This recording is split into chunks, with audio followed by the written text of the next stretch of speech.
Yo, what's going on, guys? It's your boy Beats by Ash. Back at it again with another banger of a stream. Took yesterday off, got some stuff done. Rank 1 Mustache NA. You already know what it is, man.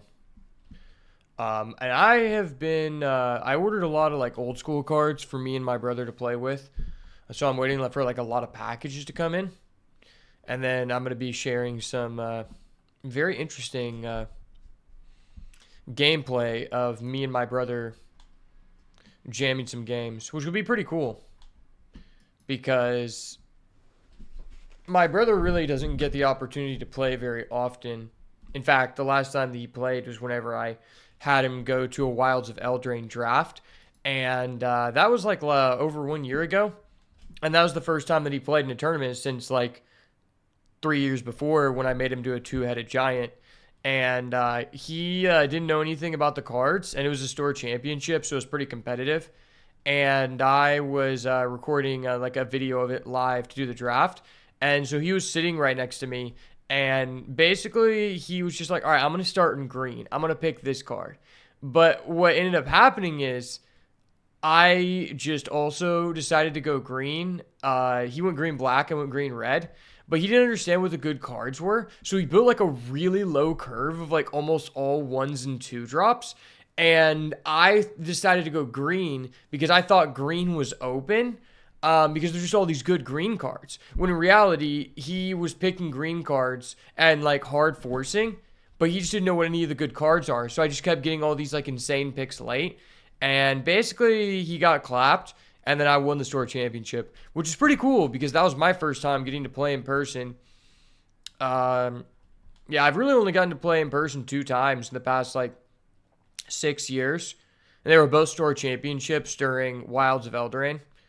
And I got first in one, and I got like, I think I got third in the other. That one was kind of weird because they kind of like rigged the cards against me because like there's no game store I can go to that plays the same format within a 150-mile radius, and my brother lives like 2 hours away, and that's how I was able to play with him because there's actually like a real community down there. But I drove like 40 minutes to this one store because it said on the app there was a store championship, and so I went down there and basically like I thought it was going to be Wilds of Eldraine. And the only reason I wanted to play was because I was like, okay, I want to play in this event with the format that would be currently used at the Pro Tour in case I get to qualify or the Grand Prix or whatever the fuck you call it. The names are kind of weird.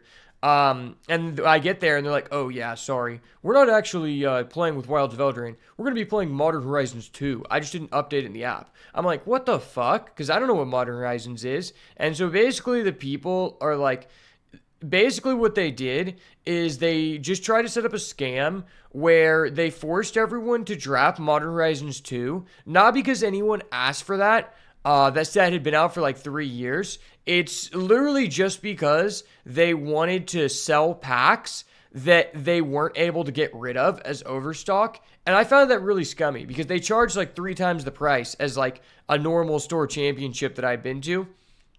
And then the judge, like, I'm like, okay, I don't think I want to play. I don't know any of these cards in Modern. And the judge's like, nah, dude, you got to play. Like, it'll be fun. I'm like, okay, well, like, is everyone going to be okay with me, like, being slow? Because I'm going to have to read the cards because I don't know what any of these cards are. He's like, yeah, dude, it'll be all good. Because, like, I had a tripod and I was going to, like, record my draft and stuff. And he was acting like everybody would be, like, cool with that. And there's, like, 30 people.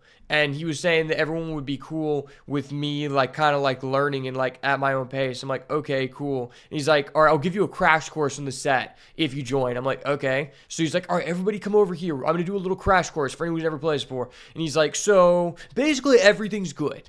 Like, everything goes with everything. And I'm like, okay, but, like, is there, like, any, like, one like, color pair combination that's, like, you know, you would like to not be in if you could choose not to, because that's always the case. There's no set ever where there's just like, you want to be in everything. And he's like, no, just everything goes with everything. So basically this guy just like honey dicked me into joining the tournament, which was like really expensive for no fucking reason. And then actually didn't provide me any information. But somehow, like, without ever reading any of the cards, I ended up drafting, I think, like, either a blue-red or like a blue-white deck. And I actually just ended up, I could have gotten first place. I started off like 3-0, and like that's with me just reading the cards. And I go against the judge, and the judge is like, we play, there's like 15 minutes on the timer, right? So we play our first game. I beat the judge in the first 10 minutes in game number 1. And after game number 1, he's like, oh my gosh, we just used almost all of our time. We really need to speed up here. I'm just thinking, that's kind of weird. He's being passive aggressive. I'm like, that's kind of weird. Like, our game 1 only took 10 minutes. And this is also like me coming to the event, knowing the information that I told him I only wanted to join if everybody was going to be okay for me to take extra time to like read my stuff, because I don't even know what half the cards in Modern are. And to put this in perspective, a lot of cards in this set, they have keywords on there that don't actually tell you what it is. So I just be playing and I'll be like, hey, what the fuck is wizard cycling? And someone would have to explain it to me because it doesn't tell you what that is. And like just all these random things, right? And so I'm playing the judge after the first game. We go to the second game. He keeps saying like, dude, we really need to hurry up. We really need to play faster. And I'm just like, he just made it like such an unenjoyable experience where I was like, all right, listen, man, you seem really stressed about this. If we go into time, you can just win. Because I just want both of us to have an enjoyable experience, since I never like actually get to play against anyone. And then he started being like more cool. And then basically we get down to like, I could have beat the guy in the second game, but I was like, we're running kind of low on time now. I'll just go to the third game. And then we go to the third game, and then the judge is stalling. And then we go into time. And like someone comes over and is like, who won? And he's like, well, like, you're still going to, that's up to him. Are you still going to give me the win? I'm like, sure, cool, man.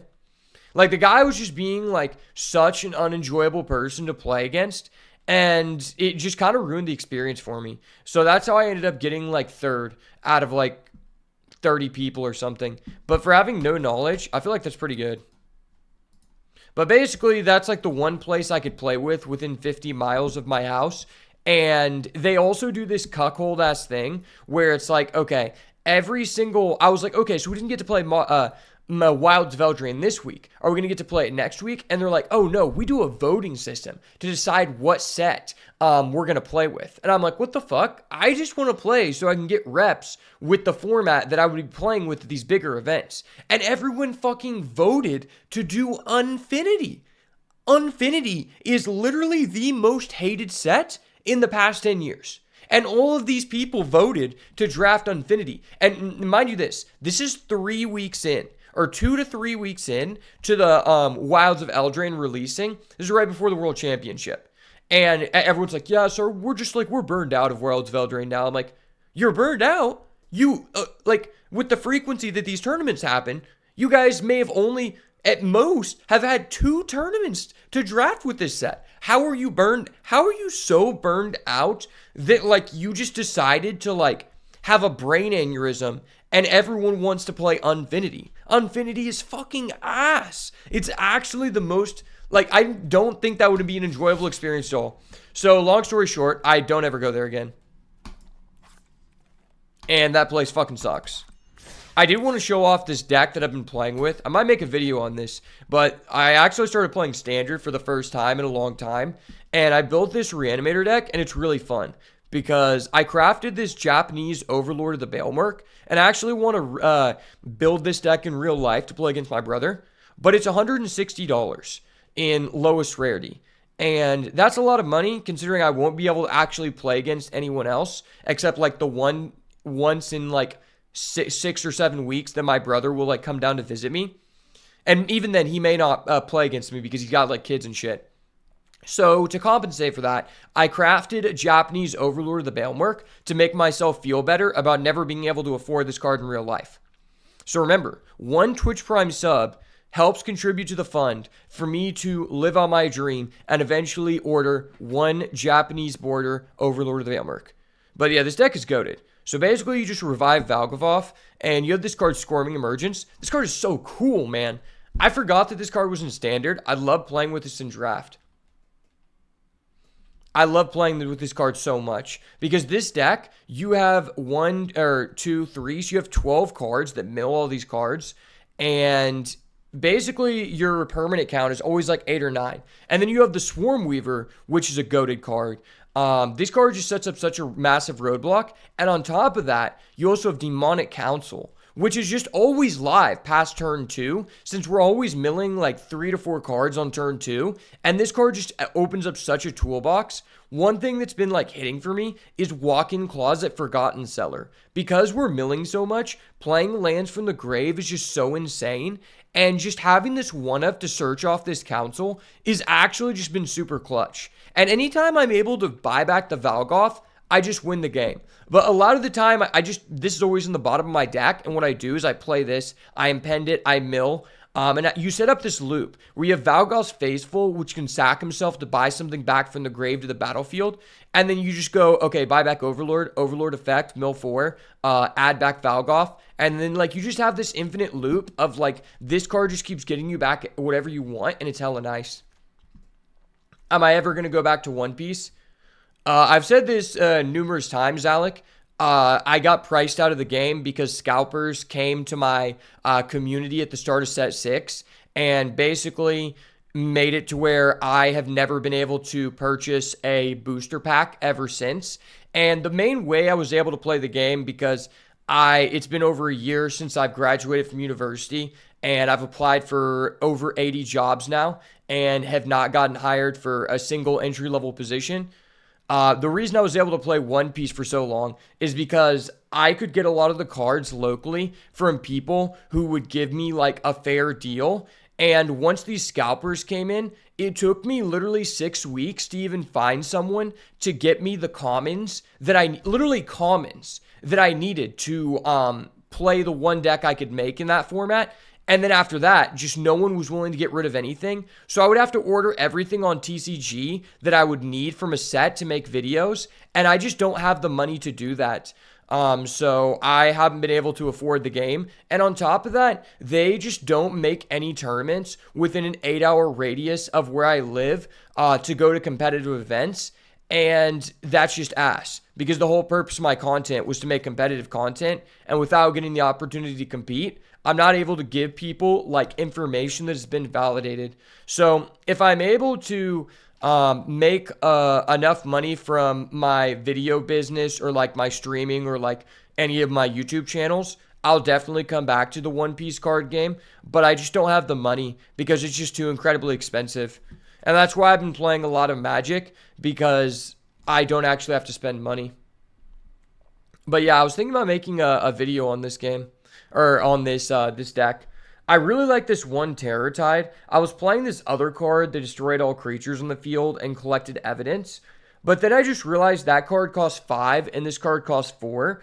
And it actually comes up quite a bit where I activate the Forgotten Cellar and I'm like at 9 mana, so I couldn't buy back the AoE. I needed to clear the board. And so I wanted to reduce the cost of this, because that's also very relevant when you're in the late game and you're like Demonic Council and you might have 6 mana but not 7. It just like lowers your chances to be able to grab the AoE. And I think in some regards, this card is better than that Collect Evidence card, because this doesn't destroy, so it plays around Indestructible and certain other effects that I think make this card very good in this deck. One thing that I'm not really certain about, though, is this Virtue of Persistence. Like, honestly, what's come up more for me than anything is that, like, I just gained 2 life, and that, like, has helped me. But I think this is a very replaceable card. And I might just want another, like, tutorable one-of to just to add more utility to the deck. Because it's just very easy to just rip off a Demonic Council. Like, I would even be willing to, like, cut this and play a 4th Demonic Council. Or just a 3rd Drag to the Roots. This card is fucking insane. Really, like, the way I win most games, like, this Drag to the Roots just helps me so much. I played against a guy who had that 1 9-mana artifact that makes you sack 3 creatures. This card just... And then they get to buy back a creature from either grave during the upkeep, or they have a Planeswalker. And, like, this card costing 2 mana to blow up literally anything is actually insane. So, like, a lot of the times I'm using Demonic Council to go grab this. And I kind of want another one because it's so versatile. Like, you almost always just have Delirium. And I feel like this card, like, other than the life gain, you don't really need to be buying back things from the grave. Because once you have Overlord of the Baelmerk, it's just an infinite loop with Valgoth's Faithful. Just keep adding this card back. Then you revive this or you revive the Swarm Weaver. And I just think it's kind of unnecessary. The only thing this card does is, I guess it's like an enchantment to, like, hit your Delirium. Oh, and then also, like, Say Its Name has been broken as fuck. Because, like, I consistently am milling so many cards that I will be like, okay, revive Valgoth the Terror Eater. Then I also just banish 3 Say Its Name, get an Ultinac the Thrice Called on the field, and they're like, oh, I could deal with one of those, but I can't deal with both those. I'm fucked. And then the other thing about that is, I found this out by playing the deck. So this is an insect, which means if you have the Swarm Weaver on field, it gives this guy +1/+1 in Death Touch, which is huge. Because then you're hitting for 9 trample damage confirmed through whatever their board is. And that is like, I mean, that's how you end the game, you know? That's really how you end the game. I tried playing an Atraxa, and then I just realized it was completely unnecessary. The reason why it's unnecessary is because there are, like, more times than you would think that you get to 9 mana, and you could actually play this from hand. Now, I've never played it from hand because I'm always just a good player, and I either, like, discard it with this card, which this is the real goo. I mean, this card's using Pioneer. This card's broke. Or, like, it's just already in the grave, right? But, like, there are times where I could have summoned this from hand, whereas the Atraxa I can just never summon. And, like, you don't really want to just add a bunch of cards to outvalue them. You just want to put this guy in the field more so than Atraxa, because this card ends the game and it says you can't die. Because the lifelink is just so huge. And then also this card, Fountain Port Bell, has just been, like, overperforming for me. Because, like, there's a lot of times where you need another land next turn and you need to put a permanent in the grave. And, like, you'll have, like, a Blooming Marsh, but you already have 3 lands. You're like, oh, this comes into play tapped. I really need to get that Fountain Port. So, like, this card actually just comes up quite a bit just because we're playing all these tapped lands. The one thing about this deck, though, that kind of sucks about building it IRL is these Surveil lands are kind of expensive, and this card has been super clutch. And, like, I know I would just be making it for casual perspective, but just having this card in your deck actually makes so much of a difference when you think about what the game plan is, just to mill every card in your deck. Like, because it just makes all of your cards, like this card and this card that are based off the amount of permanents in the grave, so much better. And there's been loads of times where the Surveil off this was the difference between me reviving a Valgoth or reviving, like, the Swarm Weaver. Like, it's actually just, like, such a huge difference. Also, this card in hand actually is insane. Because you're milling so many cards that you're like, oh, yeah, I'm gonna summon this off of my 3 Say Its Name being exiled anyway. I really want to ramp a land here. I really want to rampant growth and buy back an Underground Mortuary. Like, that's almost, like, as powerful as a fetch. Because you're paying 2 mana, you can get back anything. It doesn't have to be a basic. So you get back this, and then you Surveil. Or you get back your Restless Cottage. Restless Cottage is a goated card. I love this card so much, man. It's one of my favorite cards. I heard over the weekend there was, like, an Omniscience draft. And that sounded really fun. But if you guys want to see a video over the Reanimator deck, let me know. Yeah, like, I thought it was just a fun deck, but it's actually, like, I have, like, a 70% win rate with it. And it's not like, I've only been playing best of 1, to be fair, and I'm only, like, silver or gold. But I played at least, like, 12 games, I think, and I have, like, I think I've only lost 2 times.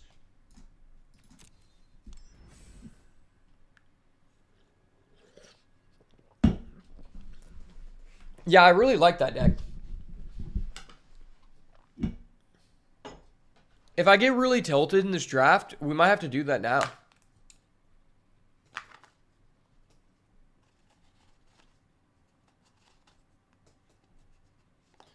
Man, I just really want to get the money to, like, be able to record IRL gameplay. Because I just like playing in person 10x better. Like, in my opinion, the whole, like, reason to want to play a card game or like the reason you would want to play a card game over like sitting at home alone playing video games is to like get that human interaction with the other player. And I feel like some of like the funniest moments I have come out whenever me and my friend are just like chopping it up and just like they do some broken shit or I do some broken shit. I feel like those are just, it just creates the best moments, you know? Shit. It just requires like a lot of setup because like my office doesn't have that much space to like set. If I set up the table, like it's difficult for me to get like the camera at like a high enough elevation to completely cover the table. And also like it's difficult to like establish lights and that stuff, and I have to move all the equipment. That's why I want to get like a setup where I have 3 desks right now. I'm trying to replace them all with just one L-shaped desk. And then I want to get like a thing that like slides on the camera to like move it with a remote control and just get like another one of the same movie cameras I have to be able to do that. But that's like like thousands of dollars worth of an investment. So I'm hoping to make some money before doing that. I did get my first dono on Rumble the other day though, from someone telling me I had a very nice mustache, and that really hit home for me. That's nicer than any that's more nice than anything a female has ever said to me.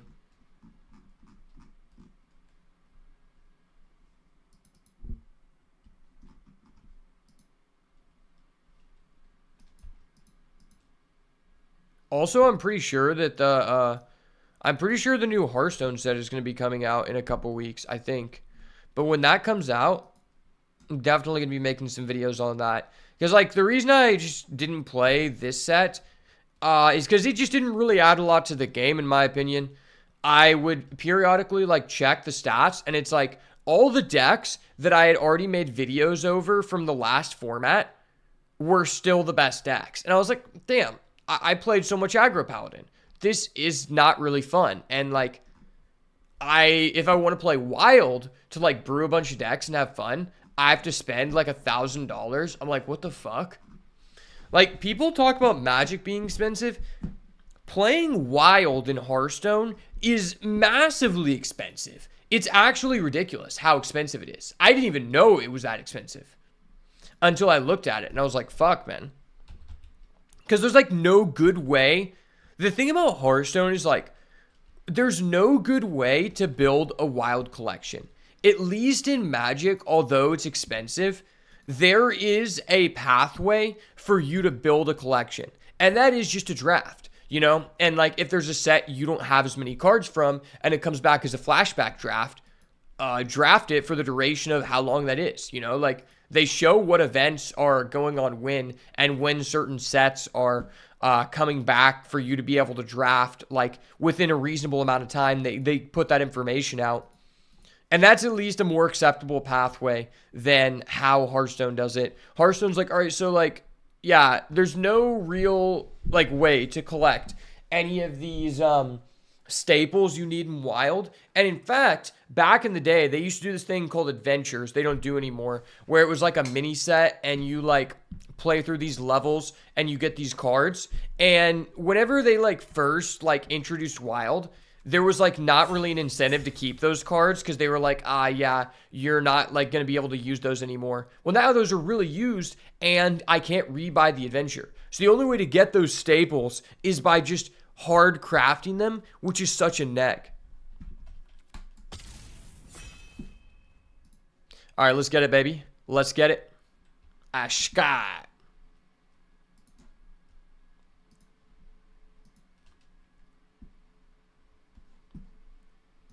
Change the view here. All right, welcome back to another Duskmorn draft on the channel, and we're starting off as a rare, and we're starting off at rare with one of my favorite cards in the format, Central Elevator Promising Stairs. This card is loads of fun, and it's actually a real win condition.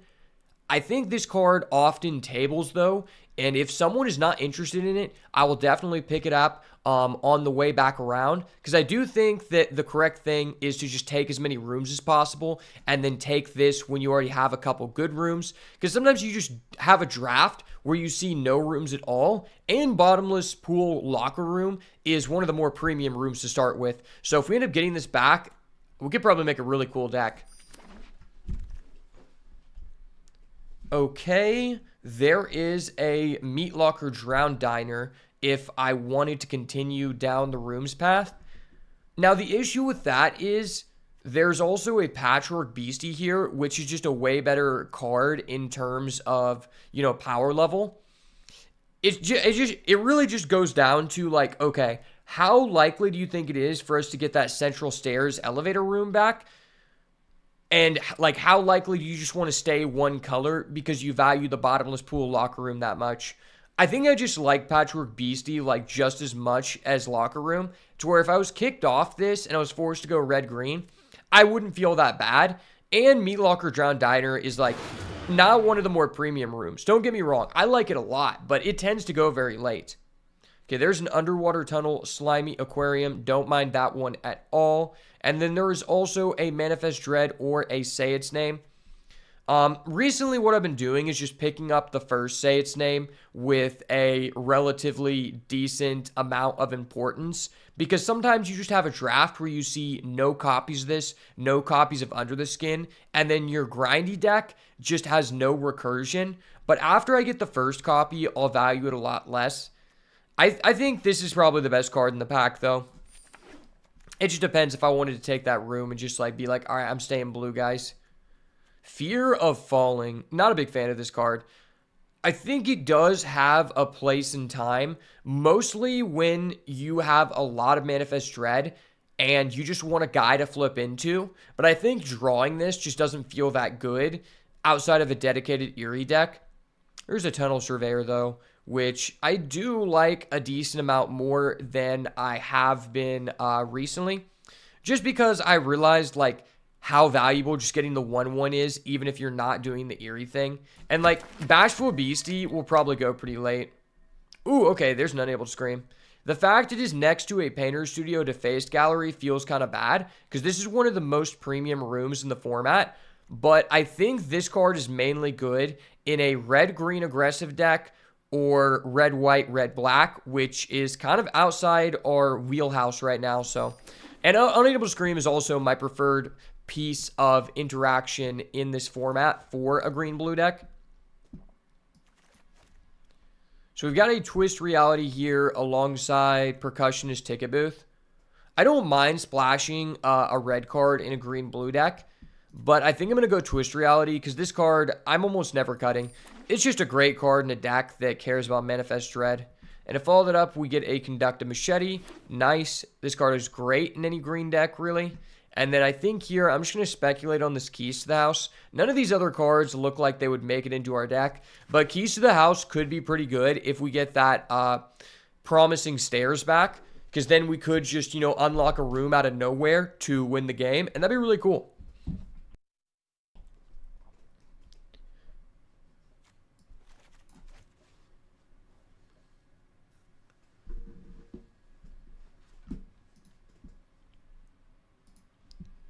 The moment of truth is upon us. We're about to get back our original pack. Will we get the Promising Stairs, baby? We do not. Hold up. Wait a minute. Something ain't right. Well, that is extremely sad. I really wanted to do the Promising Stairs thing, man. I think I'm just going to go with this Final Vengeance and spec on it. Like, there is a decent amount of the time where I want to splash a black card. Because, like, if you get enough rooms, it's actually worth it to play this. I just had a Premier draft in Best of 1 where I did that. So I'm going to go with the Murky Sewers here. Enables that splash. Cut the black card. Still have never put the Boiler Beigles guy inside a deck. We get a rare. Nice. 20 gems. Mr. Beats by Ash will not be putting any money into the MTG Arena Pachinko machine today, boys.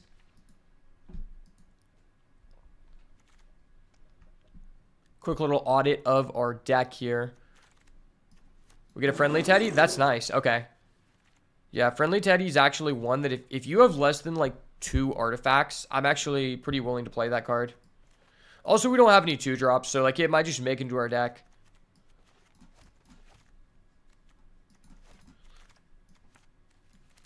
Alright, so we're pretty solidified inside blue with some rewards for being green here.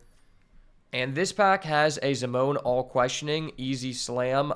If you wanted a reason to be going green-blue, here is your reason. It's unfortunate that it is in the same pack as the Spine Seeker Centipede, because I do really like this card. I think it just makes every green deck you have genuinely better. And then also, I wouldn't mind splashing a Drag to the Roots. But we gotta go Zimone. Card is just too busted. I swear I see Zimone, like, anytime I'm streaming and we start off in green, I see Zimone way too much, which is kind of sad because, like, I really want to display as many different archetypes as possible from a content perspective. But I do like winning. Oh my gosh, this pack has an Unstoppable Slasher. That is really tempting to just throw in there.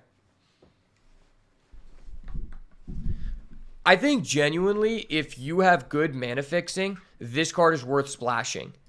It's kind of weird because if it doesn't come down early, it's not the greatest. But it still can just end the game. Like, this demands an answer. And I think if you're going to splash it anywhere, it's going to be in a green deck. Because we already do have a blue-black land, which means it is very possible for us to get this card out the first turn you can play it. And the times that your opponent can't answer it, the game just ends so quickly. Shroud Stomper is one that I do really like, though. Oh my gosh, we're passing up on 2 Shroud Stomper. Hold up. Wait a minute. Something ain't right. Yeah, damn. There's no way. I mean, there's no way we can play Shroud Stomper. The one time I get to potentially move into white. Oh, wait, no. For any long-term viewers of the channel, you know that I'm not allowed to draft white because the only white cards I'm allowed to be shown are gold cards that I have really no justification putting in my deck. But we'll take an analyst here. We have a slight amount of Manifest Dread, so if we can get our numbers up a little bit, this is a good card. And as well, it is just a roadblock, which our deck desperately needs with only 2 real 2-drops. There's a Spine Seeker Centipede, though. We take those all day. A little better than the Overgrown Zealot. The Overgrown Zealot is good because we have the Slasher, but I just think this is a more all-around higher value game piece. Because this card, you draw it at any point in the game, it's still pretty decent. If you draw the Zealot late in the game, it's kind of useless. It just becomes very redundant. Oh, wow, there's a Toby BC Befriender. One of my favorite cards in the format. This card gets slept on, but, like, if you have, like, a bunch of Elegant Rotundas and you also have Gremlin Tamer in this, like, the card is just busted. If you just get to make 4 tokens flying, like, you're just winning the game. Or even if you have the Midnight Mayhem, like, that's just an auto-enabler, and that shit's disgusting. Wow, this pack is terrible for us. This pack is also terrible for us. Hell yeah, I love that, man. Okay, I'm just going to speculate on this. Twist Reality, number 2, Greenhouse Rickety Gazebo. I think I actually want to play the Gazebo. I don't hate this card. I mean, it's just another way to recur resources, which I'm somewhat interested in. And it's a card that I can unlock with the Ghostly Keybearer. How fun. Maybe it'll allow us to be greedy and just play a 5-color deck. This is the one way I've actually put a Marina Vendril on the battlefield. Funny enough.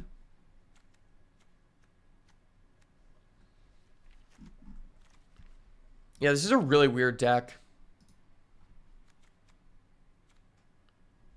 I really would like to get some more Manifest Dread to, like, make this Analyst just a better card. Ooh, okay. There is a Sporogenic Infection. Don't hate that by any means. There's also a Victor. I would love to get a draft with Victor. You know what we might do is just, like, try to hard force a white-black deck in the next video. Because, like, I just really want to get some content off that. Oh, wow. Green-blue land versus a Drag to the Roots? I mean, this card is just bonkers. I really would like the land, but, like, I have a land cycler and a blue-black land, so.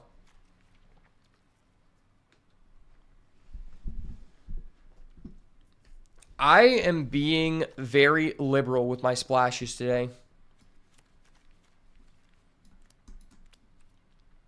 This deck has 4 enchantments. Okay. I honestly don't really like Horrid Vigor.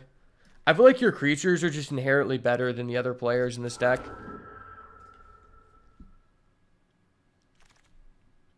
Okay, we'll take a Horrid Vigor anyway. Grab the prize. Okay. Friendly Teddy number dose. Pack number 3. Show us something, baby. All right, so in blue, there is a Cursed Windbreaker. There is a Underwater Tunnel, and there's a Valgauss Lair. Do I like Valgauss Lair here, or do I like the Strangled Cemetery?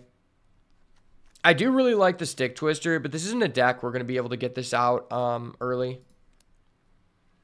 We have 4 black cards, 6 green, 8 blue. I like the Windbreaker, but I already have like enough 3-drops to where I don't feel left out on that. And I just really want to get a land here. Like, I'd like to secure at least 3 lands at the end of this. Hopefully one of them is a Terramorphic. Okay. That's Cursed Windbreaker. We passed up on 2 of those. There's also a Meatlocker Drowned Diner, which I don't hate. I think we legitimately just need this because it's a Manifest Dread card, and I want to make our Paranormal Analyst like a real card. It also enables the Patchwork Beastie, and its synergy with the Slasher is just disgusting. Like, giving this guy flying, you have them on like a 2-turn clock, basically. Ooh, Roaring Furnace Steaming Sauna. You know, you guys know I love that card. There's also a Flood Pitch Drowner and a Breakdown the Door. This pack is insane, boys. I think I have to take this just because it's a 2-drop and our deck is very low on those. We have some interaction, but it's not really angled toward Artifact and Enchantment, which is sad. But yeah, we just need a 2-drop. Oh my gosh, we could have had 2 Roaring Furnace Steaming Sauna. I want you guys to think what would have happened if we would have started with that Central Elevator Promising Stairs. We would have had 2 Roaring Furnace Steaming Sauna. That would have been a crazy deck, man. I love this card. Every opportunity I get to play with this, I just feel so happy about it.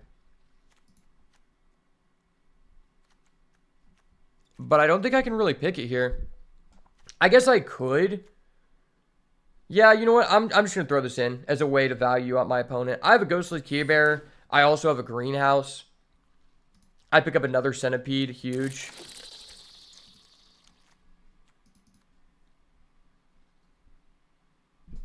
Damn, we have a lot of 3s, though. Like, I really need 2-drops.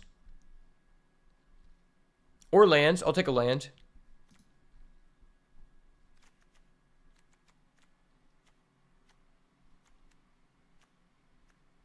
Maybe I'm more likely to play Cryptid Inspector than Tunnel Surveyor.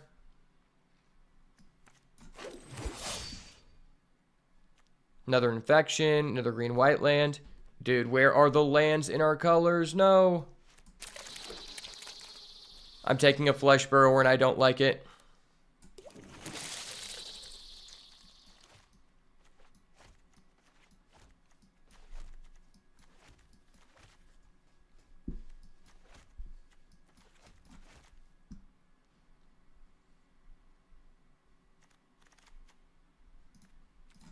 All right, that's a real card. Man, the Promising Stairs would go so hard here.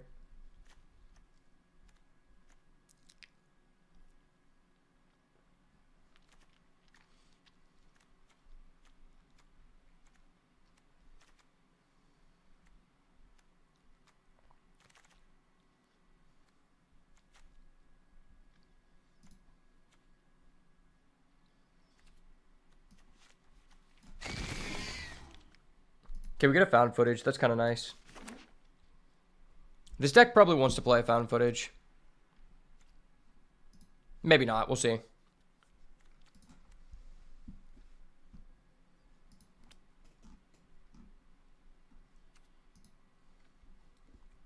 Four rooms. Oh my gosh. A say its name for another blue-black land. That's tough.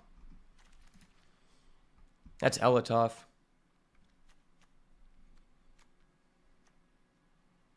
I'm taking the land. Man, maybe that was a misplay, but I just want to have at least one more land.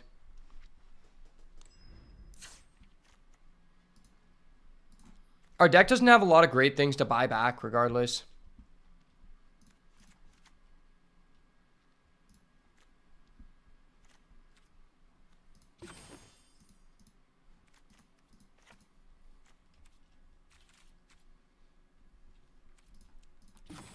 Nine, 12, 4, 1. Is there anything else I would consider playing? Probably not.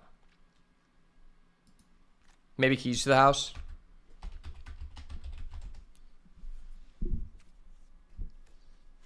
I mean, keys to the house unlocks Roaring Furnace, Steaming Sauna.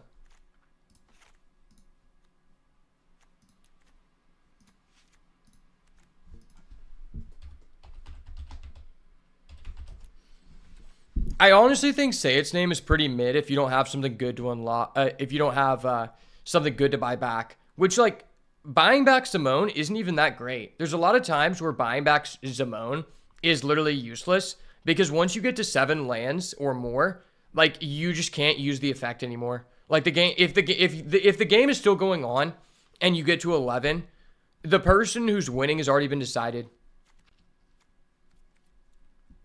Okay, how much Manifest Dread do we have?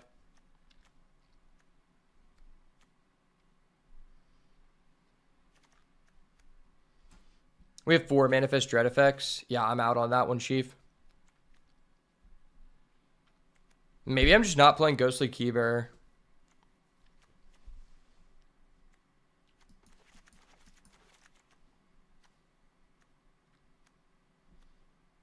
It's like, okay.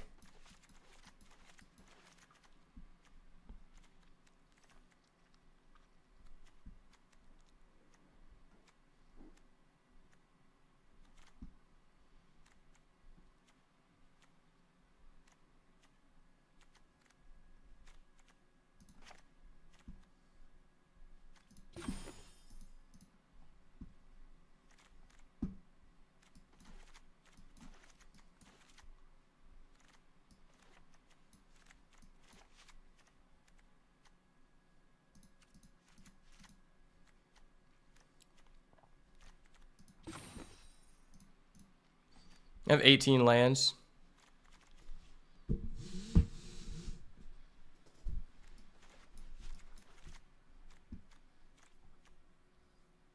I probably don't need a second black, if I'm being honest.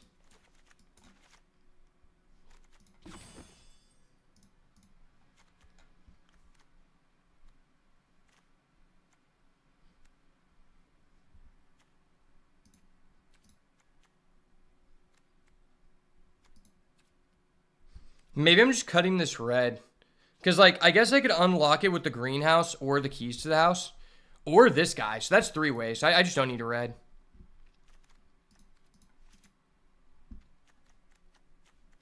And that's 4 black sources.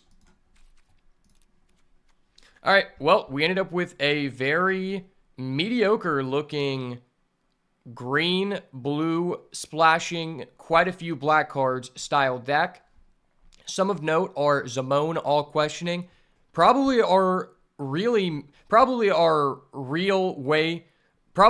main way we're going to be ending the game, alongside a copy of Steaming Sauna, which could win us the game as well. And we're not playing a red source, but we do have the greenhouse to be able to flip the red side, alongside a Keys to the House and a Ghostly Keybearer. 2 things that I do think are somewhat relevant. I've had a lot of success just playing this card as the blue side and unlocking it once you get your card advantage up in hand.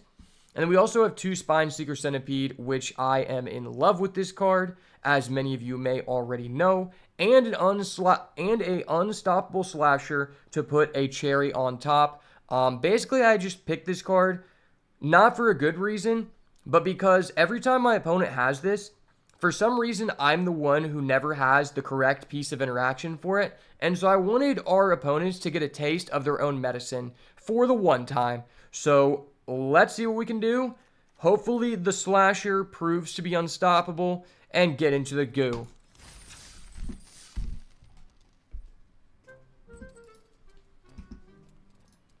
Man, this is kind of a weak deck. I feel like my green decks where green isn't the base color just feel always kind of weird.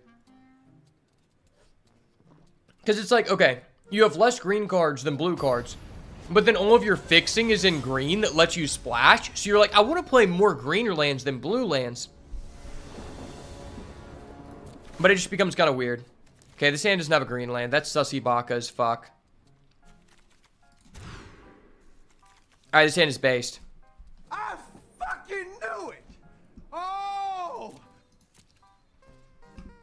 Based hand, enough said.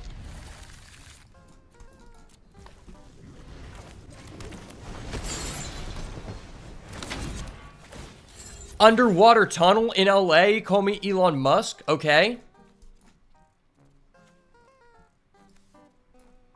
I'm definitely putting Friendly Teddy in the grave. That's the best possible scenario. Like, Friendly Teddy just gave us 2 out of 4 Delirium. I could put this in the grave, but I want to guarantee I have a land to play Centipede. So this is the primary reason you want to play Teddy, is because artifact creatures just generate you so much advantage. What do you know? I drew a land.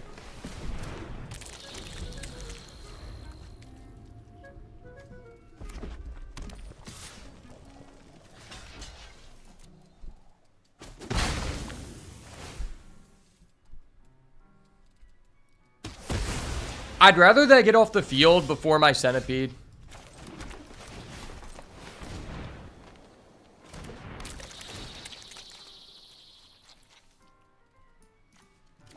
Well, I might as well get a double blue.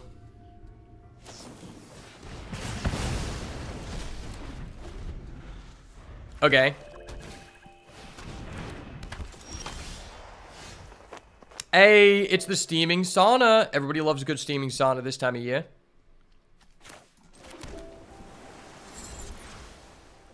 I should probably just do this before using my machete.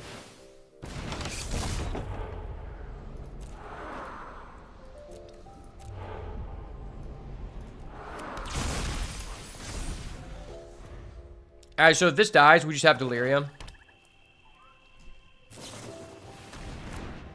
Okay. Sure, buddy. You got a big chief. You got it.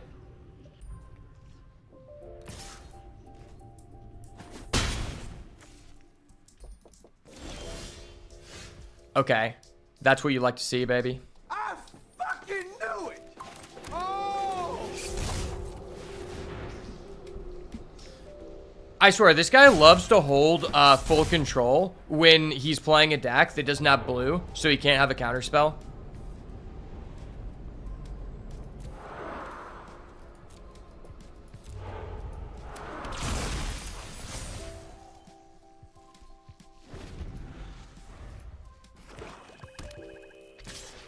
So I have Delirium 5 of 6. I mean, he's just gonna sack that. If he's paying 2 mana, though, he may not be able to develop anything else. I don't know.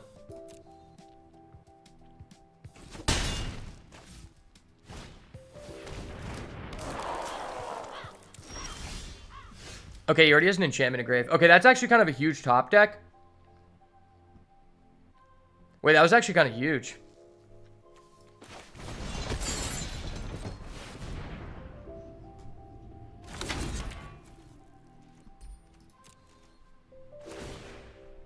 I go Steaming Sauna, pass. Next turn, I can go Greenhouse, and I can deal 3 damage. Hold up. Wait a minute. Something ain't right. Alright, that wasn't very nice, sir. That was not nice at all. I cannot respect you for that, buddy.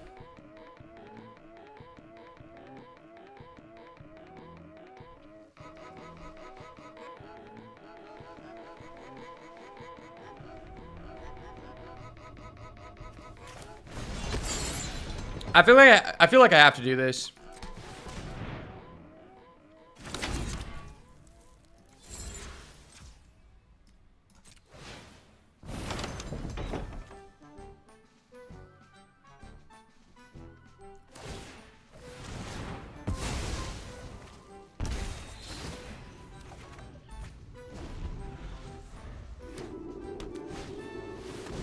Oh my gosh. Hold up.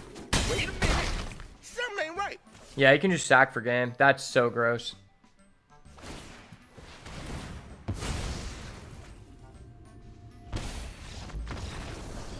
Wow, okay. That's not what you want to start off the day with. Maybe I should just, like, throw in the Marina Vendros Grimoire, because, like, fuck this guy.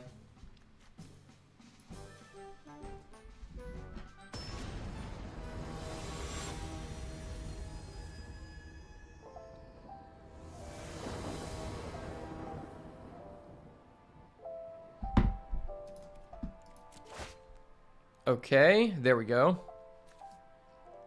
This hand has no green, but I have all blue cards, and I have an underwater tunnel. If you guys are new here, I've been trying to upload at least like 2 YouTube videos per week.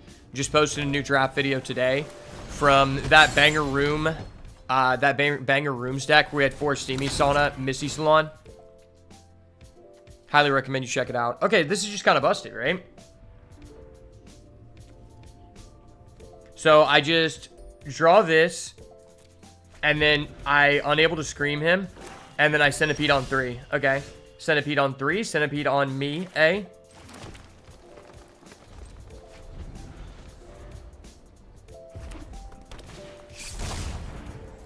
Innocuous rat, you dirty bastard.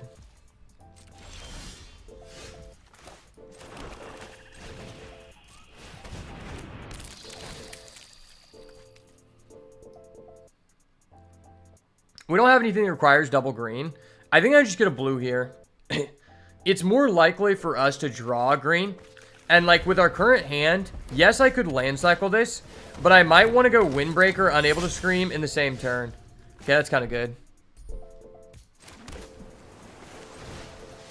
Lock down that guy because he's a dirty boy to me.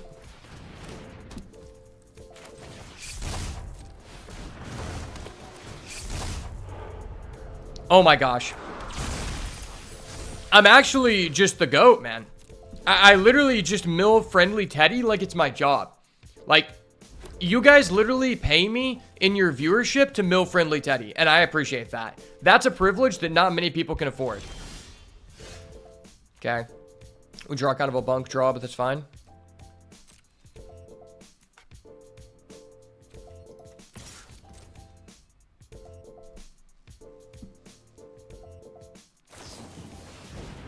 Okay. I don't think you should Scorching Dragonfire that, sir, but whatever.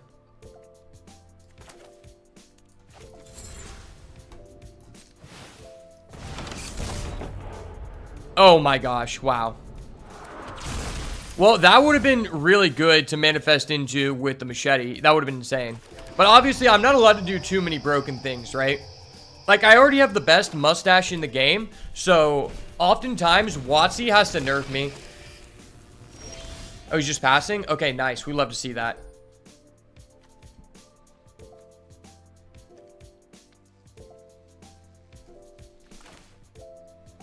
I think I just exiled that.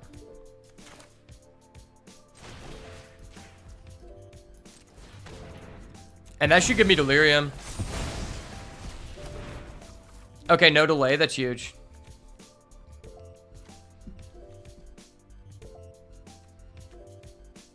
I kind of just want to flip this.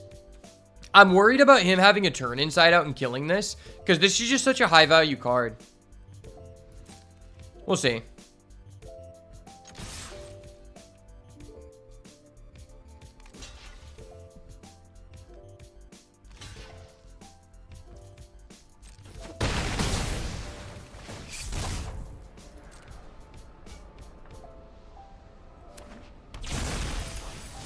He thought about that too long. It's not a real card. It's not a real card, without a doubt.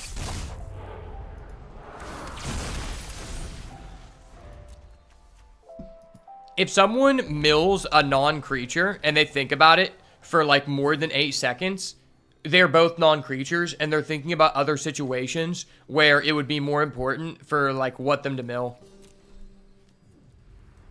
Fake card on Jose, brother. On Jose.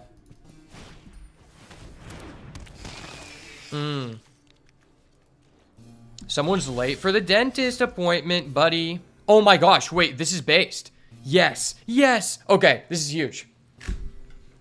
So if I'm able to flip this and do this, I'm going to be able to flip the red side. And that'd just be funny. For the boys, right?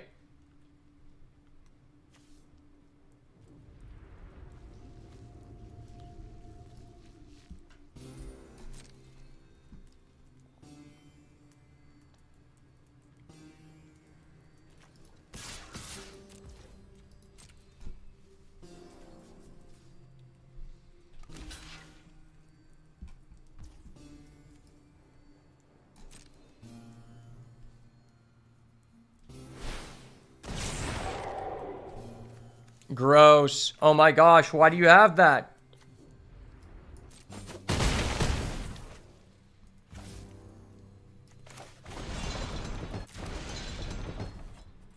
I think I just need to do this.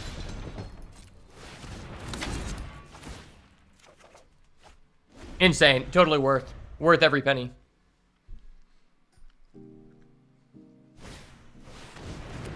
MVS, okay. If we draw a land, we'll be able to kill both.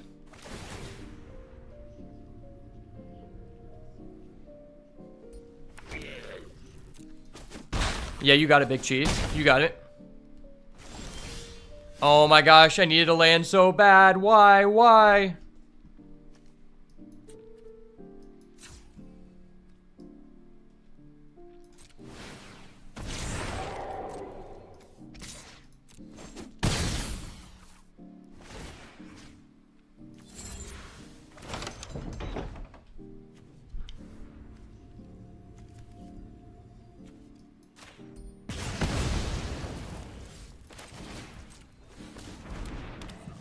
Well, that was a value play if I've ever seen one. Okay, we get a Zimone.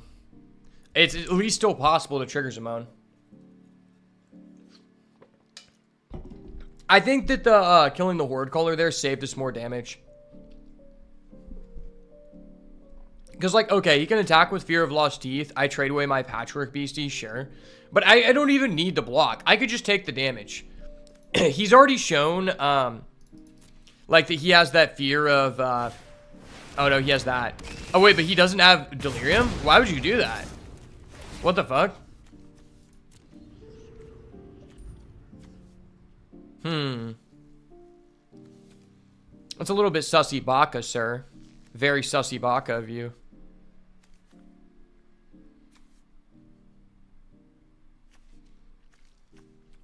If he has another one... I know, I mean, I have two things. I think I'm good.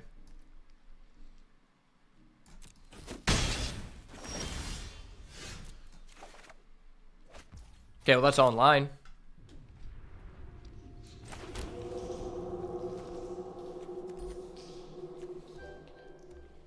This kills that, maybe. Hold the shuffle back.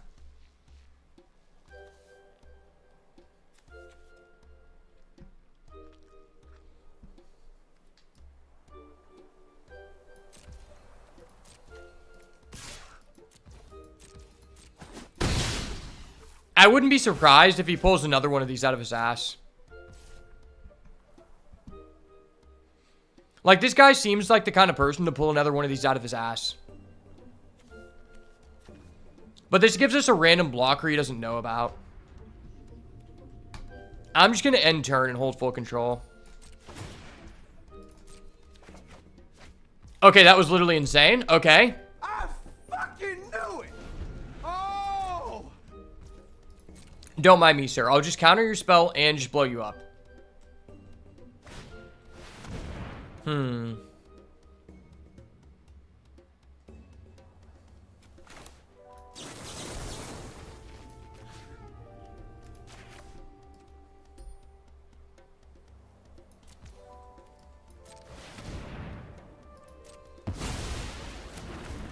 Yeah, that'd be too busted, buddy. I can't allow you to do that.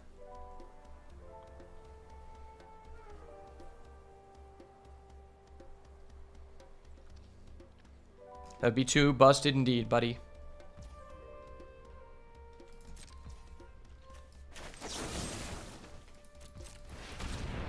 Boop. Yes, sir. You know how we be. Would you like to attack now?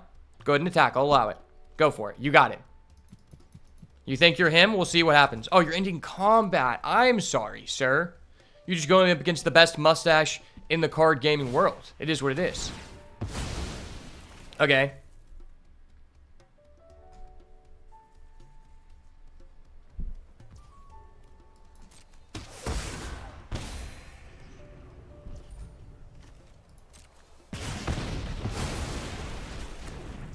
That's like a thing you can do, sure. Please give us a land here. I want to Zimone this guy.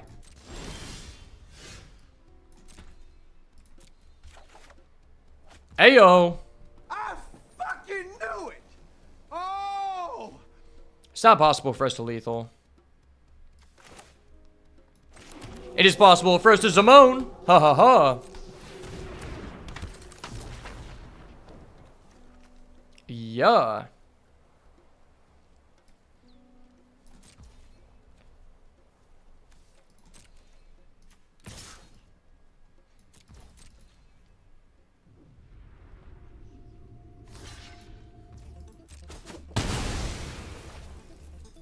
Okay. Boop. Don't mind me, sir. I'm just gonna get a 7/7. It's fine. This is just how the world works. Fear of lost teeth, okay. He's just passing.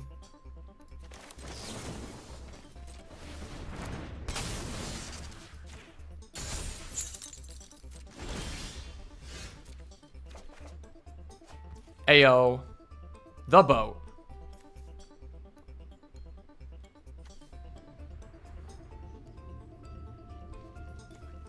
Damn, I almost had enough mana to go lock this and then greenhouse and then use the ability. But yeah, I can't. Okay.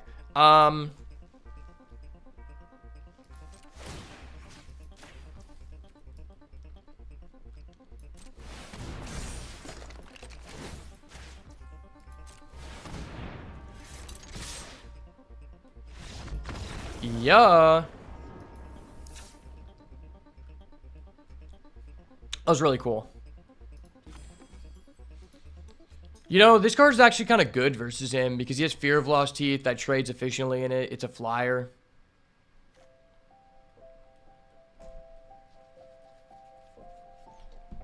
I kind of like the way the deck is right now. If I had to say what the worst card in this deck was, it might be Keys to the House. It might be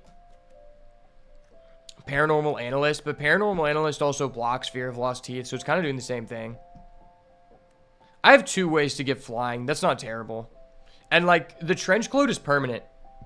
I'm a big fan of this card. People are like, it's not that good outside of a Manifest deck. I think it's just good because, like, flying is, like, there's not that many creatures in this format that have flying. So being able to give flying to something that's not supposed to have flying goes a long way. Like, if you have the Dagger Maw on the field and give it flying, I mean, that's Vigilance flying. You give it to the Spine Seeker. That's Vigilance flying. Those things are really good together. Yeah, I just don't know what I would take out to put that in. It'd probably have to be a 2-drop, which I just don't think is correct.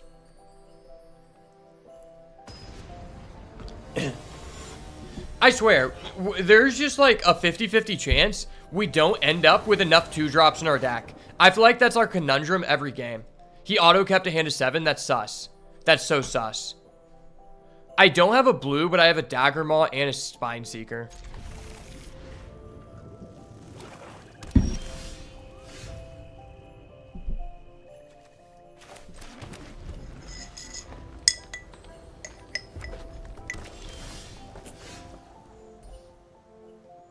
Alright. Never mind. I'm just that guy. Blue into a Zimone. 2 things that we didn't know we needed, but we're going to be blessed with them anyway. This draw is like the Christmas that I never got as a child. It's always so funny to me when I read that this triggers on 2 lands. I don't think it's physically possible to put this out on 2 lands. Like, that's disgusting. You are such a disgusting human being, sir. You are a disgusting individual. I don't know if anyone's ever told you that, but you are a disgusting individual, sir. I think it's better just to hold Zimone until 5.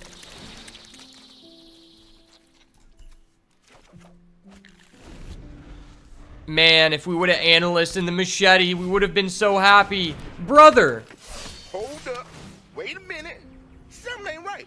Bro, what the fuck? This guy is comboing so hard. First, he goes this into an analyst. Okay, free kill. Then he goes that into that. So it's like, alright, anything I play, I'm just like, fucked? Cool, man. That's really cool. I love that for you, buddy. Even next turn. So this is actually just like such a terrible play. But I think I'm just supposed to do this. Because by playing this, I am putting cards in the graveyard. And I'm at least going to have the equipment already on field. Oh, no. We hit the other equipment. That's so sad. That's so sad. Yeah, I think we're just going to lose just because, like, he had this super oppressive combo. When you do this combo on the play, it's, like, so hard to lose the game. It's actually just so hard to lose the game. And we're going to get cucked. We're about to lose to a red-black player who doesn't even have a disturbing mirth. How sad is that?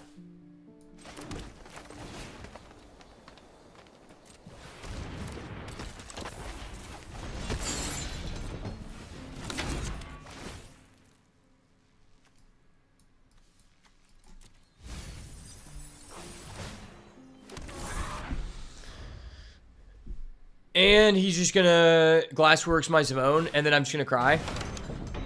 Ow.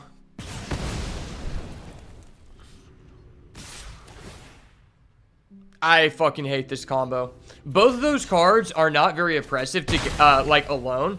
But together, it's like, yeah, just, like, eat a dick, I guess. Oh my gosh, then his guy's gonna be even bigger? That's so frustrating.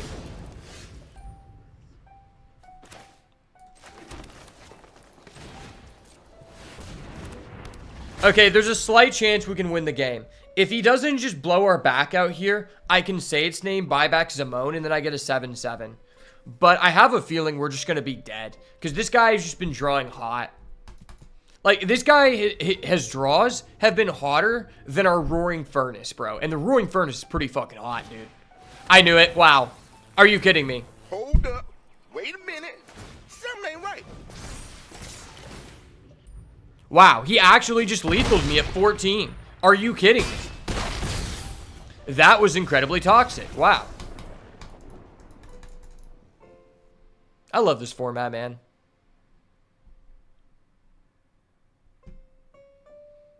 Yeah, that was insane.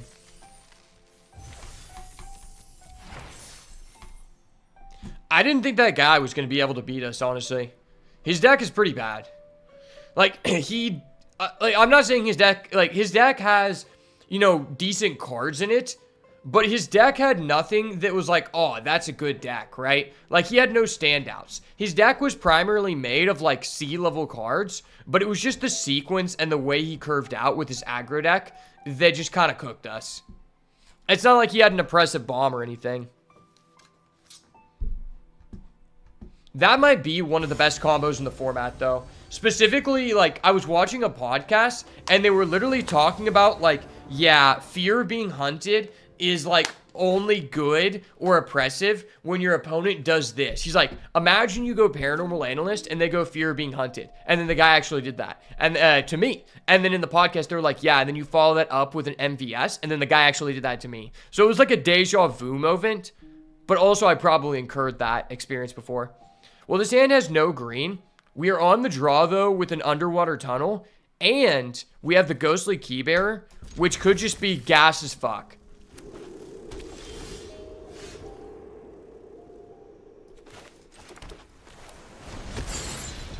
Rip the green. Johnny wants a green for Christmas. The green has been accepted. I think I'm actually supposed to keep this Fear of Final Vengeance, right? So next turn, I play my tapped land, I bottomless pool, then in 2 turns, I go, I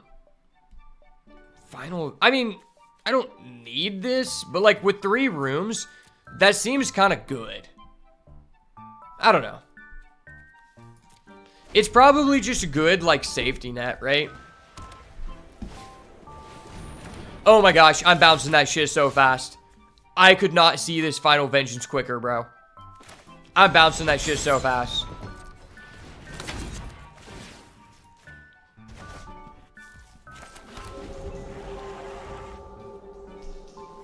Consider that card gone. Consider it gone, bro. Oh, bro, what? Hold up. Wait a minute. Something ain't right. That was so gross, dude.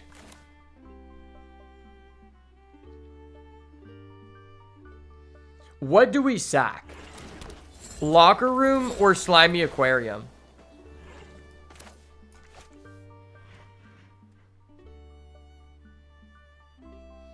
Well, there is one thing to consider here. Because when this dies, he won't get the effect because of my Final Vengeance. So maybe it's better to develop this. I don't know.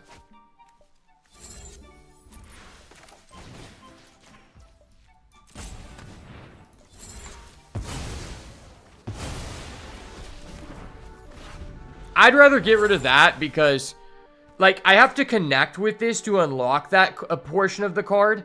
And if that's happening, I'm going to have to wait another turn and she's going to die.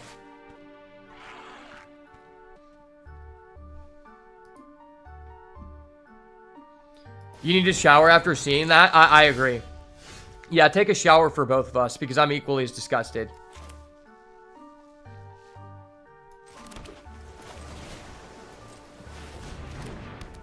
Alright, brother. Do not do some bullshit, man. Do not do some bullshit. Let me do the dream of the Ghostly Keybearer. Every person I plays against with this card, they always get to do it. Let me do it one time for the boys. For the boys, okay? Prop room. Okay, this guy's legit. I respect him. I have so much respect for this man because he's allowing me to Ghostly Keybearer, and not everyone would be that friendly. I don't know many people who would allow me to Ghostly Keybearer like that, and I appreciate that.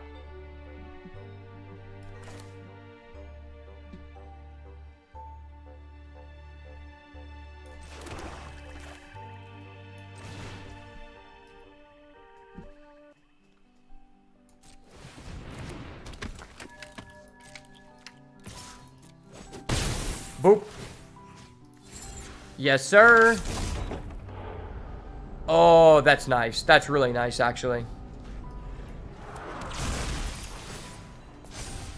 You know how we be, son. Let's go. Hello, roaring furnace, steaming sauna. I have someone here to talk to you. They're from the greenhouse. They're selling weed.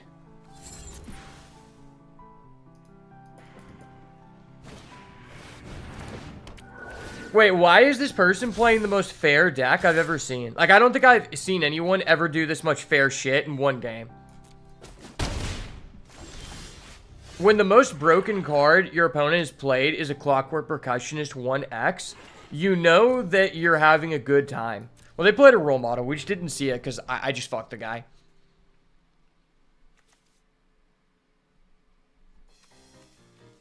No, it costs too much to equip this. I'm not going to get my free room. No.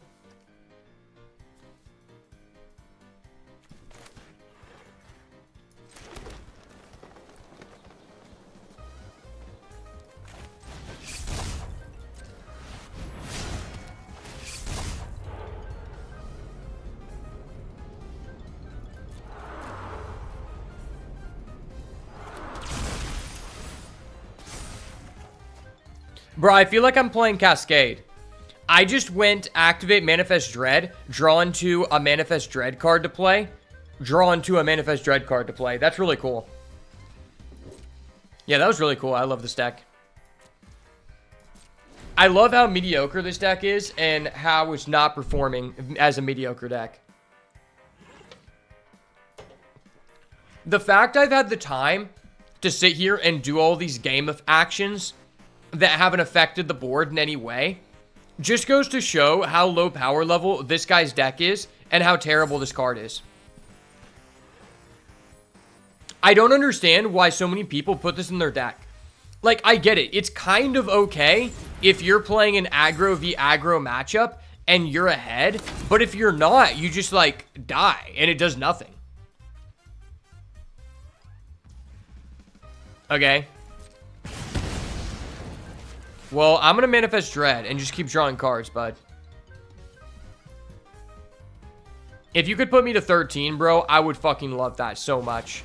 Please, no, attack with the friendly ghost, bro. Please put me at 13. I need you to put me at 13, brother. Yes. Yes. Good man. You are a good man. This guy's an honest individual. I respect that.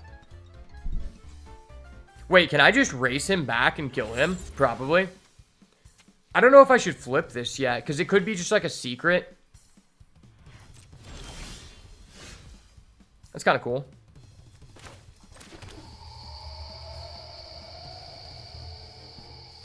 I kind of want to hold this. Oh, his stuff untaps. I forgot about that.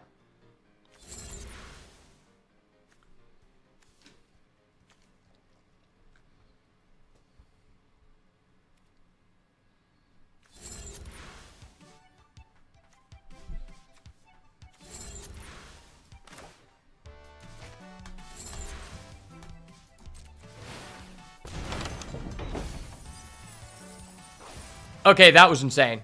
Wow. I fucking knew it. Oh. Yeah, that was very cool. I like this deck.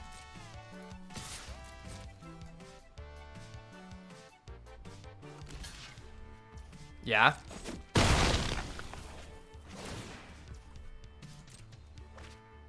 Oh, that's gross. That's so gross. But I have to play this here. He can remove my token, but then I can unable to scream his guy.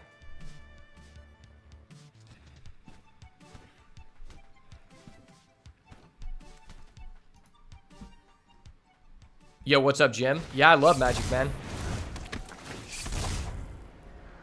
Oh, wait, he doesn't have enough mana to play this. That just fizzles. I didn't realize that died at the end of turn, so he doesn't get it. Nice. That's so cool. We saw our opponent hit a removal that could actually, like, screw us up. And it's just going to remove from the game. That's awesome. And do an unstoppable slasher. The slasher is very unstoppable, and I like that a lot.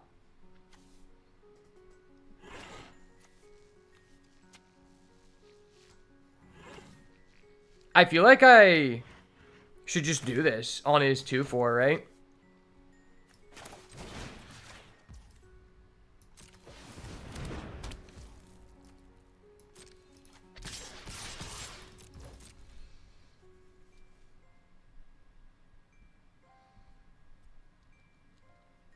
Would you like to block the 7-7, buddy? I'll allow it. If you would like to block the 7-7, sir, there's no judgment here. This is a no judgment zone. The only people who will be judging you is my millions of viewers across the world who are seeing how bad you're throwing. But it's for a good cause. I'm yet a humble streamer with an excellent mustache and not a lot of things going on in my life. So I just need this victory more than you. It is what it is.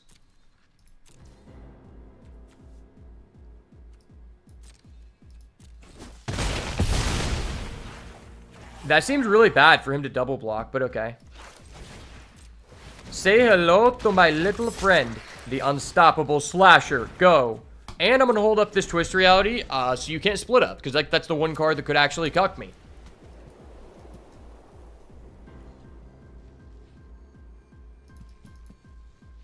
Guys, don't you love that our opponent just knows we have this counter? I think that's really cool.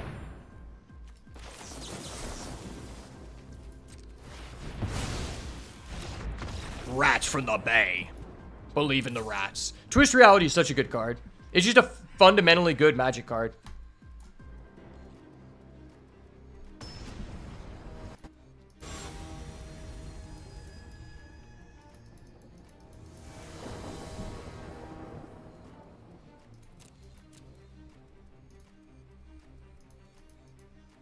This hand is atrocious.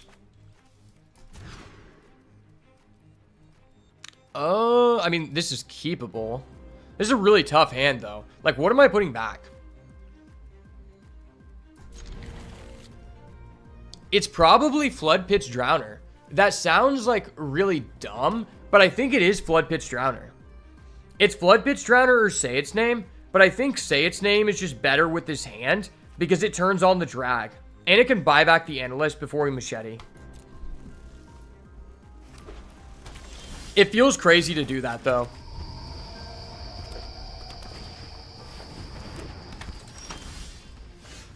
Okay, the Drowner would have been so much better here.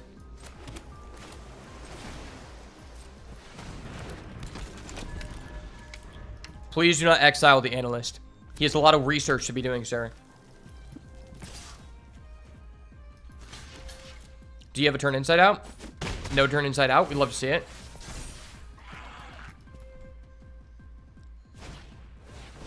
Ragged Playmate. We got a Raggedy Andy here, guys. Raggedy Andy has entered the chat. Yes, sir. Oh, what the fuck? That was kind of weird, but whatever. Alright, I top decked one of my 4 Manifest Dread cards. I think that means I'm a good player.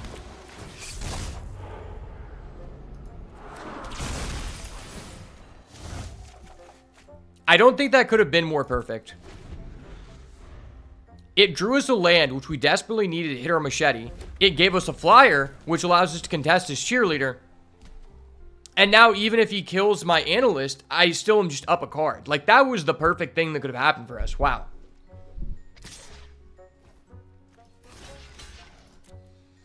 I'm going to trade this, because, like, even if he killed our guy there, I'm putting 2 out of 4 in the grave for the drag to the roots, and I just think that's big.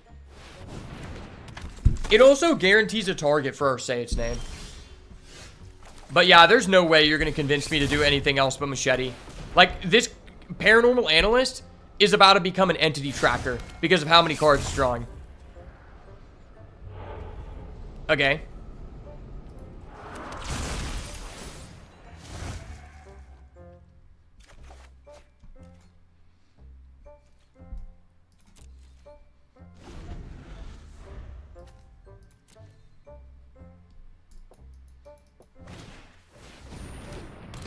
Now he plays that, sure.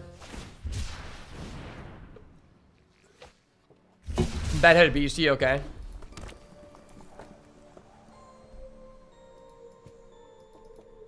I'll give him a nice to make him feel confident. Oh, he's just passing? Okay.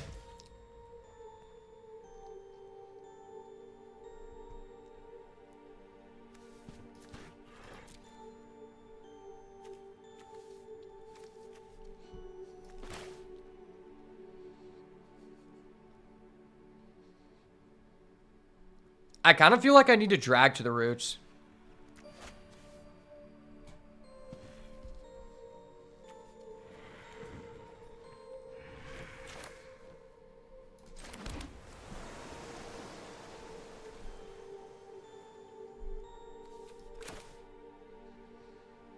Do I risk it? Or do I just kill it?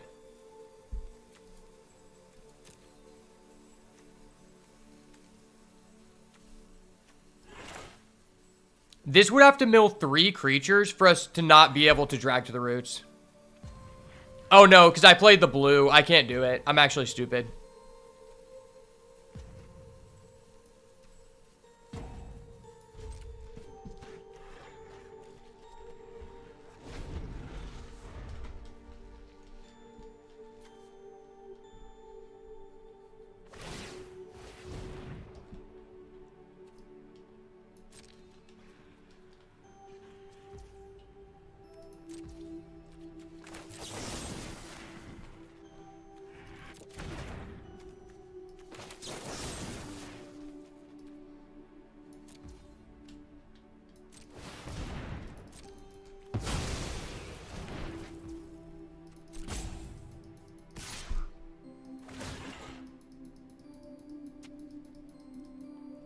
Okay, so he didn't attack with his percussionist for no reason, sure. You should have attacked with your percussionist. At least you could have, like, affected the game, but okay.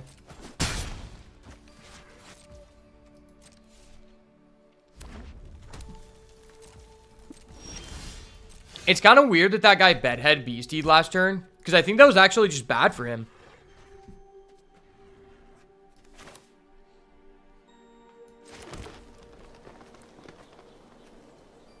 I think I'm supposed to attack with this.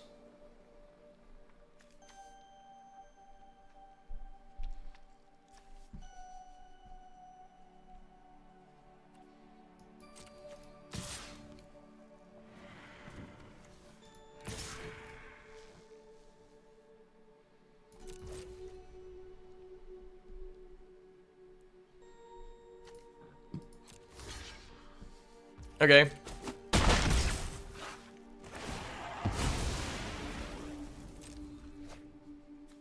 Nice. That's a Plains. That's a cool card, man. I'm happy for you.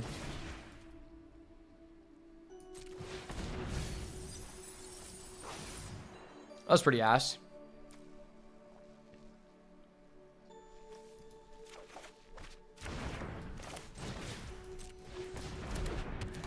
Well, at least I can double spell. And then, like, next turn I just flip over the shark and just go burr. Because sharks go burr like that. Baby shark do. Unblockable vigilant shark do. Unstoppable slasher do. Unstoppable rats do.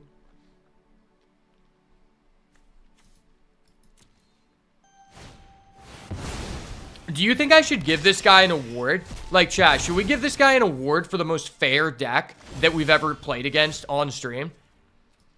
I think this is legitimately the most fair deck we've ever seen. Like, this guy has not done anything that was objectively, like, against Richard Garfield's will.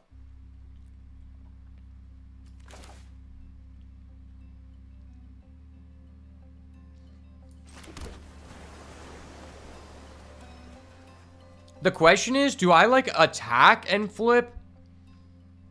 I mean, I'm never going to be able to... Yeah, I might as well just attack.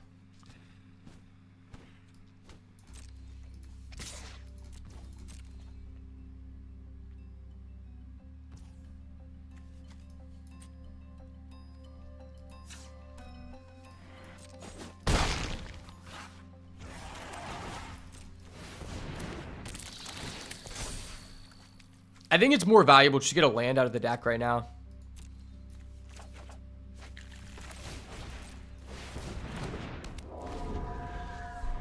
Because I can always just flip this next turn.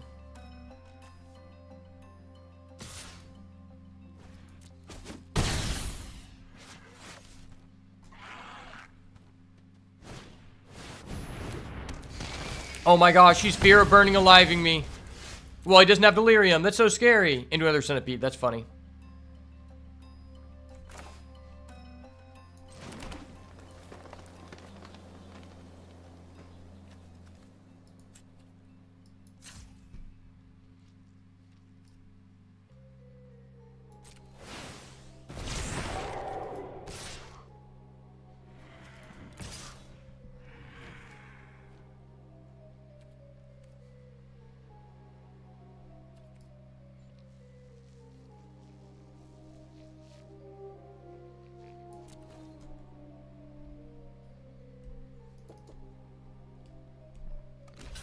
Okay.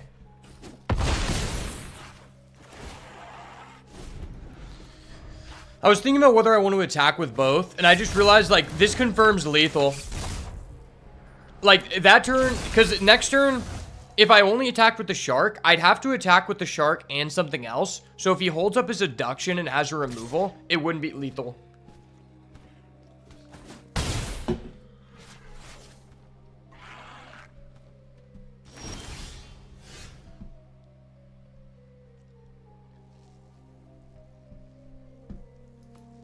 I wonder if this guy understands I can just, like, move the flight ability to someone else.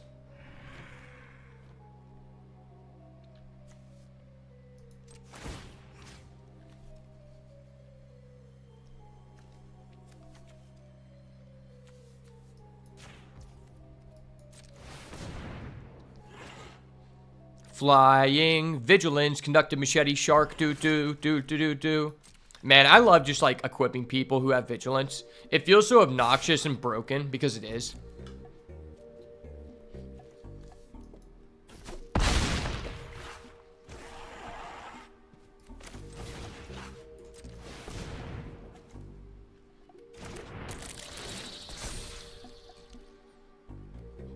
I think the only way this guy could win is if he happens to top deck another copy of Fear of Burning Alive. Outside of that, there's probably no way he could win. Because he's going to need a double removal spell in the air, which just isn't possible. He has 2 cards, and one of them he already had, and if it was interaction, he would have already used it. Yeah. That's what we like to see, baby girl. That's what we like to see. Yes, sir. You know who we be, son. Pop out with that fofo. Big shark energy, baby. Oh, Up the Beanstalk. One of my favorite cards ever printed. We love an Up the Beanstalk on this channel, boys.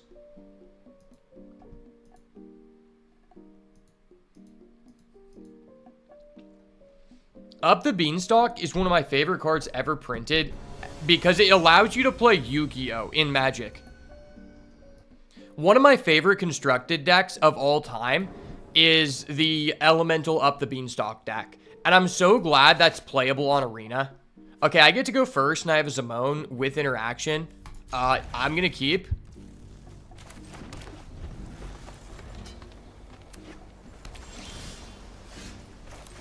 I draw a 2-drop, but I think I'd rather hold it. Because if he kills my Zimone, I can buy it back. And that seems relatively valuable.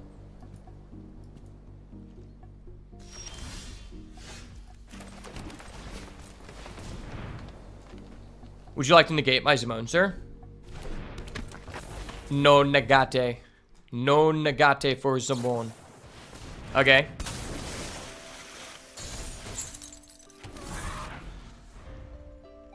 So are you paying 4 mana to get rid of my Zimone and I keep my token? If you're doing that, I don't think you're doing the correct thing here. I honestly don't think there was any reason to do that. And if your hand is just straight garbage, I would probably just do it to the token and then, like, just hope that I get an answer to Zimone in the next 2 turns. Like, that's what I would do. Because that's just, like, a bad exchange of value.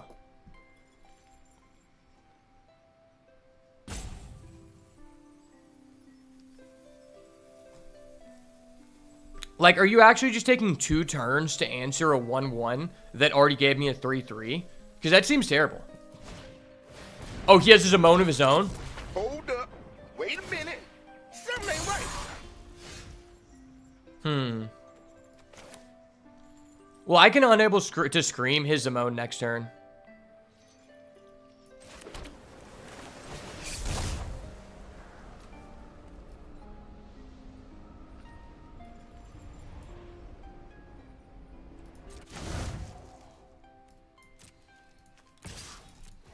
Offer the trade. Trade offer.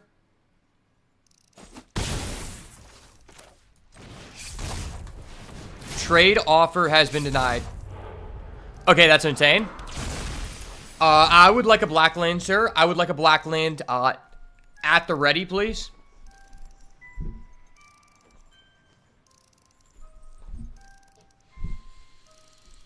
If someone could just reach into the bottom of their heart and pass me a black land under the table, you have no idea how far that would go.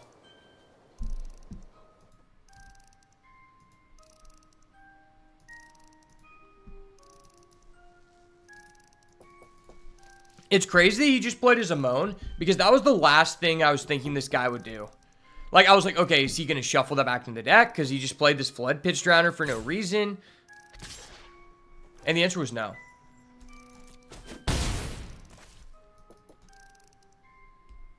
Does he have an answer to my Zimone? Please no.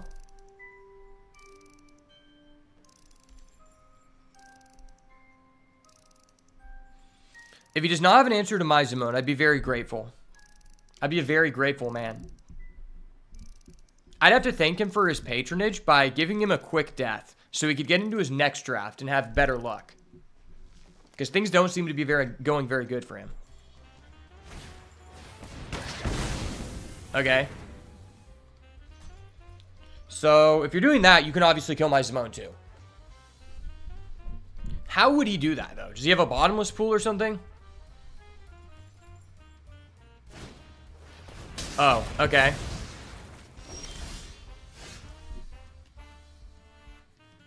Well, I feel like I have to just out this, which doesn't feel great.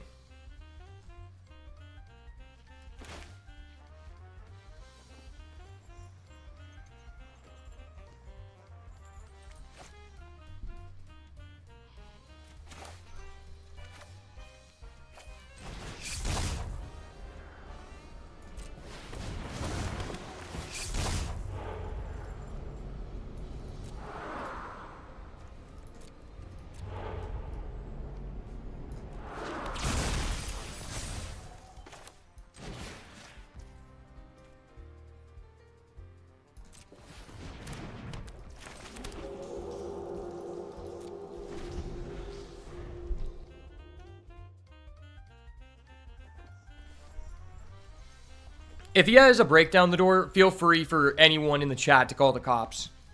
If he has a break down the door, just get 911 on speed dial. Oh my gosh, are you kidding me? Hold up. Wait a minute. Something ain't right. What the fuck, dude? What the fuck? Hold up. Wait a minute. Something ain't right. Dude, this guy is with the International Gouda Federation. I've never seen someone with so much cheddar in their back pocket in my life. What the fuck? This guy's sequence was literally disgusting. Oh my gosh, no. And he got rid of my unstoppable slasher. Why? The hash-slinging slasher.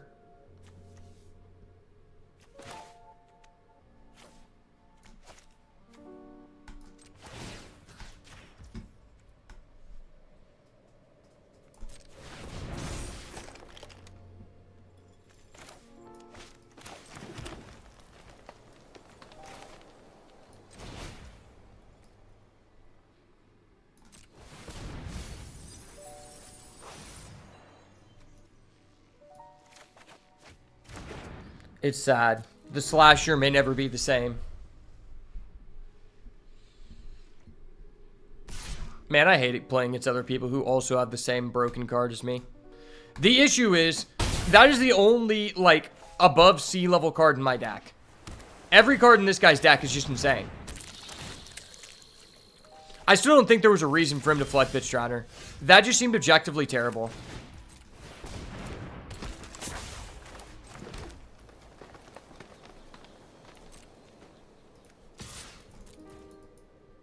Take your licks. I took my licks. It's now your turn. What do you know? We both get a 7-7. This is cool, man. I love this game.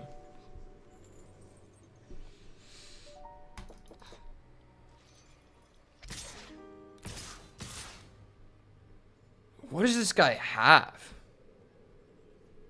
Frantic strength?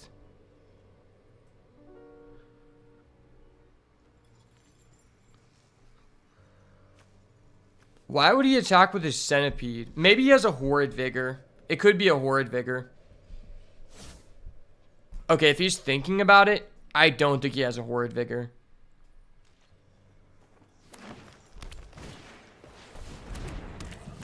Disgusting. Okay. Well, I don't think his Zimone is going to come into play.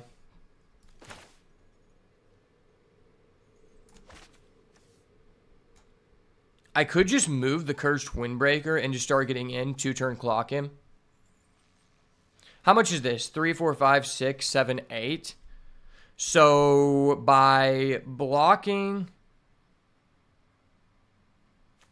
Yeah, so if I sack this and then I chump there, that's 3, 4, 5, 6, 7, 8. No, because I have to chump in the... Yeah, no, okay. Sorcery, sorcery. I think I need to play to my outs.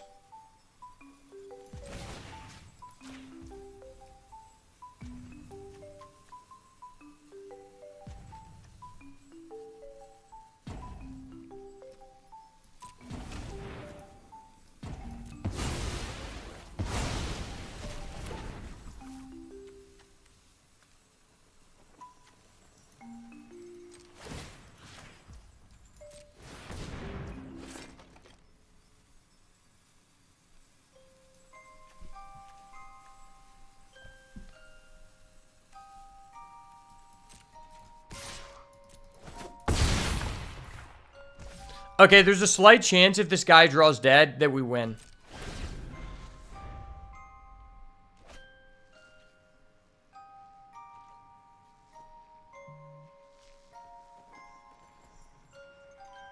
I played to my outs. I could have done the save thing and kill his 7-7, but then he's just still ahead of me.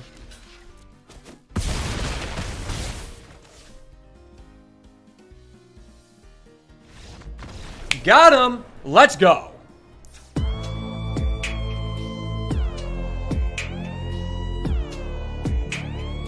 Fight, fight, fight! Like DT. Bro, I'm out here fighting like DT, man. That was some crazy shit. Not everyone would be willing to take that risk, but that's why they call me the boat, baby. With the mustache comes the privilege to take several risks that many non-mustachioed heroes would be willing to endeavor. That's all I'm saying. Like, that was some beast shit. I don't even know. I'm beasting and feasting. Some people just aren't willing to be feasting and beasting, but it is what it is.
Okay, I'm back just in time to cut this guy's run early.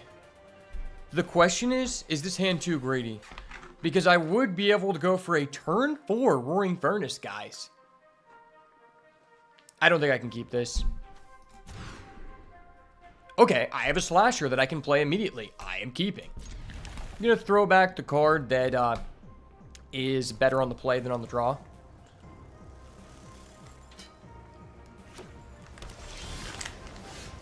Okay, well, that's insane. So I play the blue, I go Underwater Aquarium, get the Surveil 2. Next turn, I Bottomless Pool as 2-drop, play the Murky Sewer. And then on turn 3, I go Unstoppable Slasher. Oh, I'm probably willing to get one mana here. That way, on turn 4, I'll be able to Machete.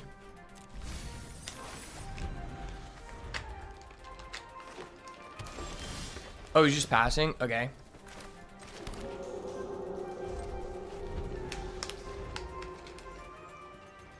Sure, buddy, sure.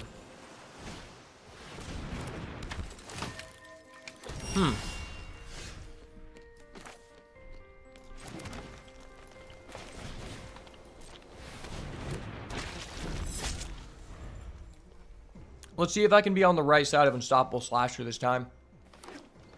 I just want to be the guy who is the Unstoppable Slasher on 3 and opponent has no answer. One time. That's all I'm asking for. It's not a big ask. I've been on the wrong side of Slasher with no out so many times. I deserve this. I just deserve it. It is what it is.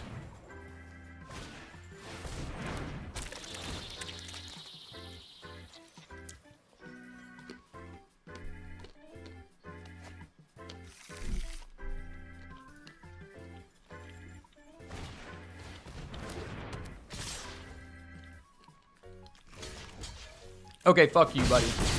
Fuck you. You did it to me, I'm gonna do it to you.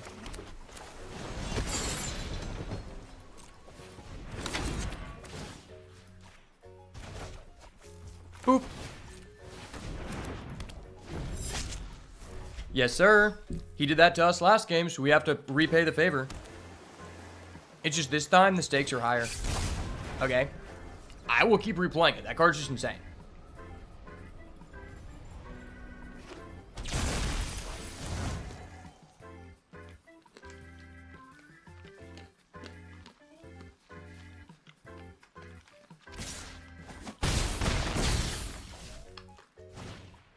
Ew, gross. Actually gross.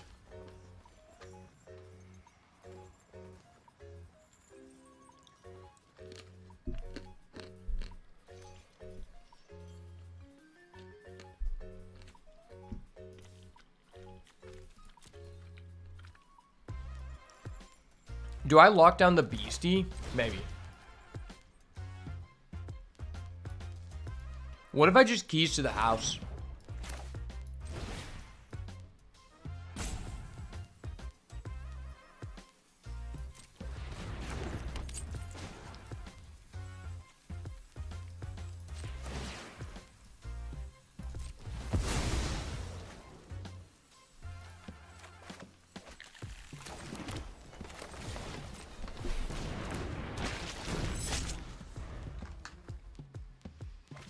I feel like I just have to, like, get a land here. Because if I don't get a land, I'm just losing the game.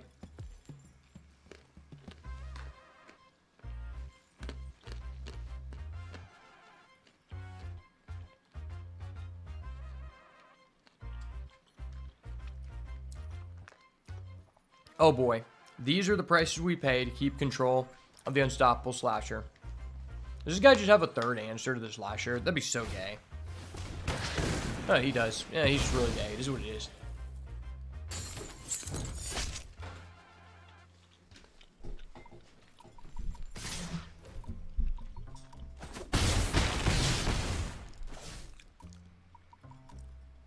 Go join a biker gang while you're at it, Buster. I'll wait. I'll wait, buddy.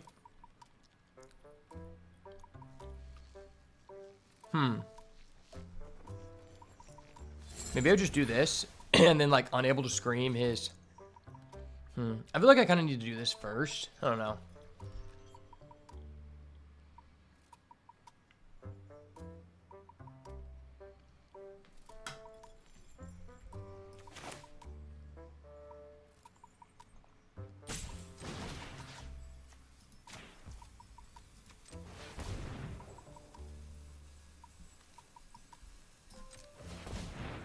Oh.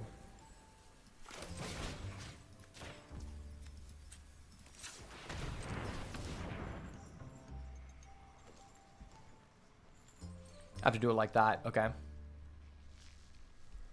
What would you like to sack, bud? Oh, wait.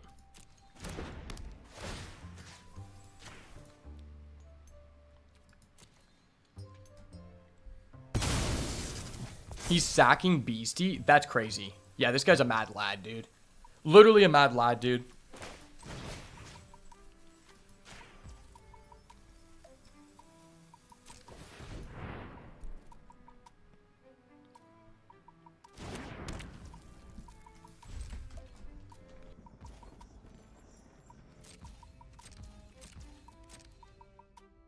Does he have a Glimmer Burst? He doesn't. Okay. No Glimmer Burst. It is what it is, buddy.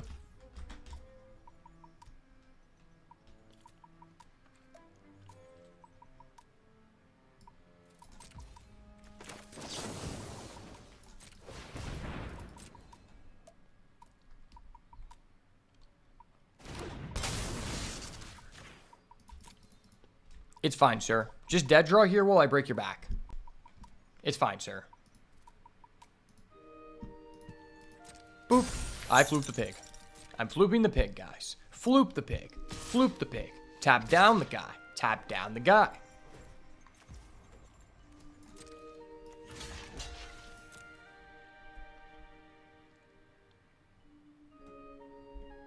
Block the guy. Block the guy. Eat the centipede. No, he's a bashful beastie. Why? Why? Why must he do this, Lord? Why?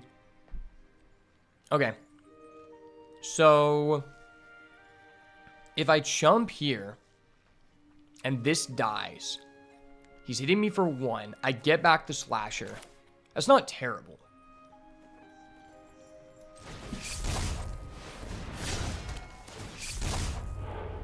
Aw, gross. Well, I'll do the Cursed Windbreaker because there's a slight chance he bounces my card back to hand. And that way I get a guy.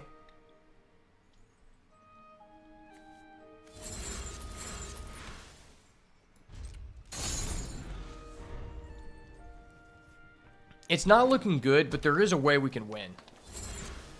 And that relies on him not drawing gas and me trading away with the Beastie. Because then I'll get the slasher back up and I can block. Oh, no. Never mind. Okay. Cool. I don't know why we're sitting around here. It's always the people who are like, I have 1 card in hand. Should I do this or should I not do this? They grind my gears, man. Like, I have no issues losing to someone who just has, like, a good deck or has a good play. Was the people who, like, take all the time and they're like, I don't know if I should do this. It would win the game. I don't know. Maybe I'm being a little bit too risky. You know, the guy's 1 card in hand, 1 mana. There's a lot of things you could do in the format with that. JK, there's literally no actions you can make with green or blue and 1 mana in hand. Legitimately no actions you can make. There's nothing at instant speed at 1 mana in blue. I think the only thing at instant speed in 1 mana in general is in white.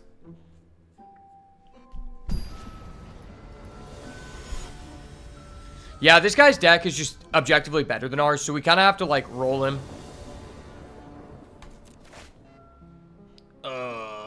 This is bad. But I do have a friendly Teddy. Do we believe in the Teddy, guys? If we believe in the Teddy, we might be able to clutch. And, like, green is our best mana source. We have a land cycler and a keys to the house. So, like, the chances of us drawing something in 2 turns is, like, pretty high. And, like, friendly Teddy is a beast. I'm keeping. I believe in the friendly Teddy. Believe in the power of friendly Teddy, baby. Okay. That's a land. Not the land we wanted. But that's fine. I'll let friendly Teddy do the talking.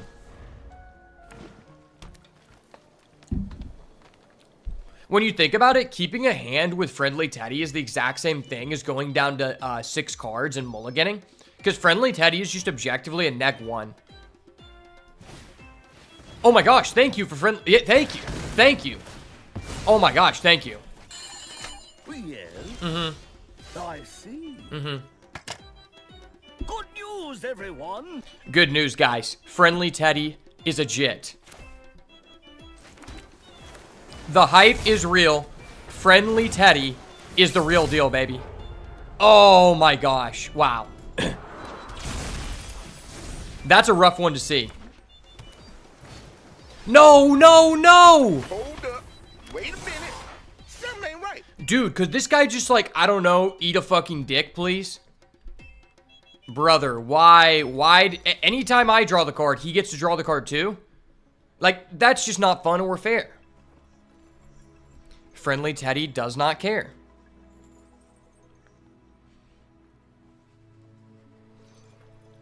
So, if I play this, it guarantees I can kill his Zamone next turn, which is pretty impactful.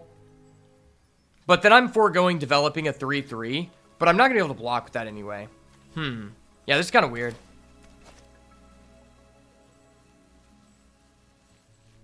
This is very weird.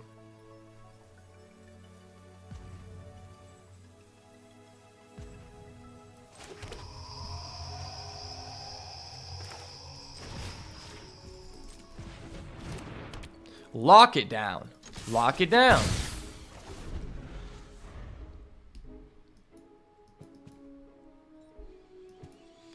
There's no way he has it again. He doesn't have the fear of isolation. He's just not that guy. He's not that guy for a reason, baby. I've never seen him be that guy, and I don't believe that he will be that guy. Knock on wood. Knock on this wood right here. Knock on that wood right here. Turn the TV off for good luck. It's locked. It's locked, baby. I mean, how can we lose? We've knocked on wood twice. If this guy next turn goes fear of isolation, bounce Simone, replay it, I'm calling the judge. Dude, do not kill my face down. Do not coordinate clobbering. Of course he has it. Of course. Hold up. Wait a minute. Something ain't right. So why does this guy just draw the same 5-card hand every single game? We've literally just seen like 10 cards in his deck because he keeps drawing the exact same cards. And they're all the broken cards. Like, okay, fuck me in the ass and call me Sally then. Sure. I get it.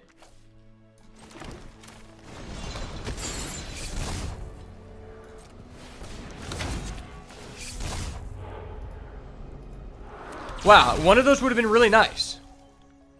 I think I just have to call his bluff. I'm not sacking... Yeah, I'm not sacking my Unable to Scream to kill his Simone.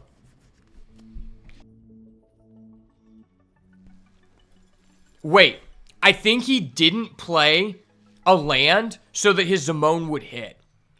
I think he actually did that because he didn't play a land last turn, but he had a Centipede. That just seems strictly incorrect. So this guy definitely has the fear of isolation. Like 100%, because why would he not play a land? I just realized we're going second. Okay.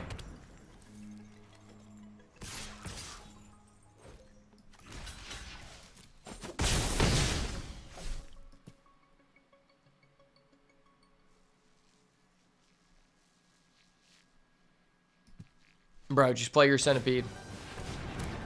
Why is he not playing his Centipede? He, like, really wants the Simone to hit. And I, like, really don't want him to do that. Also, I just want everyone to know it's absolutely fucking disgusting that this guy has, like, just done this every game. It's so disgusting that we're at 14 instead of 13 because being able to play this land is the difference between actually affecting the game and not.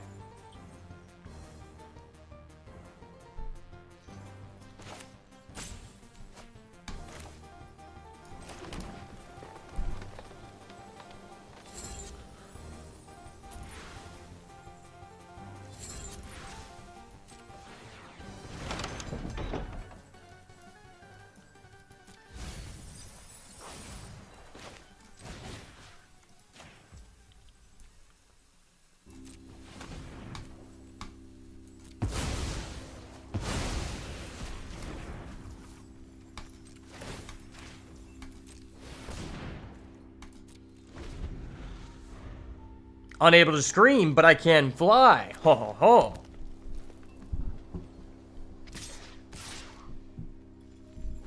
Why does he keep attacking with that? That's not doing anything.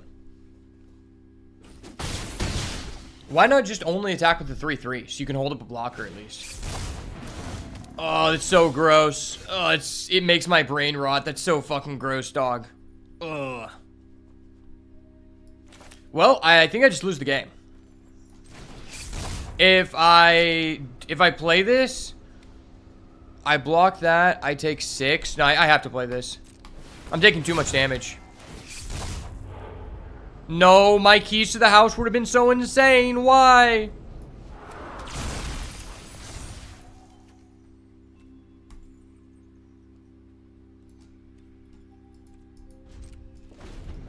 Yeah, I think we're cooked. I don't know why this guy sat on the Centipede so long. He was, like, baiting us so hard because he thought there was a way he could, like, turn his Simone online, but there actually just wasn't. Like, at that point, just go to 7 as fast as possible, then do it. Don't stay at 4 mana. That's just objectively bad. And I hate losing to people who are objectively bad at the game. It feels terrible.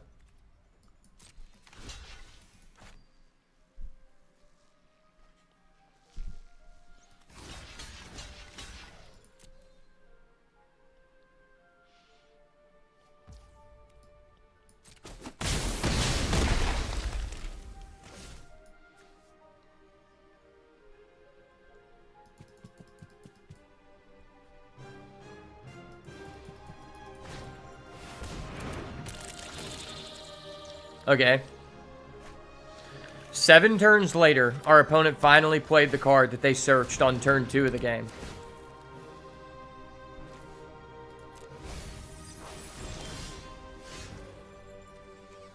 Oh, that's so bad. And this is a land.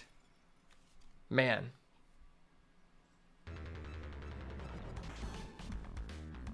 I bounce that.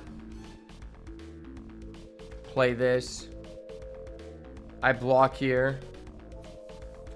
I go down to 1 HP. Okay, so it's unlikely we win, but like I could still do it.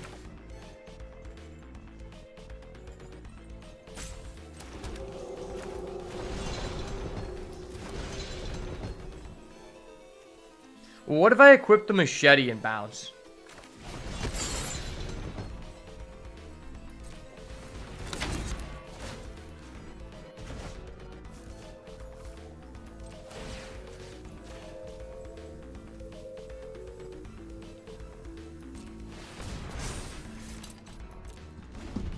I now have 3 things attached to this face down card.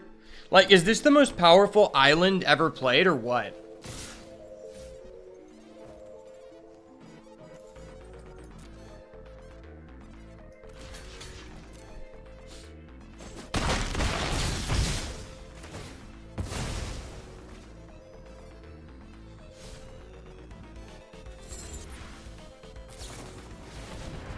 The fuck? Why didn't he just do that during the combat steps so that he could... Okay. GG's. Unfortunate. Yeah, our opponent just had an objectively, like, better version of the deck we had. I mean, I wouldn't say that they played better, but they just had a whole bunch of, like, really strong uncommons that were just way better than ours. Like, we're splashing black because we need to.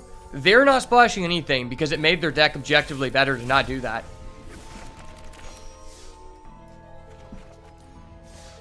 Alright, BRB. I gotta get my food out of the air fryer.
All right, sorry about that, guys. My dog was sitting inside on his bed, and I wanted to make sure that he's like not just inside all day, so I had to set him up outside because it's like a really nice day.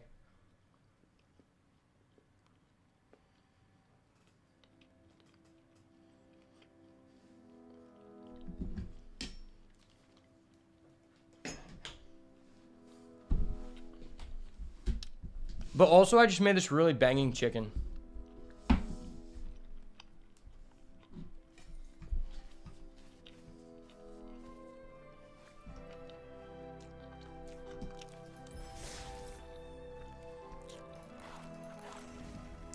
I want to work on making a side deck for this deck to record a video. I'm going to go to Untap GG and see what like the best cards are like the side deck.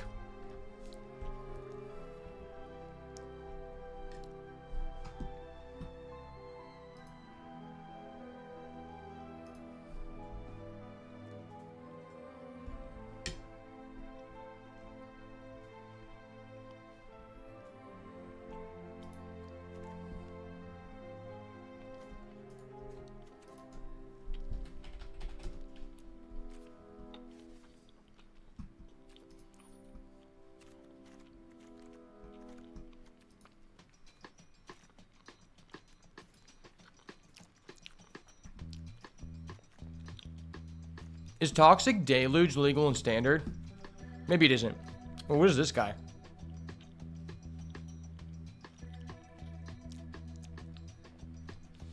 I kind of like didn't pay much attention to a lot of the cards that came out during this new Phyrexia thing. Mainly because I wasn't playing, but also because like I started playing Magic in original New Phyrexia. That's one of my favorite sets of all time. And this set, it just seems like they did such a shit job. Like, they kind of just made the Phyrexian mana thing kind of negligible. It's like, okay, this guy is just too fair.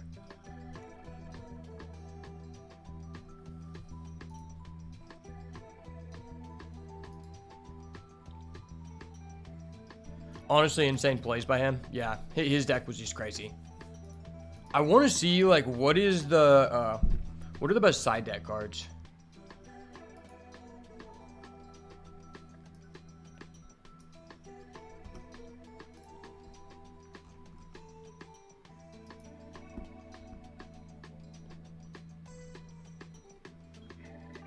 Maybe I should look at a side deck for Golgari midrange. Yeah, maybe I should look at decks. I don't really use this site, but they have good data for drafts, so maybe they also have it for this. This is a Golgari mid-range deck. Could we go to best of 3? Okay. Because I feel like this deck is just way more enjoyable in best of 3. This person plays Duress. Should I play Duress? I don't really know what that's good against, but I could see us putting it in. I could also see us playing this card. This card's actually good. This is like the one card, I think, with like the Phyrexian mana that they actually made well in this format, or in this set.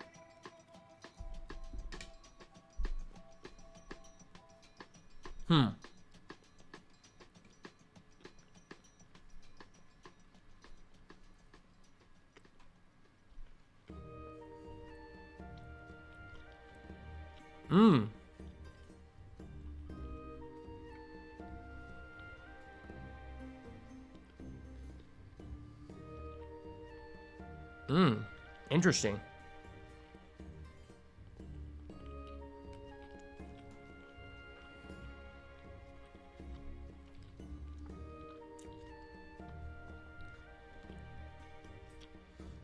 I've literally never seen this card.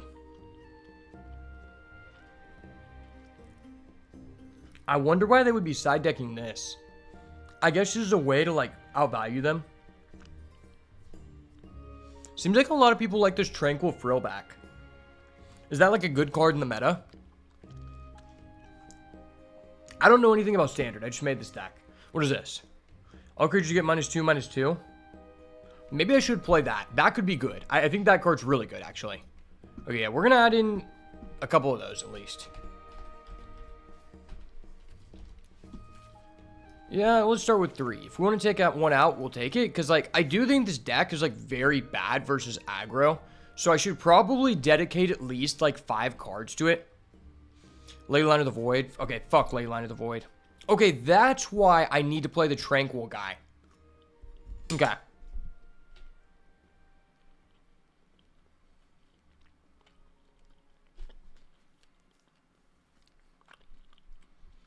Yeah, because I can reanimate that guy.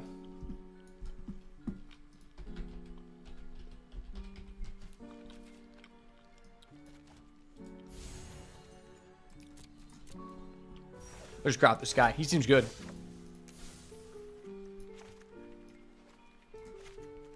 Put in 3 for now.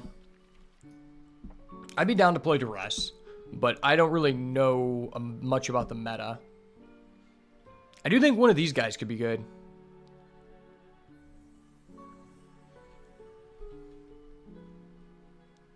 Like, maybe if they also have flyers to give our flyer trample.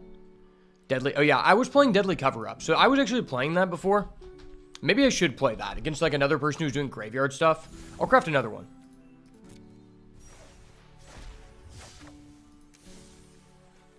That card was pretty good when I played against, like, a Rakdos player who was playing Disturbing Mirth. But I don't know if that's a meta deck. The guy might have been trolling. What is this? A point with Affliction? 6 exiles her creature with mana value 3 or less.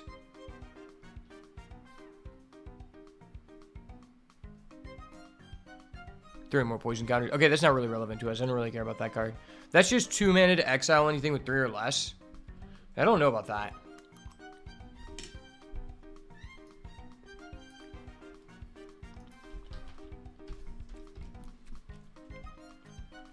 I want one more of these in case they put in Leyline of the Void. That's like my main concern. Is like aggro and Leyline of the Void.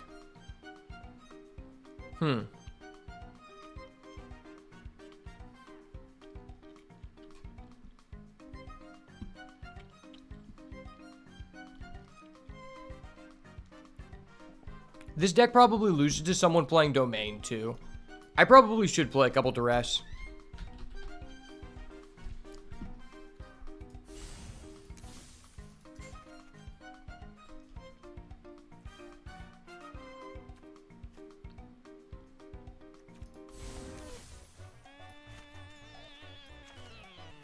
I'm not a big fan of that 2-mana Duress.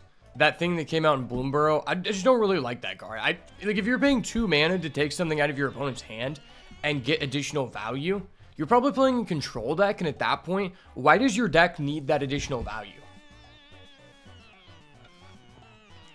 I just don't think it does.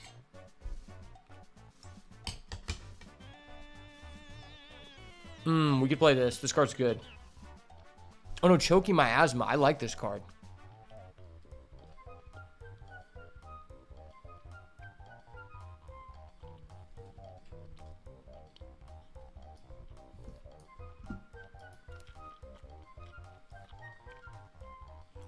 But wait, this card is just strictly better. Yeah, why would I play Choking Miasma if I can play that guy?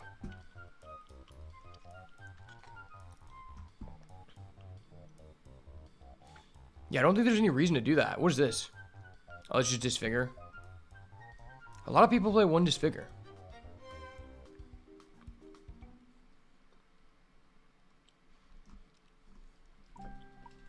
I usually don't have a creature to where that matters. So, like, I don't know. Because, like, at worst case scenario, I'm just going to keep the Swarm Weaver. What about this? Yeah, I don't think I really care much about that. Like, I have the Tranquil guy. He exiles someone's graveyard, I believe, right?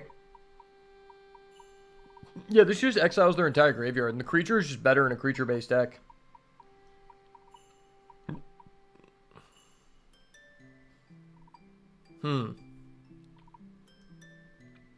I guess this plays around like something. Cease Desist. Yeah, someone had this against me. This card's fucking bullshit, dude. Yeah, this guy was main decking this card in best of 1. That card's bullshit. Also, Ghost Vacuum. Dude, Ghost Vacuum is so gay, dude. People who run, like, Ghost Vacuum probably jack off while playing Luigi's Mansion. I'm just gonna say it.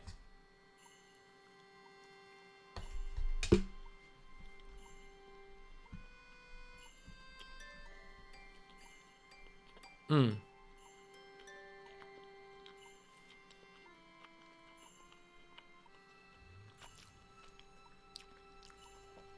Is this guy even good? This guy seems not good.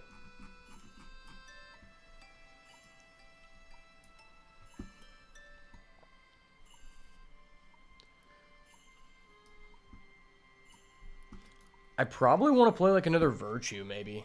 Virtue is kind of good just because like the 2 health is like pretty relevant. Yeah, we'll play another Virtue in the side deck.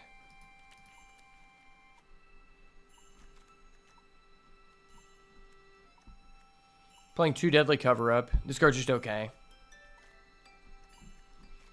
Okay, what else should I put in? Oh yeah, there's a Scrap Shooter guy. This guy's kind of good. Because we can just like reuse it. Oh no, I should play a Nisa. That's what I need, right?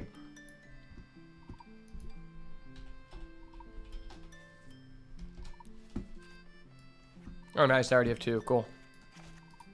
I feel like this side deck's kind of weird. Look at a different deck.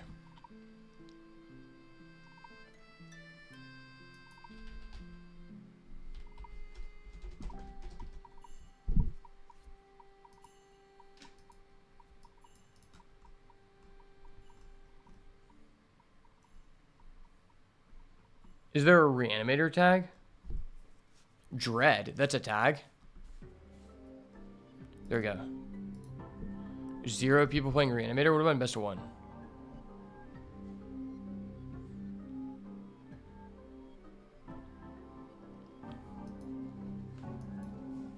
Okay, what if I go to MTG top 8?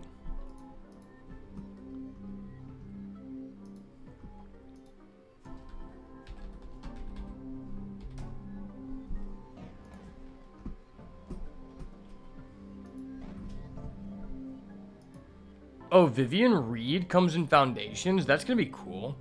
I always liked this card. This Liliana, I always felt was like overcosted and just useless. You know what's funny is they're like, okay, we're only going to be printing 1 Planeswalker per set, guys, and we're going to be destroying the sparks of most of the OG Planeswalkers. And then it's like, okay, Foundations, we're just going to add in all of the Planeswalkers we said we were going to destroy.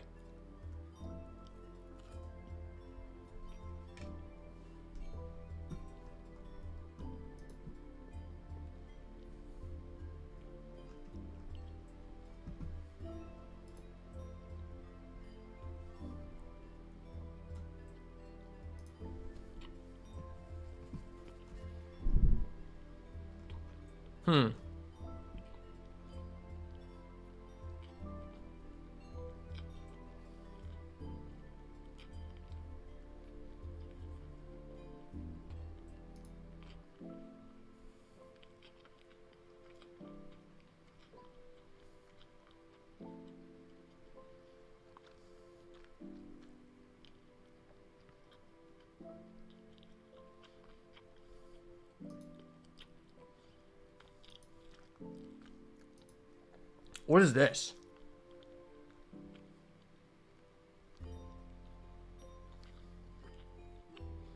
This card seems kind of good.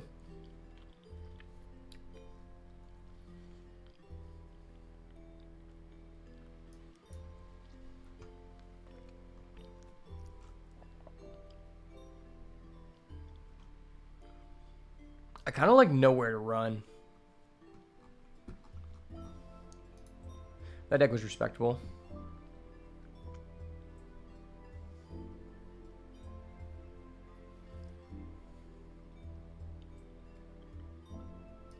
What is this? No.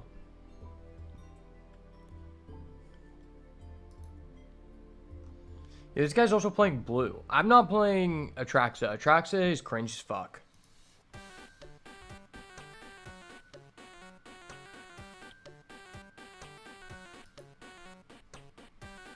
This guy's also cringe. She's playing fucking Glarb. That's ass. Yeah, that deck looks terrible.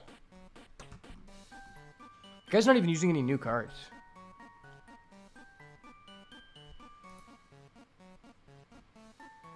This guy's playing red Reanimator? What the heck? That sounds terrible. Yeah, why would you do this? Like, Overlord of the Boiler Bagels, that's like the second least powerful Overlord. Like, this card is, like, when you think about it, it's like Inferno Titan was power creep like 7 years ago. And this card is just a worse Inferno Titan.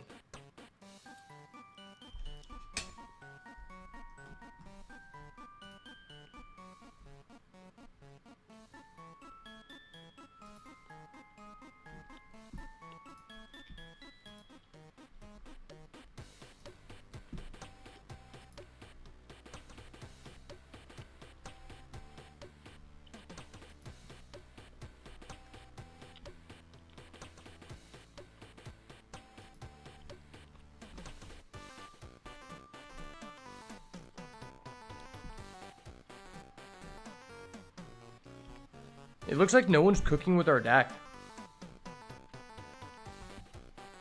Yeah, no one is cooking, man. I guess we're just gonna have to cook on our own.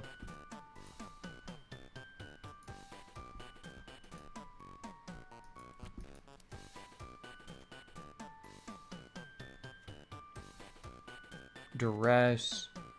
Drag the roots, I like that.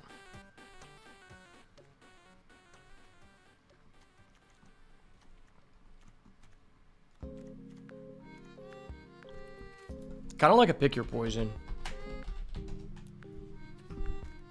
If what I'm doing seems ass, understand I don't understand anything about the meta. This is my first time playing Standard in like a long time. Probably, I haven't played, I just don't even like Standard. I usually only play Timeless. I could just take out this card. This card doesn't seem that good.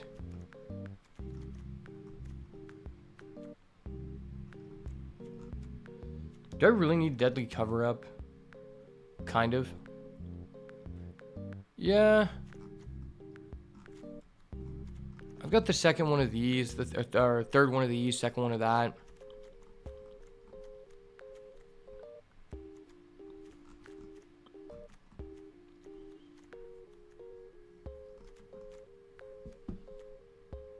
Yeah, no, I think this card is just a better version of that card in our deck. Yeah, that card's really good. Okay, this deck seems fine. Let's try it.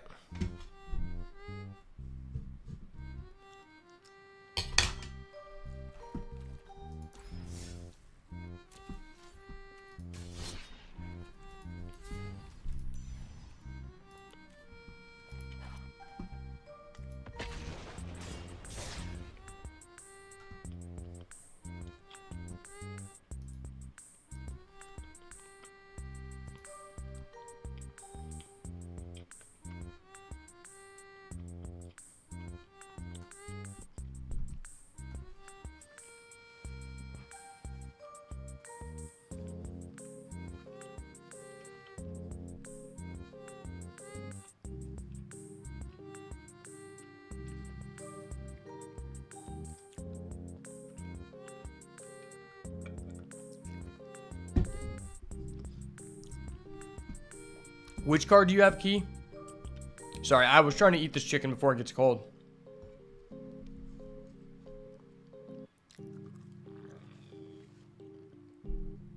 This hand's interesting.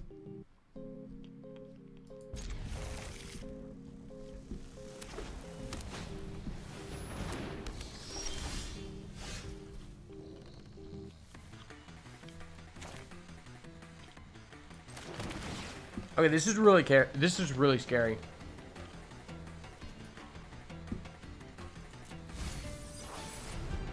Because if he plays a turn 2 Deep Cavern Bat, we're actually just kind of cooked with this hand. He just takes our Say Its name and we cry. He's gonna go Deep Cavern. Okay, he doesn't have it. Let's go. Let's go.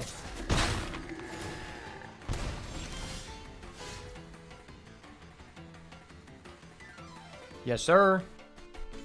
Does not have it. He's not that guy. This card is really good. I remember when this first came out.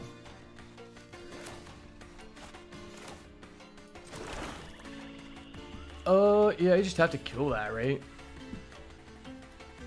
We'll see, because I don't want to kill that preemptively and him play Zoraline. I know Zoraline used to be good. I don't know if it still is.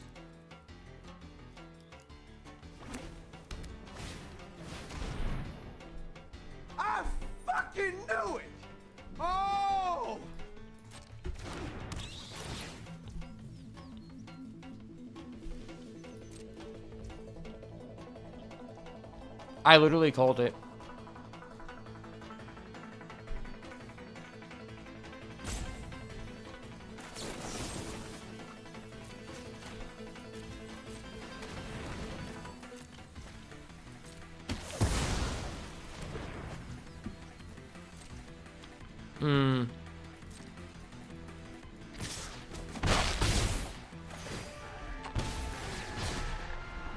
We go down to 14. Okay. Well, that was terrible. Wow. Okay.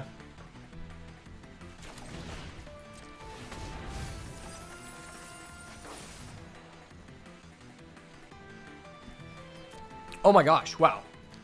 Well, I can at least get rid of 3 Say Its Name and go for an Altanac here. I don't think I add this back to my hand. That literally does nothing. I'm actually... Okay, yeah. I have an Altanac now. Wow, that was pretty crazy that we hit that so early. Search the graveyard. Yes, sir. In hindsight, I could have played this first to get one more in the grave. Okay, I got rid of another one of those. That's fine. Turn 3, 9/9 trample. When they target it, we get to draw a card. That's pretty good. This deck seems kind of cool.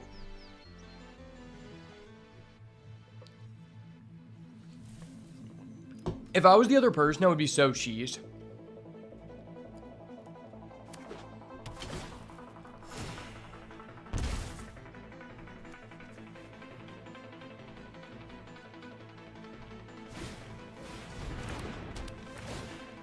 Oh no!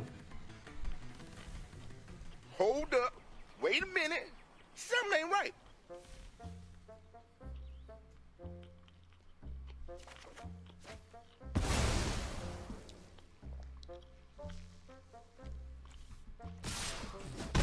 Ow.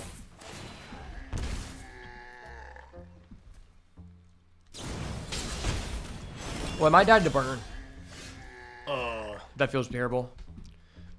Yeah, I might just die to burn.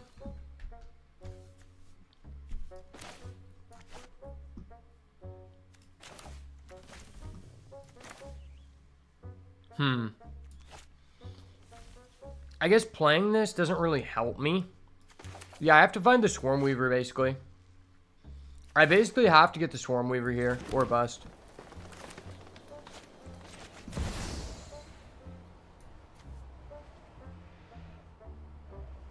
You get a mill a permanent card. Okay, is there any permanent card? Oh, yeah, there is that 3. No, wait, yeah, we would have enough for that. Okay. That was not great, but okay.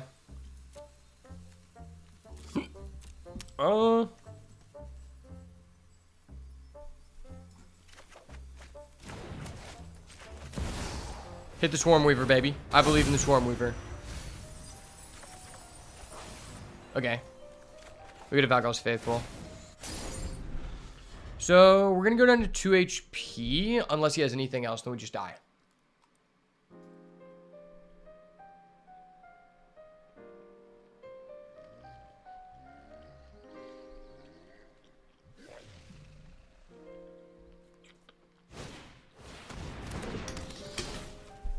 Okay, let's go to the next game.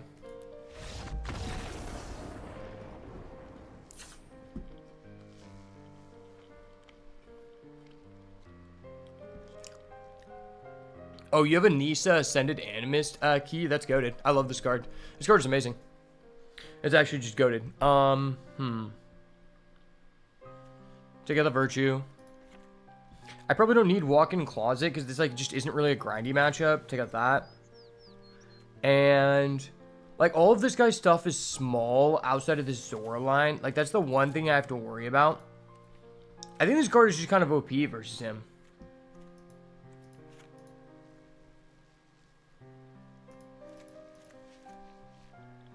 I think I just want to rock with that.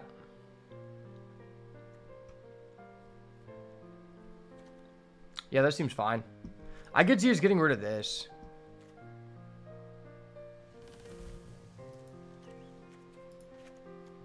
The thing that's good about this card is that because it's an enchantment, you're able to like mill it off of a cash grab and add it back. That's like the only advantage to it.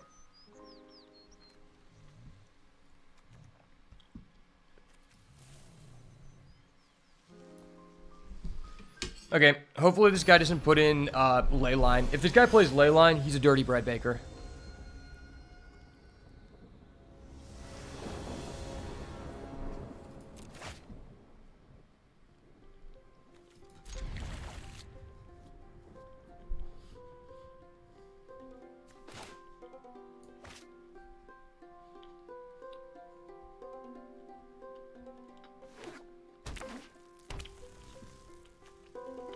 Wait, what the fuck? He has a ley line, but it's not ley line of the void. What the fuck? Okay. That's terrible.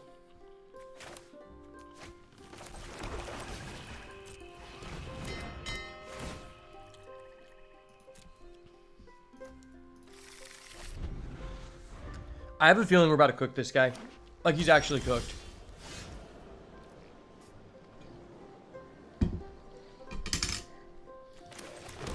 So the good thing is cash grab is an instant, so I can do that during his turn.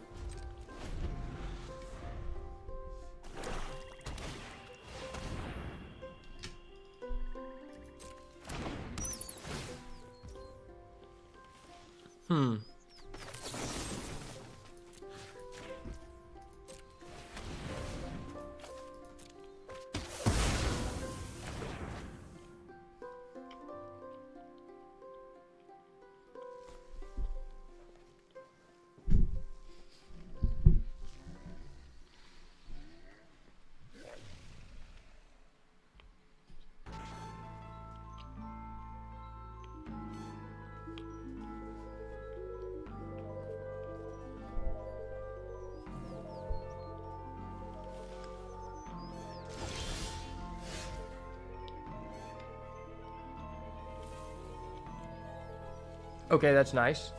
What's it to land here?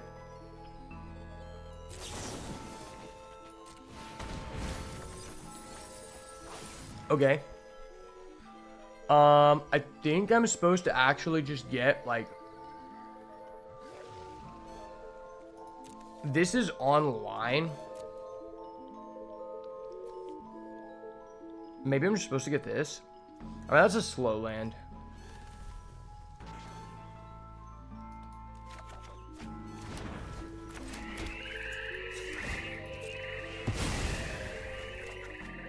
Okay, that was insane. That was actually insane.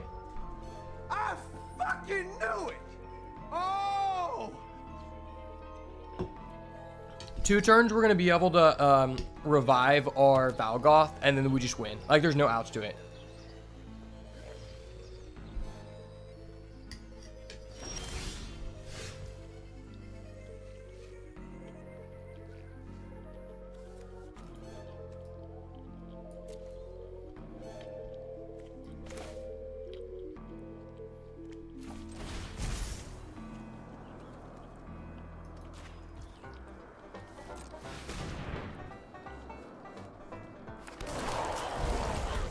Never fear, brother. The Swarm Weaver is here. Let's go, baby.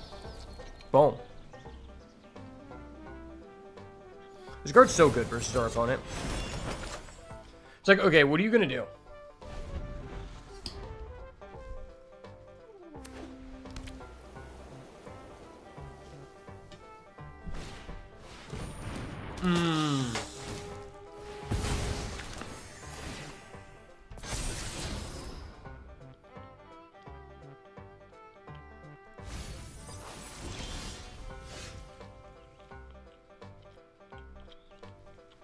No! Why is our land a tap land?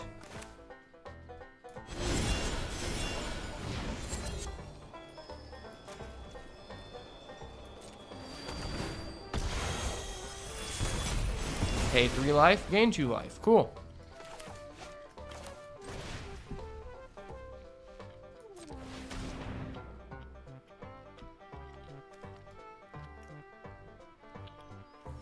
Don't mind me, sir. I'm just going to go ahead and get any card in my deck. I love this deck, man. Such a fun deck, man.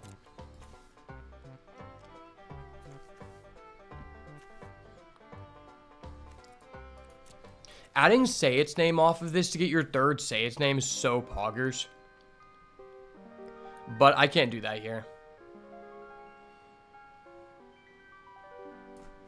I think I just have to get this guy to confirm the Valgoth.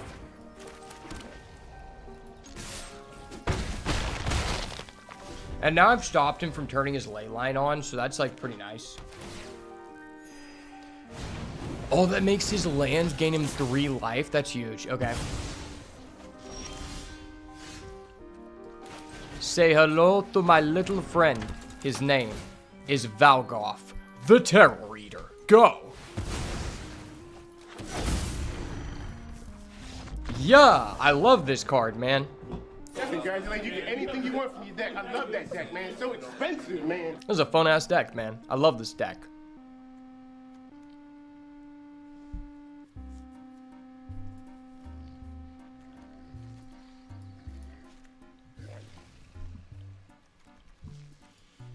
I don't think this is that great of a matchup for us, but it's definitely winnable. I think that this guy doesn't really have a side deck to beat us, though.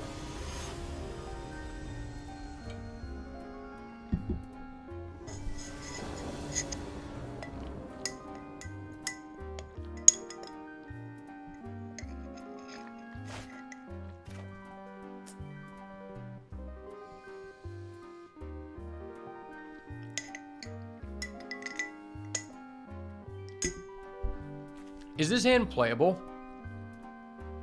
Yeah.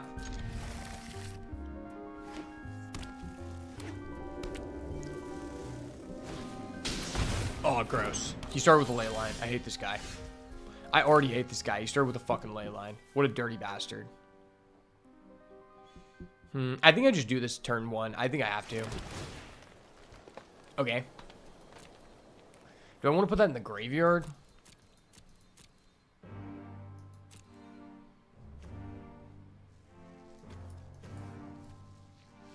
Yeah. That's a tough one.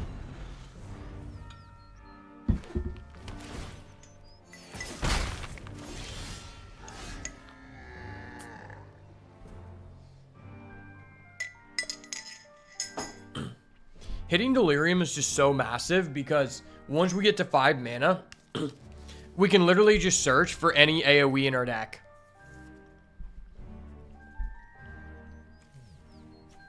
I think I'm just supposed to do this. I think you just always play this guy on 2. Because, like, he's a Japanese style art, which means he's, like, better than the other cards we have.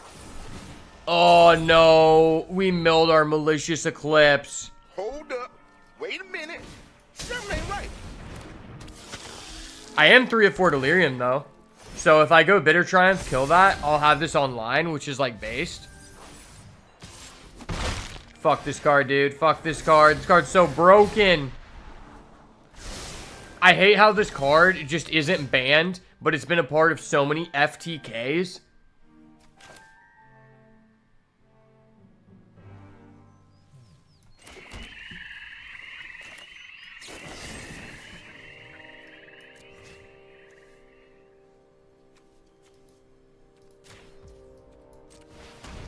Fuck y'all, pay 3 life.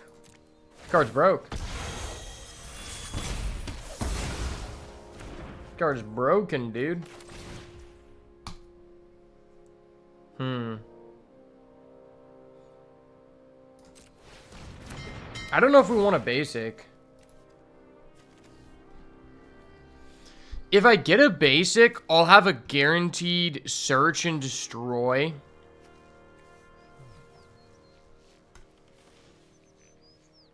I probably should do it.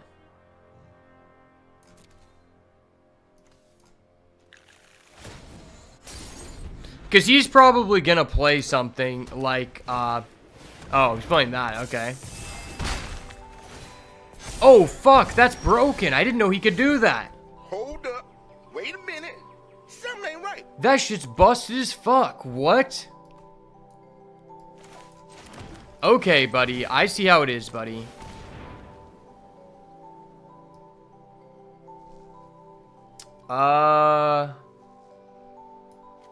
I get a drag to the roots. I blow up this.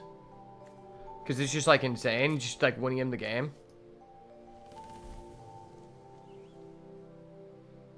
Oh, that feels so bad. If we draw another land next turn, though, I'll be able to like AoE him.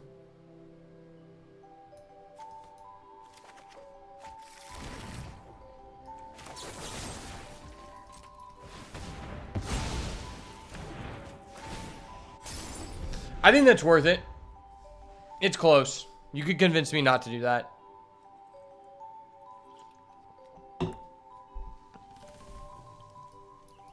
We still only have 3 permanents in the grave. Bro, what? Hold up. Wait a minute. Something ain't right. This guy is such a fucking high roller. Dude, that guy's deck was ass. I'm not gonna lie. That guy's deck was legitimately ass.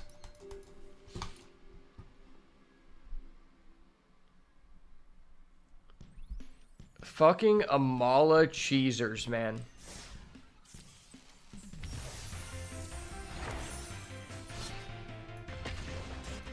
I do think the side deck was good, though. The side deck came in clutch.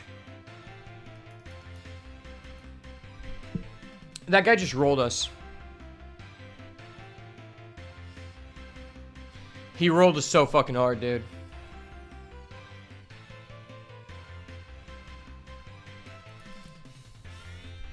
These round 1 rollers, man. I can't get enough.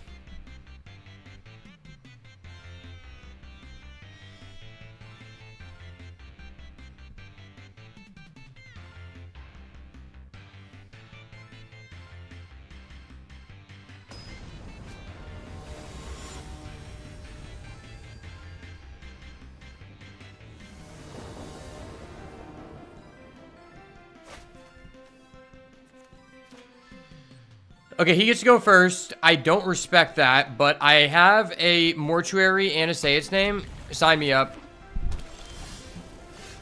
Ooh, okay. Okay, yes, yes.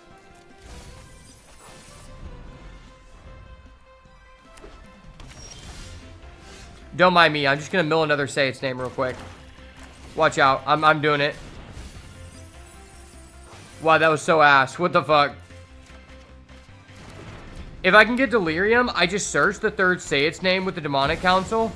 Oh my gosh. Oh my gosh. Fuck that card. Hold up. Wait a minute. Something ain't right. Hold up. That card's broken. Wait a minute. Fuck that card.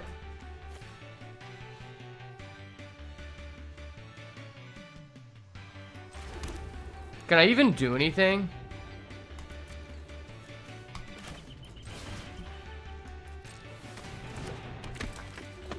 Bro, this guy is the Coomer art. These fucking Coomers, man. Fucking Coomers, man.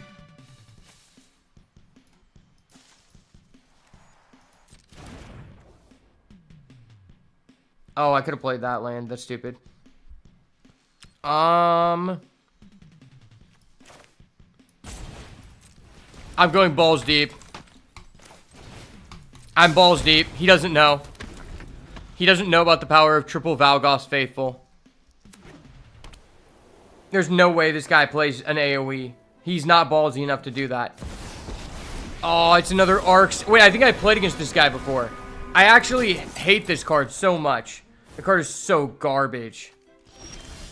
No, no. I needed a non-tapped land so freaking bad, dog. Where are my homies at who got the non-tap lands? Like, for real, or say its name. This guy would be so freaking cooked, dude.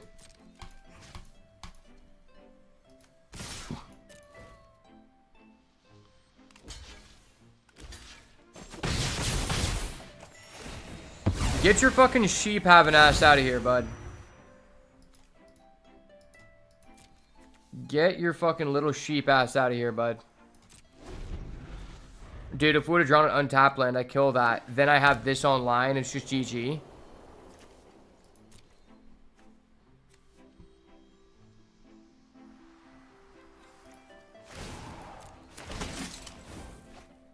Nice, man. I love that card, man. Congratulations. You get anything you want from your deck. I love that deck, man. It's so expensive, man. I love that deck, man. It's such a cool deck, man.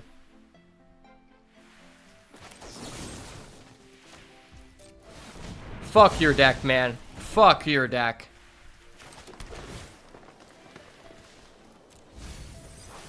I love playing the Mortuary and just randomly milling a Valgoth and just not being able to res anything. And then, but you have a Valgoth's Faithful on the field and you mill and it just hits. It feels so good.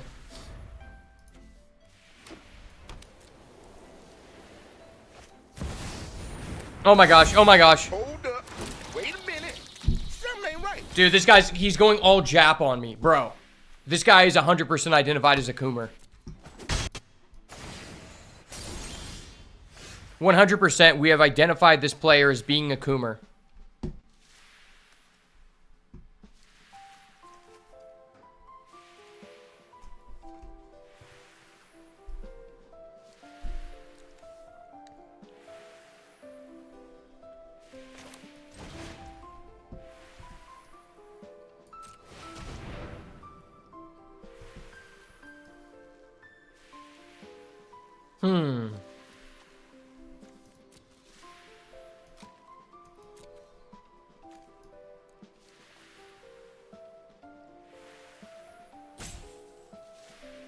I could just go get this card to discard my Valgoth.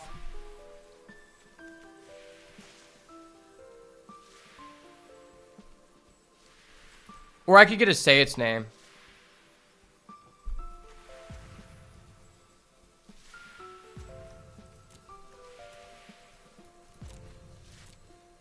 I think I'm going to do the save thing.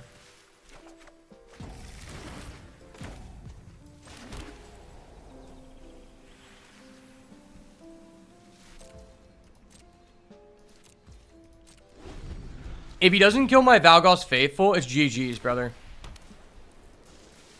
There's no way he has an answer to my Valgoth's Faithful. He's not that guy. He's playing mono white. I guarantee you he has like 10 Sunfalls in his deck. I guarantee it.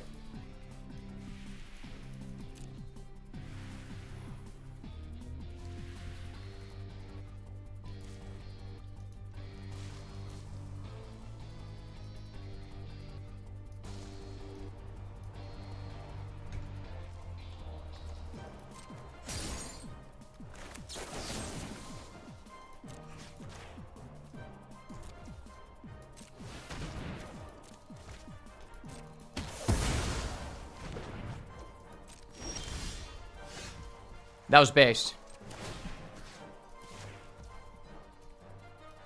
I summon Valgavoth from the graveyard. Go. Take out his last remaining life points, Valgavoth. Go. I think we hold this. I guarantee you he's just going to Sunfall.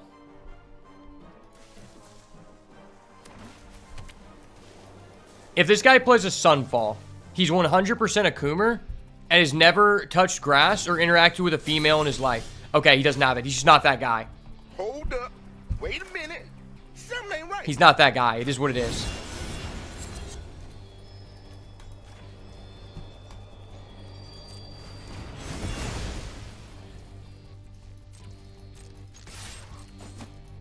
Valgavoth!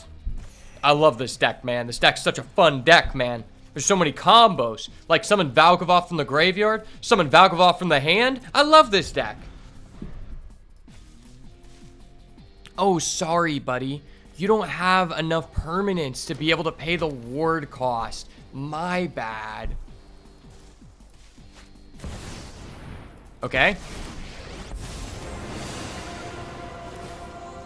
Wait, how does this guy have 9 mana? I actually hate this Enduring Innocence card. This card's so stupid. Carrot Cake? What the fuck?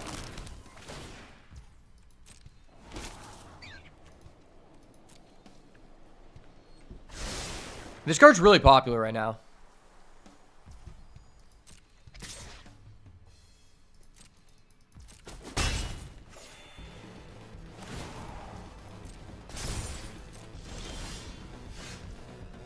That was garbage.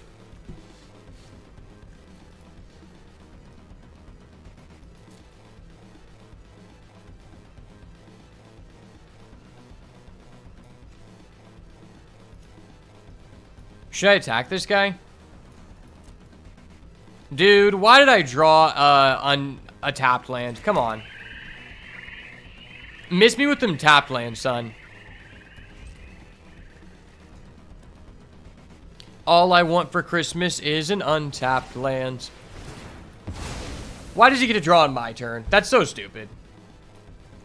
Oh, wait, I get to play your cards from exile. I forgot this card's broken. Yeah, I get to play a carrot cake. I want a carrot cake right now. I want a carrot cake right now. Buddy, let me go ahead and cake you. It's time for you to be caked, buddy. I'm attaching the cake to my Valgoth.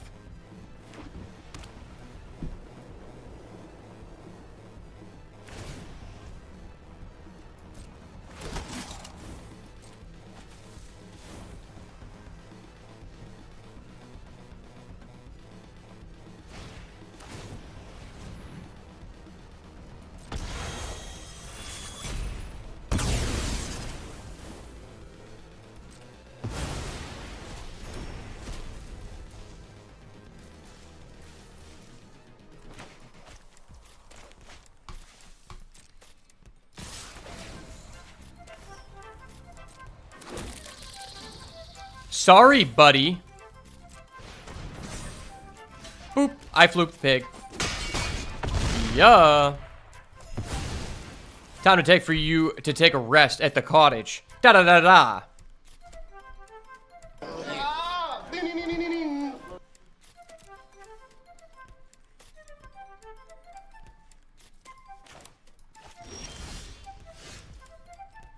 I can't tell if that was good.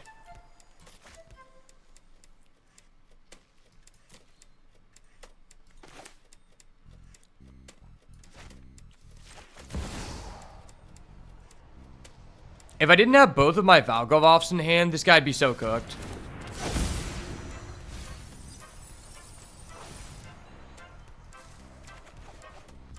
I'm about to combo this guy. Watch and learn, guys. I'm just going to mill a third say its name here. I'm just that guy. Dude, it would have been so nice if we milled the Swarmweaver. If we would have milled the Swarmweaver, this guy's just so cooked. I have a question for the developers. Why are none of the Overlords, legends? Like, why are these cards not legends? They're so crazy. They probably were just like, okay, so we should make these cards legends because they're extremely fucking broken in standard. But, like, we don't care about people who play formats that aren't commander. And, like, these would be too busted as commanders. So, like, we can't make them legends.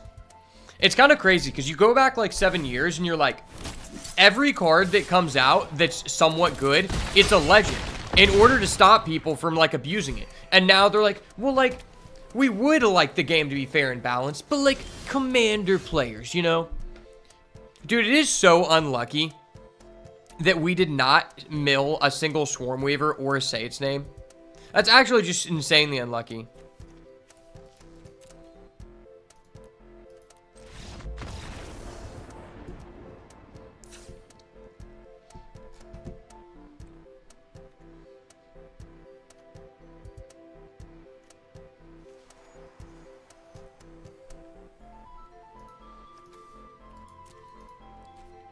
Trust me, this deck is good, man. Trust me, the deck is actually good.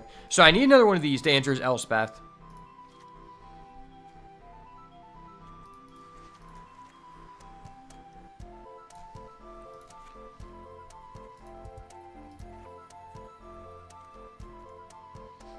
I need to cut 2 cards. That match was kind of grindy, which makes me think I want this walk-in closet, but maybe not.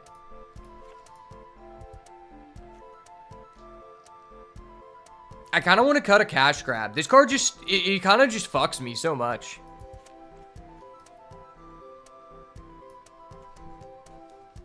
Like, if I could draw, and if I could choose to draw any of the mill cards, it's like, give me one that's not cash grab, and I'm happy.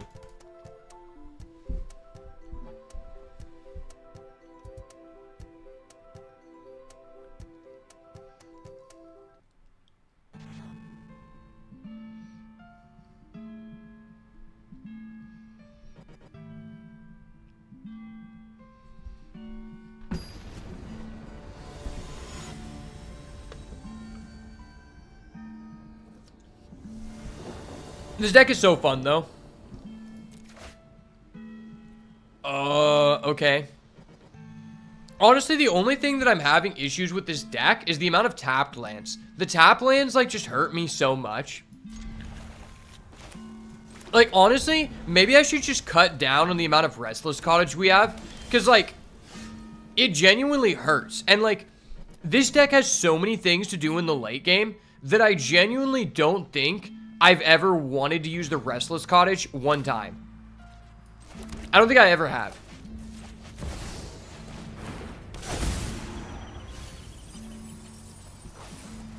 Alright, that's the combo, baby. It sucks because I kind of needed to say its name.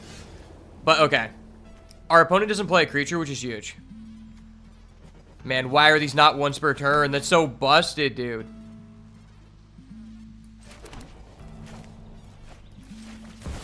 Yeah, why can I just, like, fill up the board with these for no reason?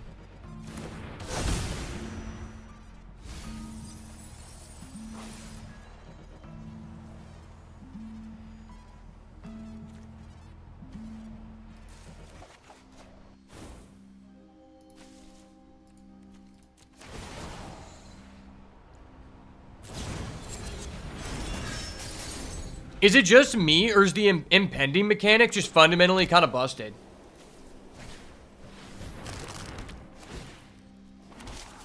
I've almost got him right where I want him. I just need him to make, like, one more guy. Like, if he plays his impending overlord, I'll malicious eclipse. I wish Toxic Deluge was in the format so bad.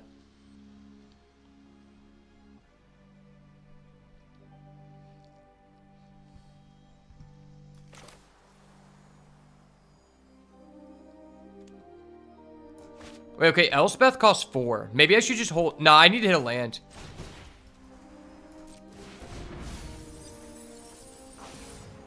Okay, I need to add back an untapped land.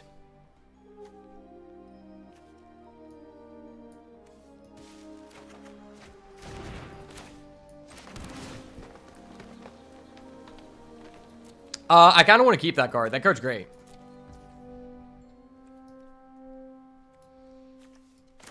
And then, you know what? Like, our hand is so good. I think I can afford to just, like, let this guy die and reduce damage.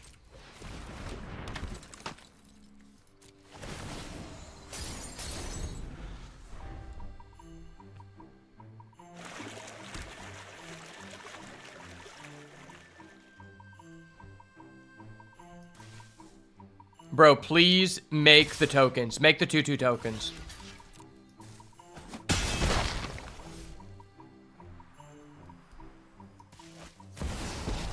Ah, he's making an Elspeth. That's gross.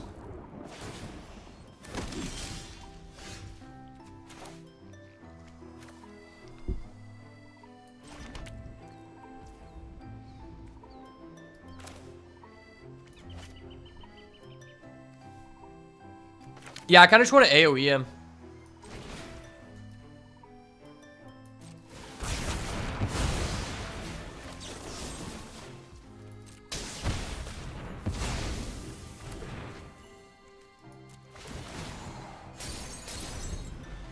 I might not even need to revive back my Valgoth because I have 2 Overlords coming in back to back.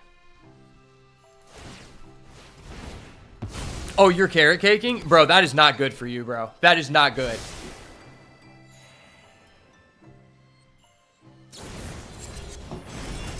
Sorry, Buster. You're going to need to pay for Ward 3.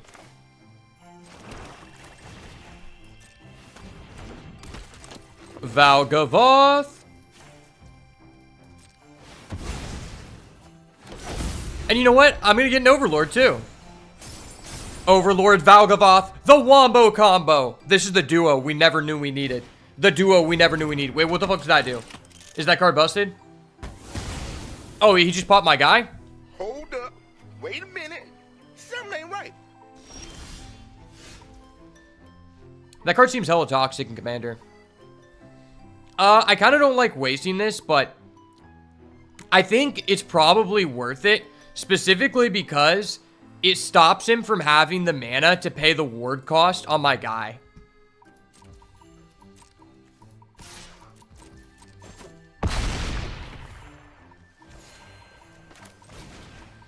I wonder which effect takes priority here. Like, can I play his lore into the third path?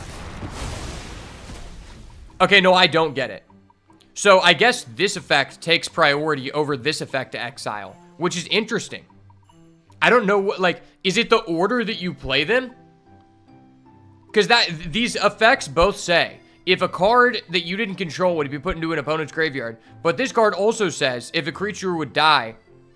I don't know, that's interesting.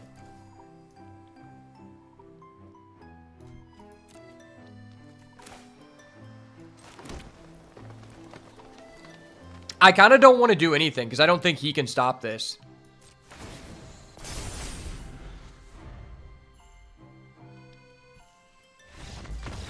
Cool. Yeah, Demonic Council is so cool. I love this card.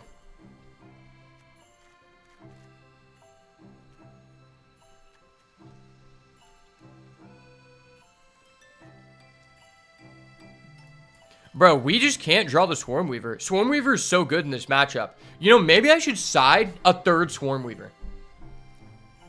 I think that might actually be worth it.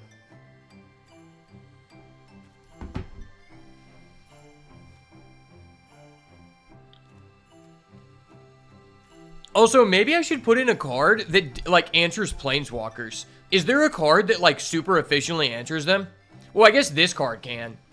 Okay, I have 7 ways to answer a Planeswalker for 2 mana. That's not bad. Maybe I don't need to side deck anything else.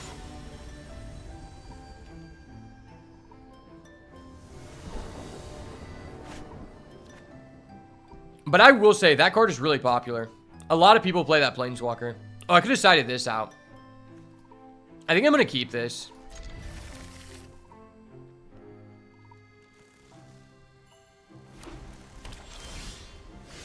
Okay, cool.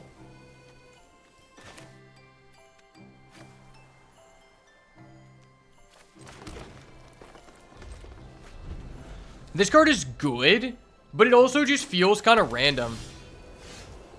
I could easily see us taking it out of the deck. So what is he going to play on turn 3? He's really just been using... He might just use his enchantment during the end step that gives him a 2/2.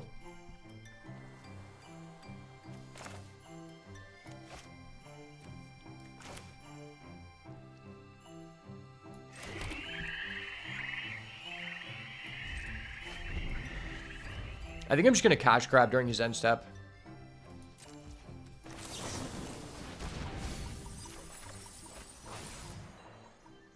Okay, so I didn't mill a land, which makes this card a lot worse. But I will be able to discard a land, maybe. It's probably better to add this, because, like, I'm going to use this to ramp at some point.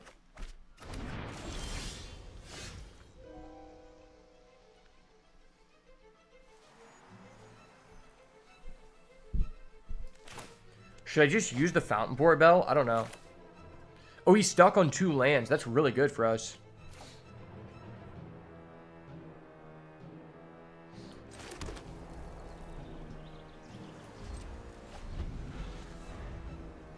Just gonna cash grab again. If he develops... Okay, he's just gonna give it to us. Let's go! I love this deck, man. This deck is so fun. Wow. This deck just feels like I have so much, like, outplay potential. And that's exactly what I'm looking for a deck.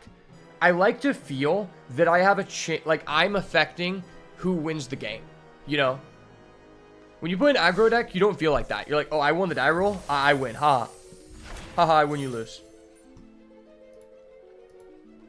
Yeah, this deck is hella fun. I wonder if there's any way that I could make it better. I feel like I just need some way to, like, because... It's funny because they said, like, yeah, we're going to cut it down to 1 Planeswalker per set. And it's like, I play against so many people with Planeswalkers. People just love Planeswalkers. And I think that was just a terrible idea, business-wise. Because Planeswalkers are the only thing unique about this game over other card games. Like, there are other games that have a mana system where you have to play them from hand. You have the Lorcana game. You have the Pokemon game. Like... And then also, like, in Hearthstone, you have passive mana. Like, that's not a unique thing. Artifacts and enchantments, those are not unique. The way you attack isn't necessarily unique. It's not in every game, but, like, the one thing that is unique is Planeswalkers.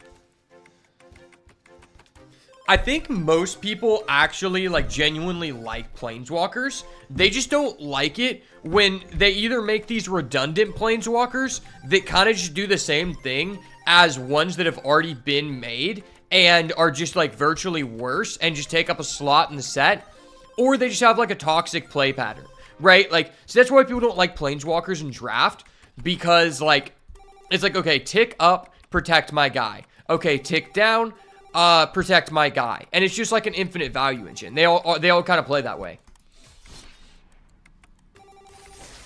But yeah, I'm definitely going to make a video on that. I just want to make sure I have like a good list, you know? I want to make sure that I'm giving out like valid information because I have been doing well with that deck, and maybe I'll make a run to Mythic. I don't know how many people care to see it, but I was thinking about doing like a Mythic run because I've never like I've never attempted to get to Mythic because it just takes up so much time for literally no reward. But it could be kind of cool just to kind of mix it up. I'm trying to do different things. And also, like, I'm just kind of hot on Magic right now, but I'm definitely going to be branching out into different games. Like, at the end of this month, there's an open beta for Monster Hunter Wilds, and I'm definitely going to be doing some content on that because Monster Hunter is my favorite game of all time. Without a doubt. I think it's just the best video game ever created. And Monster Hunter Wilds looks insane. Like, I might actually just upgrade my GPU specifically for Monster Hunter Wilds. Because it's looking super intensive. Like, it might be more intensive than how that one game, Steampunk 99 or whatever it was. I forgot that was called. Cyberpunk. That's what it was. Yeah, I remember that game was, like, super intensive on your GPU. Like, mega intensive. Oh, shit, I didn't have the stream avatars going the entire time. I was wondering why that wasn't popping up. But it's interesting to me that no one is, like, playing this deck that I made. Like, none of the websites, I don't even see anyone running it in a tournament. But I think it's a pretty good deck. Like, it's really hard to interact with. Because you're kind of just sitting there and dirtling until you get, like, this guy on the field that just can't be removed, you know? So it's really weird. It's like, unless you're main decking Graveyard Hate, which, like, I don't think there really is a good reason to do that, there's really no way to interact with the deck. Either you're going to be playing all-out aggro, or I'm probably going to beat you. The one thing that does hurt the deck is the people who are playing for Sunfall. Like, there's almost no way to, like, play around Sunfall. Just because it's like, I have a limited amount of targets in my deck. I have 2 Valgoth, 1 Ultinac, and then like 2 Swarmweaver, 4 of the Overlord. And those are like my 7 guys, or 8 guys that I can actually use to win the game. And if they can like get rid of those, I just can't play. But I do like Squirming Emergence. That's the 3-mana one that revives anything equivalent to the amount of permanence in your grave. I think that card's really good. And it should be played with more.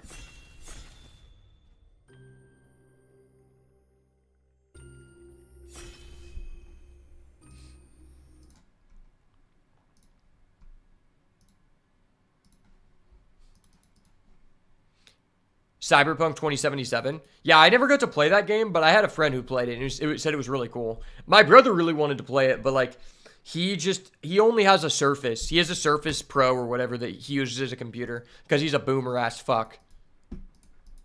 I wish he was here to take that boomer shit because he hates boomers. But he's 18 years older than me, so I'm going to consider him a boomer. Also, I was thinking about revisiting the Pokemon game. Because, like, I played the Pokemon TCG during, I think, like, a year after COVID. And I had a lot of fun with it.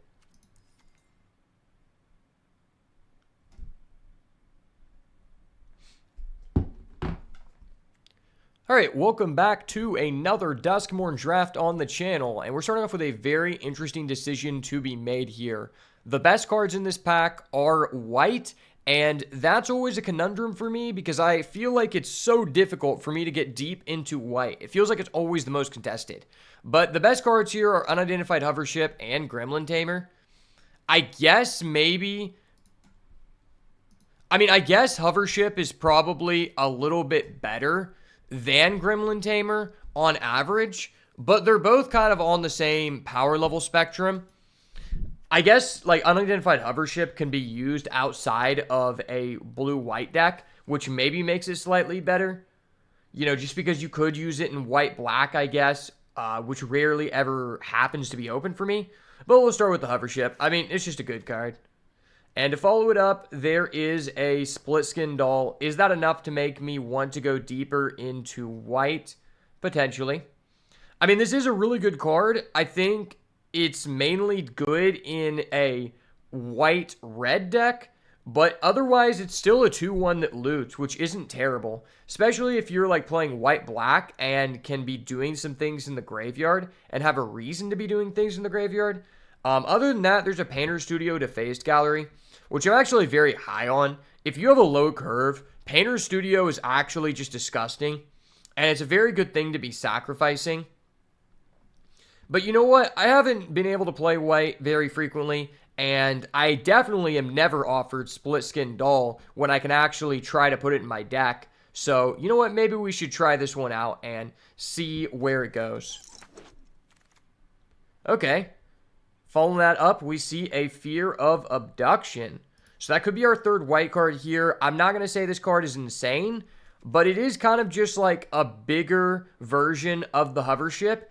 And I think it's actually pretty good in white-black. This is a good card to be reanimating because then you can bypass the additional cost.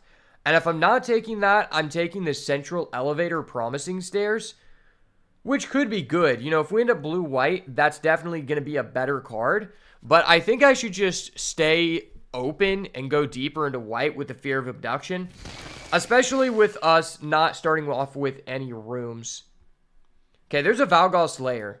I think I might be down to take the Lair here, specifically because this is an enchantment as well, which means it can trigger any of your Eerie payoffs. So if we're able to get into blue-white, this is definitely going to be one that is very advantageous to us. There's also a Glimmerlight, which I could be convinced is maybe a little bit better.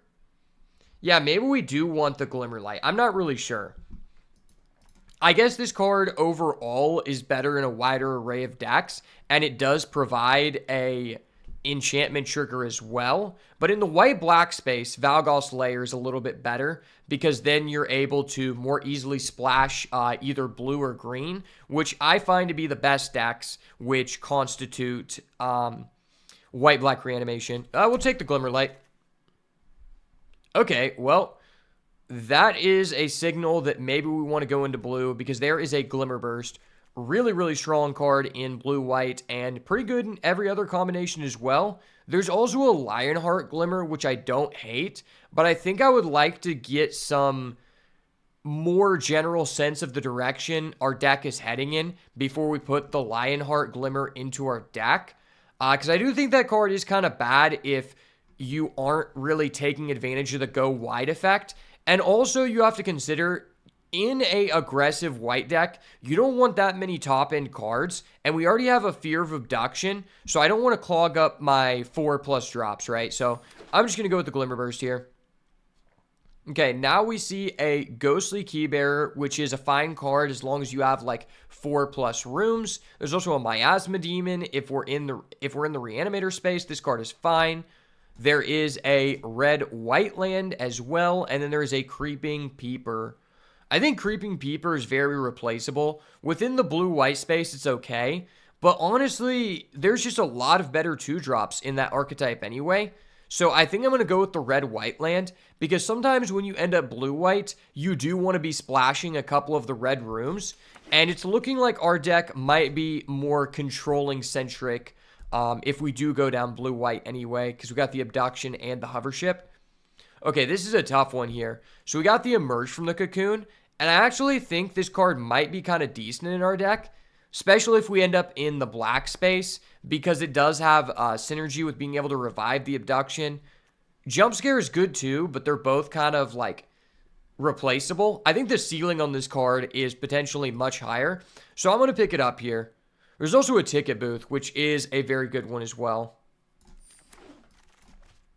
Okay, there is a Fear of Immobility, Or we could take a Derelict Addict Widow's Walk, which would be pretty good inside of a black-white deck. I think I'm just going to take the Fear of Immobility. This is a card that I don't mind playing. I've actually had a pretty good experience with it thus far, as long as you're trying to be proactive. And I think most of the white decks that you want to be in are proactive. So it's probably a safe card to take here that, you know, we are likely to play. Oh, wow. That is a late Fear of Exposure. Unfortunately, we're in white, so we just can't play this card, but it is a late Fear of Exposure. I think there is actually a time where maybe you want to be playing Living Phone if your deck is, like, has really powerful cards like the Jolly Balloon Man, and you just need a 23rd card. I think that and the Hardened Escort are both just pretty trash, though. Okay, we'll take a Ragged Playmate versus Hand That Feeds. Generally speaking, I think that Hand That Feeds is a better card, but Ragged Playmate is a better card in the red-white deck in specific. So we'll take the Ragged Playmate. And then we can take the Cult Healer. I don't like Cult Healer, but I have seen some people use it as a decent card in the aggro v aggro matchups. Then we can take a Winter's Intervention. If we are white-black, that's one of the cards I do want. Take a Bear Trap. I've literally never put a Bear Trap in my deck, and I hope that day does not come. All right, pack number 2. What do we got going on here? So there is a Rite of the Moth if we want to be doing that Reanimator thing, son. And that's probably the best card in this pack versus Razorkin Horde Caller. So we have a decision to make here. Do we want to try to do the white-black thing or the red-white thing? Yeah, this is a tough one. It felt like red was somewhat open, to be fair. Yeah, it did feel like red was somewhat open. The Spliskin Doll does go best with the red cards, and I already have a Ragged Playmate. So maybe we try to do that. I do think the Rite of the Moth is really fun, though. It just kind of felt like we didn't see any of the super premium black cards that would be pulling me in, which is a little bit unfortunate. Yeah, I'm going to go with the Razorkin Horde Caller. Okay, and to follow that up, I think we made the correct decision because there is a Scorching Dragonfire. That is exactly what I'm looking to take in this kind of deck. It's probably on the same level as the Shard Mage's Rescue, but our deck does not look like it cares too much about triggering Eerie, nor do we really have, like, super great creatures to be protecting. I think more so we're just looking to, like, put as many creatures on the battlefield as possible, and I think that makes this card quite a bit worse. Yeah, so I'm glad we didn't take that Rite of the Moth, because there really wasn't a good path into that in this pack, or at least in that pick. Okay, there is an Arabella. The rewards are coming in, boys. Let's go. Yes, I see. Good news, everyone. Big brain plays, boys. Believe in the Arabella. The hype is real. I've literally never gotten to pick this card in our last, like, 25 drafts. And so maybe now is the time for me to channel my inner white Chad. Okay. I believe the second split skin doll has been identified. And that is something we can be very excited about. My number one worry about playing a deck like this, and why I often do bad with these decks, is because it's so difficult to finish off the game because I'll just dead draw on lands and my opponent has so much grind. So Spliskin Doll really makes me feel more safe that this could actually work. And we get an Irreverent Gremlin, which is kind of doing the same thing as the doll. So yeah, that is really nice. I think we 100% made the correct decision by going down this path because we are seeing the rewards come in very high fashion here. And there is a Painter Studio. There's also a Orphans of the Wheat. But I think this card gets better if you have, like, real reasons to be tapping down good survival creatures, like the rare Reluctant Role Model. I think in general, the Painter Studio is just way too valuable in a deck like this where we're going wide. And we already have a plethora of premium 2s, so Painter Studio is one I'm super excited about. And to follow it up, we get a Piggy Bank. Well, I'm definitely not missing out on that previous 2-drop because Piggy Bank is the real deal. That is probably the best 2-drop in red, in my opinion. You know, outside of Arabella, if you want to count her. Yeah, Piggy Bank is just disgusting. I don't know if we're going to end up playing this Fear of Abduction. Maybe not, but it is fine to have like one top-end card, I think. And I've still never had a reason to throw in the Boiler Beigle's Ripper. Still go Seized from Slumber, but I think when your deck is this proactive, you probably would prefer not to play that card. Wow, this is crazy. I don't think I've ever been in a position where it was actually correct for us to be going down the red-white path. The times that I've actually ended up in it, it was very debatable, and I did not get nearly as many of the more premium 2-drop uncommons, but so far we have a total of 5 of them, and that is ridiculous because 2-drops really run this deck, man. I should try Pokey Rogue. Okay, I'll check it out, bro. That card is based off Annabelle. Yeah, that's what I was thinking too. Annabelle is my biggest fear is dolls, specifically ventriloquist dolls. So I'm not a fan of Annabelle, so we're gonna be facing our fears today. Wait, Shard Mage's Rescue actually wheels? Are you kidding me? That's insane. I mean, now that we have an Arabella, this card gets a lot better. Or even if we're like attacking with the hover ship and they try to kill it while it's a creature, that's still pretty good. We pick up a Friendly Ghost. I mean, that is just all around better than the Hardened Escort. Especially because you don't want that many 3-drops in a deck like this, since we're looking to double spell out and just have a lot of 2-drops. Currently we have 9 cards that cost 2 or less, so we're on a good track. Oh my gosh, and we get a pick 12 ticket booth. Well, that is awesome. That is one of the few cards that I'm actually happy to play in the 3-drop slot in a deck like this. Okay, we just get a pick 14 Ragged Playmate. I wasn't too excited about this originally, but once you get an Arabella or two, this card actually becomes pretty high value. All right, what do we got going on in this pack? There are 2 rares, Omnivore's Flytrap and Zimone, 2 of the most broken cards in the format, and unfortunately, we're not in a position to play either of them. This pack is absolutely terrible for us. There is a Unwanted Remake, a Grab the Prize, a Seized from Slumber, and a Terramorphic. I guess I'll take the Terramorphic, but I don't really want to play any of these. Hopefully we end up with enough playables to where I don't have to play a card like Grab the Prize. I don't think this card is like unplayable, but you would prefer to just never put it in your deck. And I think Unwanted Remake is probably about the same in terms of power level as Grab the Prize.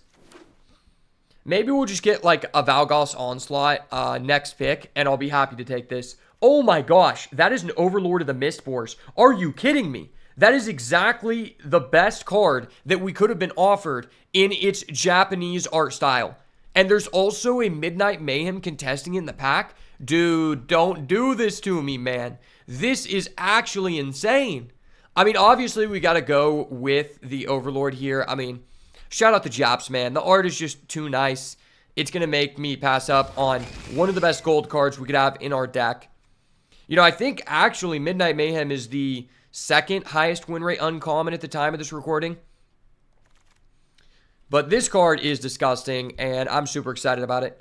And we get a Sheltered by Ghost to follow that up. Wow, you're kidding me. I mean, this is the best removal spell in the format, arguably a mythic uncommon, and we have it in the best deck for it.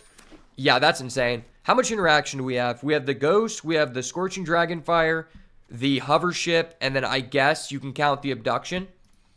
Yeah, this deck looks great. The reason why cards like Overlord of the Mistmoors are so good in a deck like this, or even like Ticket Booth and Painter Studio, is because you want to have a low curve, but you want to have, because you want to have a low curve, but you want to keep 17 lands in your deck if you can, so that you're not missing a land drop to be able to curve out. So when you end up with excess lands, having cards like the Rooms or the Overlord really go a long way to where you just aren't flooding out and doing nothing. And we're seeing a pick 4 Ethereal Armor. Well, our deck has 7 enchantments, which isn't that high, but this card is just insane in any aggressive deck, and combos really well with the Shard Mage's Rescue or the Sheltered by Ghost.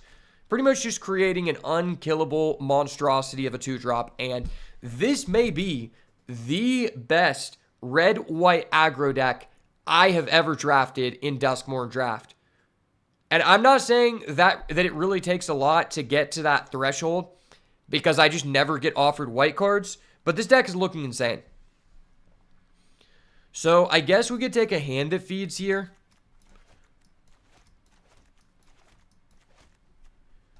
Hand that feeds isn't that great in this deck, so we don't have like a great way to mill cards. But it is a playable 2-drop, and I think just by playing the game, eventually this card can become relevant. And I already have several cards in the top end, so I don't want another Fear of Immobility. Okay, there's an Exercise. Well, that's another good piece of interaction. And it's good just to have, 1 or 2 cards that let you interact with enchantment or artifact. And as well, this deck has a hard time getting over big creatures. So that was pretty much one of the best cards we could have been offered here. And now we just need to get one more playable to really put this deck into gear and solidify our list. Yeah, there's not a card in this deck that I would be unhappy to play. Although I think I would prefer not to play maybe like the Friendly Ghost or even the Fear of Abduction, just because it doesn't synergize that much. I guess we'll take another hand that feeds. We have 14 creatures, which is right about where you want to be. Okay, there's another Ragged Playmate. Maybe we want a third Ragged Playmate over the hand that feeds, since hand that feeds is just kind of hard to trigger in our deck. I could also take out Abduction.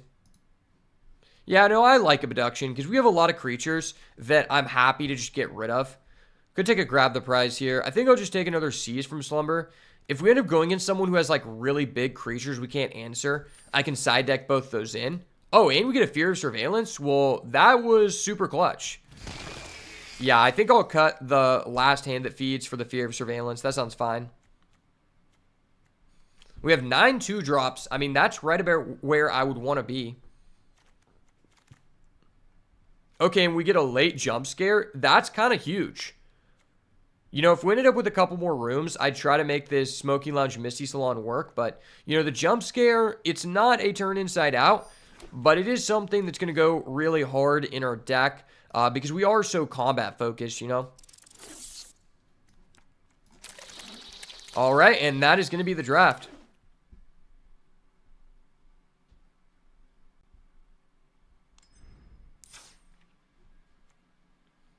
So I think we're just going to cut this Fear of Immobility. I think I'd rather have the Abduction over the Immobility, since we have a lot of creatures that are like, that I'm just fine to end up getting rid of to pay for the Abduction. Now let's add in our land real quick. This deck is probably really scared of starting with a tapped land and not being able to curve out. So I don't think I actually want to play the Terramorphic. I think this is one of the few decks that it would inhibit us to play the Terramorphic.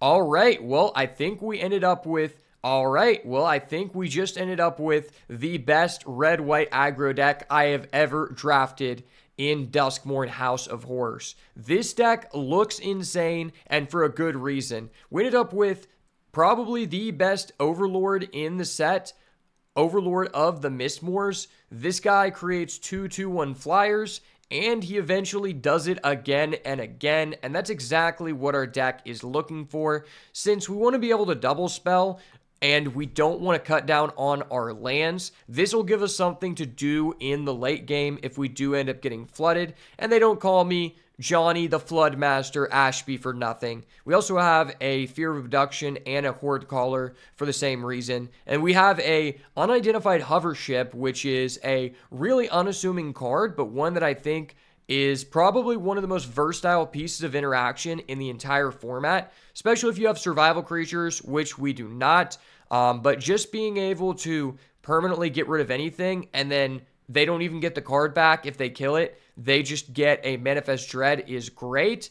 And then we also ended up with a plethora of 2-drop creatures. I think we have a total of 9, but we got all of the good uncommons ones. 2 Split Skin Doll, one Irreverent Gremlin, a Piggy Bank, a Arabella, and a couple other supporting filler ones. And then we also ended up with a decent amount of interaction with a Scorching Dragonfire, a Jump Scare, Shard Mage's Rescue to combo with an Ethereal Armor, an Exercise, and that is about it. But, we also have the Abduction in terms of interaction. But overall, this deck just looks absolutely insane. This is probably everything you're looking for in a good aggressive strategy in this format. We have things to use our mana on in the late game. We have a plethora of 2-drops to be able to get on the board early. And we have a decent amount of interaction alongside a couple of the best bombs in the format.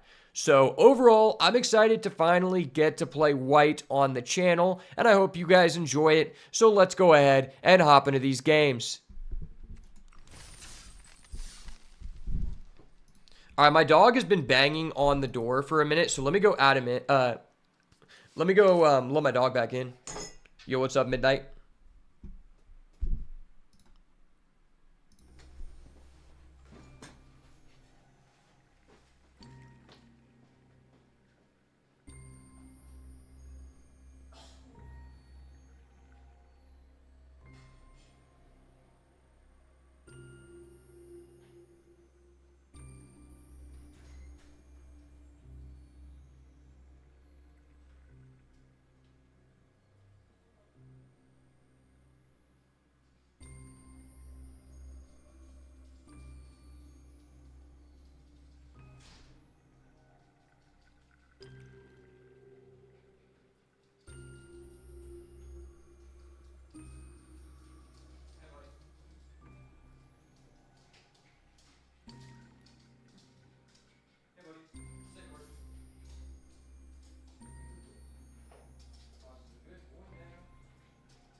All right, boys, I hate to say it, but that white-black Reanimator deck that we've been chasing all format eludes us once again. We're going to get there someday and actually be able to make a pure white-black Reanimator deck, but it seriously just feels like every single time we see Shroud Stomper, which is like the main card you want to be reviving in that deck, white isn't open as a primary color. But when white is open as a primary color, we see 0 Shroud Stompers.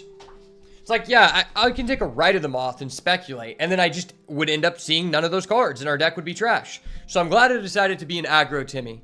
You know, I have a reason to be an aggro Timmy, because I've never been able to play aggro in this format.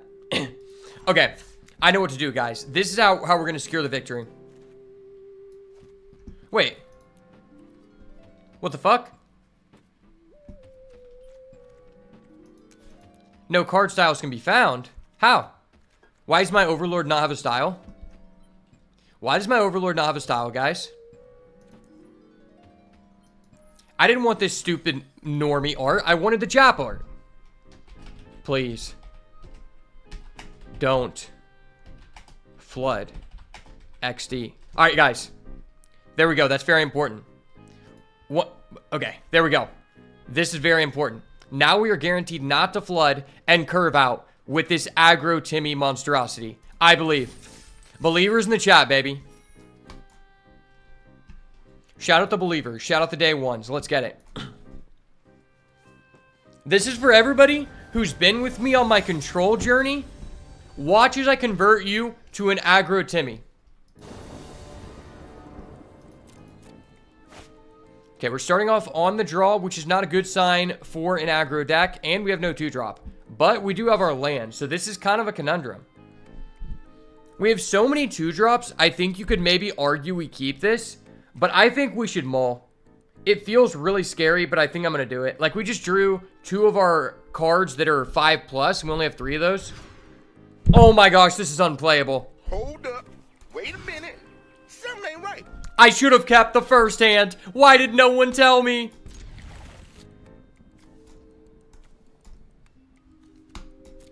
All right, we're going to hit a white here. We're going to hit a white. We're going to play the Mistmore's guy. He's going to get us back in the game. Trust. I believe. I believe. We're not going to lose like this. I said don't flood. We're not going to anti-flood. Okay, let's be real, though. If I would have kept that original hand, I would have actually been screwed either way. Like, I wasn't making any game actions for, like, 4 turns regardless. Maybe 5 turns if I just started bricking.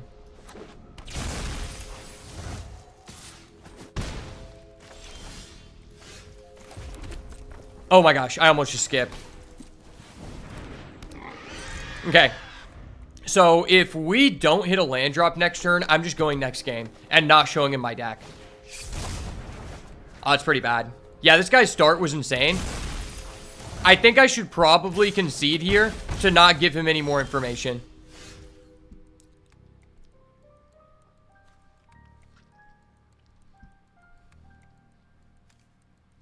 Yeah, I don't think we can come back. I'm just going to go next game.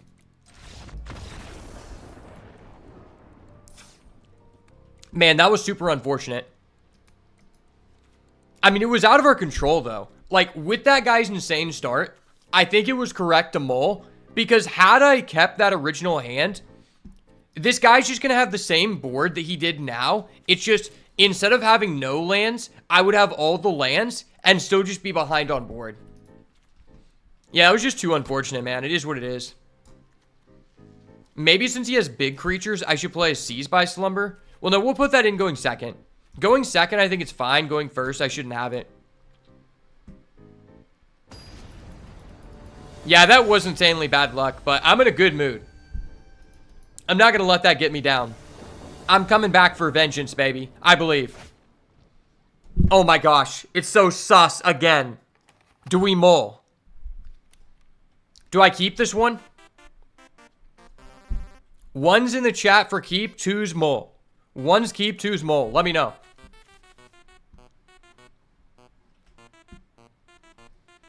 If we draw a white land and can go doll on 2, God.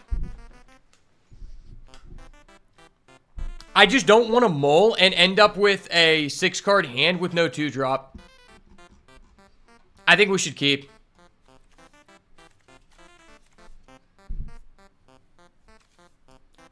Yeah, I'm gonna risk it. I'm risking it for the biscuit.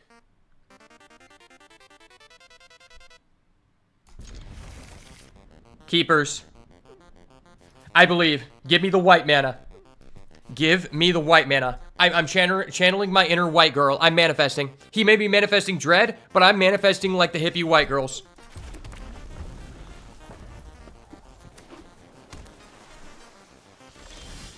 Okay. It's not a white mana, but it can give us a temporary white mana. A temporary white mana is almost as good as a white mana. Oh my gosh. Hold up. Wait a minute. Something ain't right. Okay, we're back in. We're back in. I knew I should keep. I'm just that guy.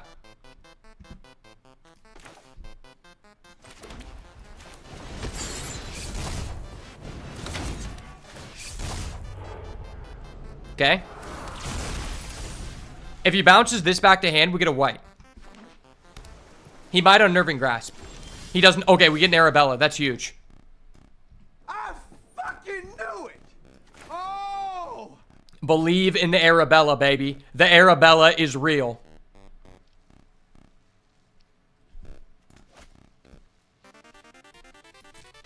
I'm gonna go in here. Growing Dread, sure.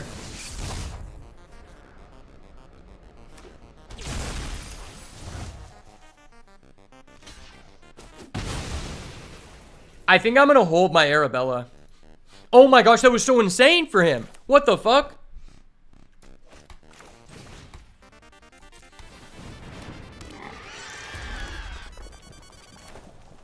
I want to hold the Arabella. The Arabella is just too goated. Oh no, I don't get... Oh, I have to discard? Fuck, I didn't realize that. Wow. Maybe I shouldn't have held the Arabella.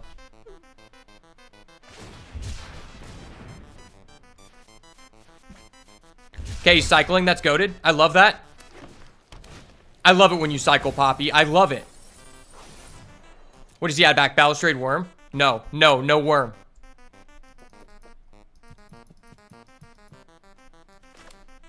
Maybe I'm greedy for keeping the split skin doll.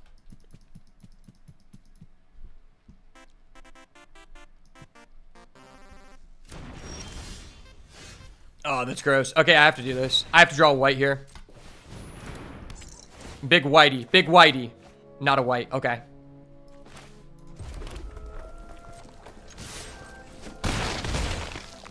He's going to play the Balustrade Worm, and I'm going to cry.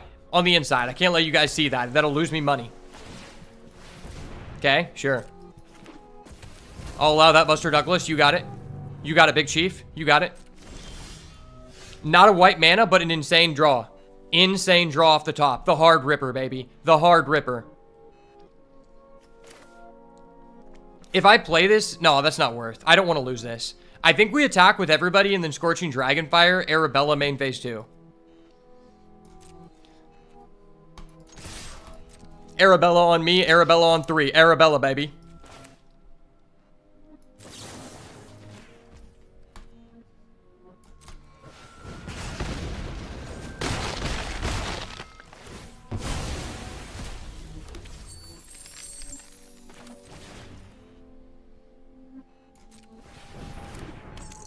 Okay, we just pass. I don't think we should use the treasure. Because, like, I could turn that on, I could turn the Tunnel of Hate on. Okay.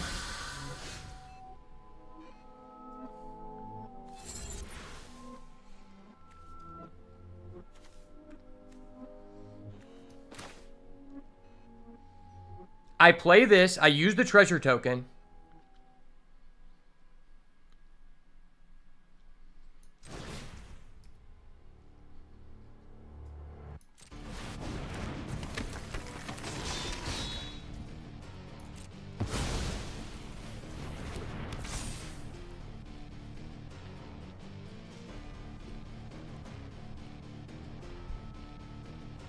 I attack with everyone.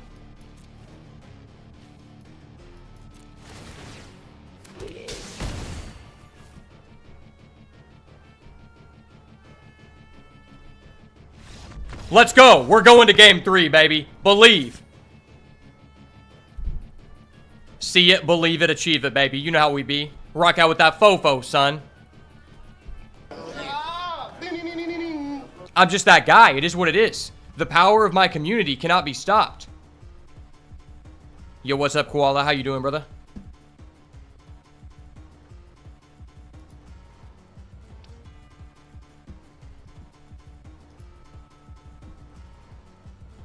Do I actually want the Seized by Slumber? I feel like we don't.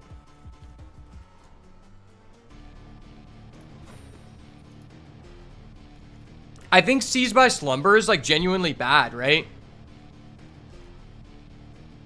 Because, like, okay, he has a couple big creatures, but I have a couple of things that answer big things. I have the Abduction, we have the Hover Ship, the Sheltered by Ghosts, we also have the Exercise, which can answer it. So I have like 4 real things that can answer big things. And I don't want another card that's going to sit in our hand and have no effect on the game. Because the way we win this game is not grinding, but just like aggroing him out. So I think this is fine. Yeah, I think this is fine. Because he's also just not going to be the one attacking. If we're doing what we're trying to do.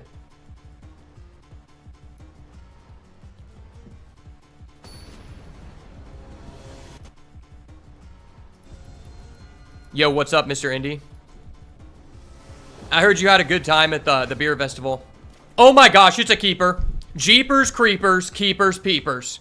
Congratulations, you get anything you want from your deck. I love that deck, man. It's so expensive, man. I love this deck, man. So many premium uncommons that I've never gotten to draft before, man.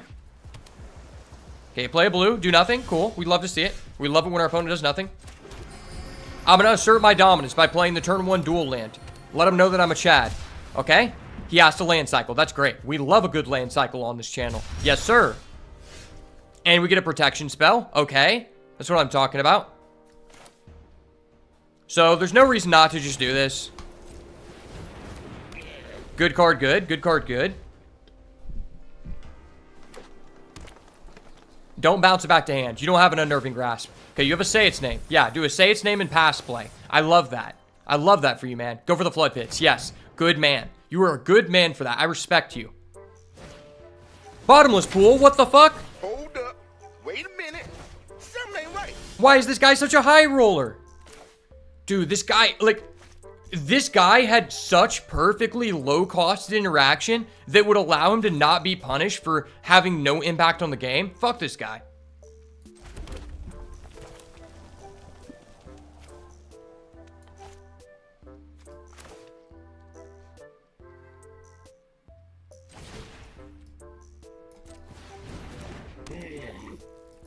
I'm just going to play this and hold the Shard Mage's Rescue. And just assume he's not that guy.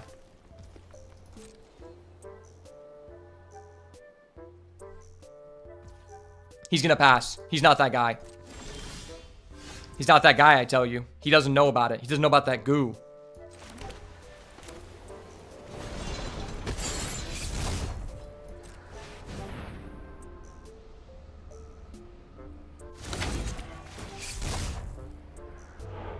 Okay.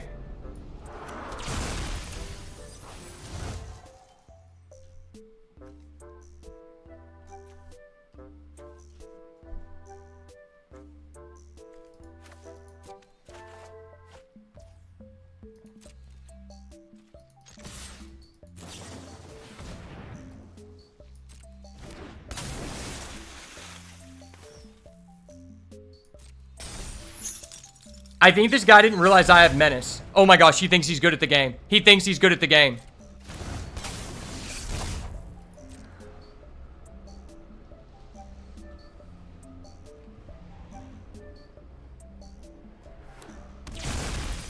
Oh my gosh, he milled that? What? Hold up. Wait a minute. Something ain't right. Dude, is this guy like at the Osage Casino, like smoking cigarettes? What the fuck is this RNG?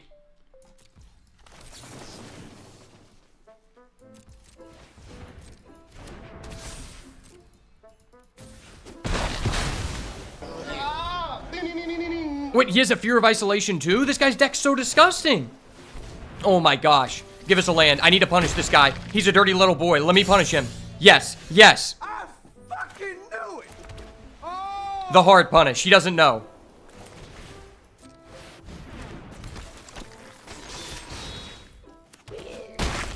Ho, ho, ho. Bounce my guy back to hand again. I dare you. You won't bounce my guy back to hand. You're not that guy.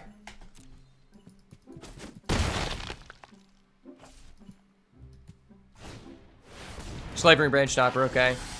I wanted to come, but I had to get up early. I wasn't going to be able to come. My brother was coming over early in the morning, so I needed to go to sleep early because I had to go to Arkansas in the morning before my brother came there. But also, Ben didn't explain to me that you were driving. I thought I was going to have to drive there and drive back too. I don't know if I still would have came, but he didn't explain that to me. And I was, because I know that you have to take a shuttle, like, to the actual place. And I was like, that kind of, like, sucks. Because I don't want to leave my car there. Okay, so if I buff up my guy, does that really help me? It doesn't really help me.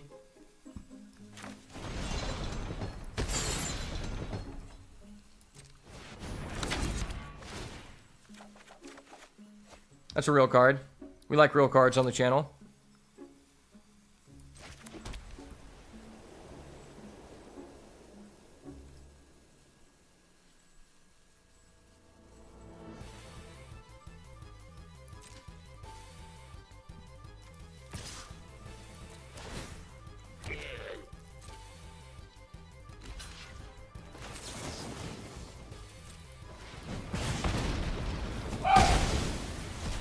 Yes, sir.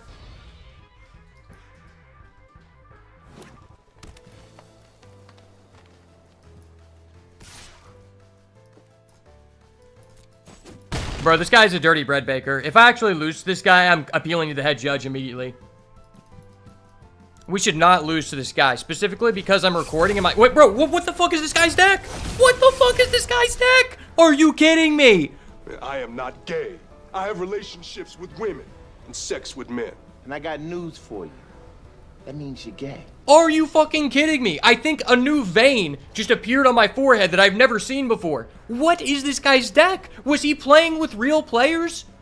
Like, is he in the back with the unpaid intern? He's like, here's a $5 bill. Let me get into the quick trap pod real quick. Fucking him with the quick trap. Dude, what the fuck is this guy's deck?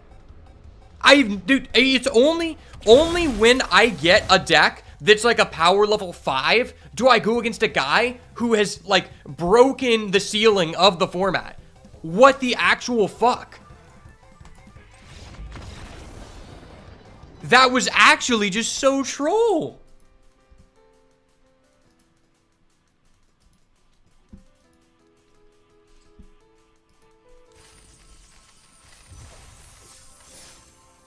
I have to say, chat, I think that is the all-time most broken person we have played against in any stream.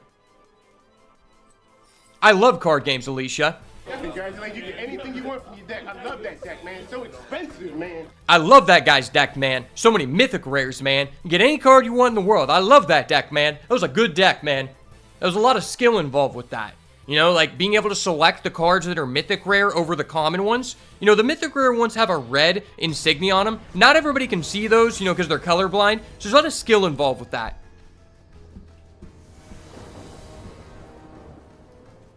All right. It is a new match. My tilt level is reset, and I'm here to curve out and show them why I'm the best of all time. Okay, this hand is very sussy baka. I did not ask for this hand. We're going to try again. Please. This hand is so broken. If I had a red source, man. Okay. My Lord and Savior, Jesus Christ, give me your strength. Okay, this hand is fair and balanced. I will oblige with this hand. I actually opened a reasonable hand. Something I did not know we were allowed to do in the video.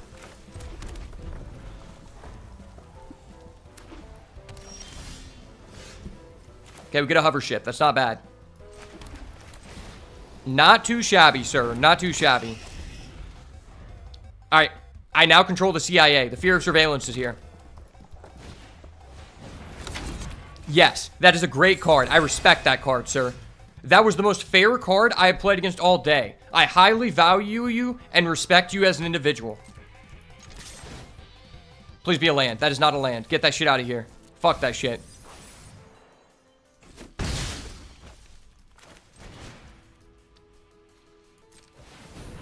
Give us a land. Give us a land. Yes, sir. Let's go, baby. I fucking knew it. All skill, baby. All skill. Okay. The Glimmer Patrol is out. And the hover ship is here to pick up the crumbs. Wait, should I hover ship?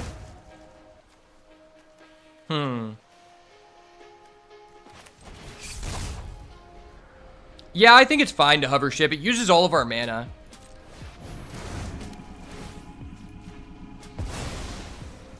I don't know if it's just me, but like we're playing a 17 land deck, and it feels like we're playing a 15 land deck.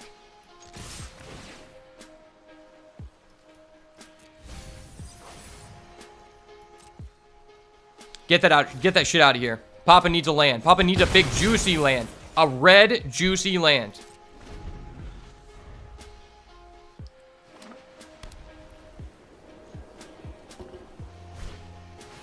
Oh my gosh.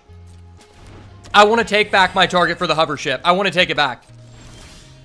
Okay, it's a red juicy land. We love to see that on this channel. We love that, man. We love that, man. Don't mind me, sir. I'm just going to play the mythic uncommon of the format. Shelter by Ghosts. You forced my hand, sir. I didn't want to do this to you.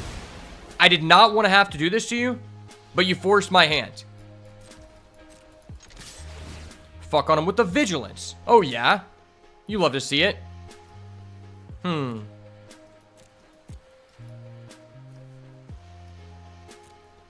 mean, my Razorkin Horde Caller is already in the grave, so what is that land really doing? It's just allowing me to go Tunnel of Hate, but if I'm playing Tunnel of Hate, I'm probably not doing something good. Next turn, I'm playing Friendly Ghost, and hopefully my Fear of Surveillance is still here to see another day.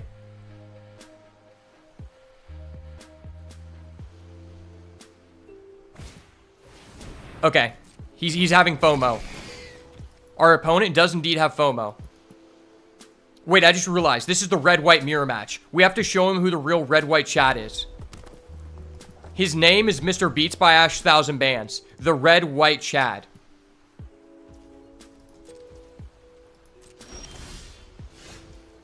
Okay, I draw land anyway. That's fine. Okay, so I think I... Yeah, I think I do this. Here comes the ghost. I swear to gosh, sir, please do not answer my hover ship. It is a friendly hover ship until it is provoked, and then I will have to take you out. Do not make me take you out, sir. This is a friendly ship. Okay. Honestly, do I like that? I think I kind of like that, because then I can go Ticket Booth into Piggy Bank in the same turn, and just the sheer amount of creatures I'm going to have probably wins me the game. Okay, he's taking all the damage. Yeah, it's over. Unless this guy is a split up, then I cry. If this guy is a split up, we riot and I cry.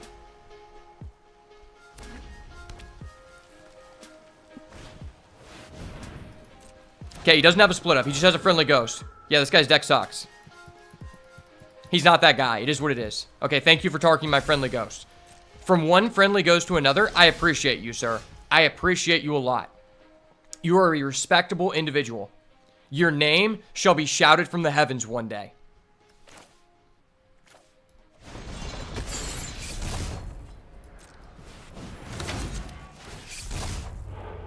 Okay.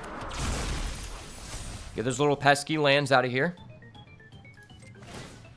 Now I'm going to fuck on him with the 2 damage. Fuck on him with the 2 damage real quick.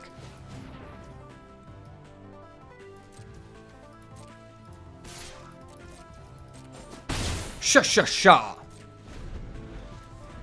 The 2-turn clock is here. Never fear. Believe in the 2-turn clock. Yes, sir. You know who we be, son. Rock out with that fofo. I'm so tempted to put this Terramorphic in the deck because of how bad our bricks are. I think that would be a terrible idea because, like, we need to draw untapped lands. But I'm genuinely thinking about it.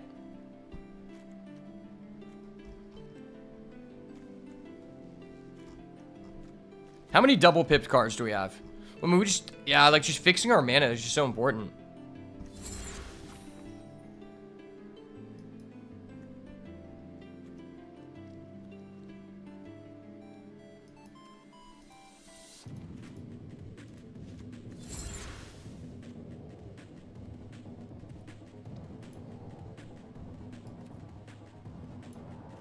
I believe it. We're going to see the Overlord one time this match.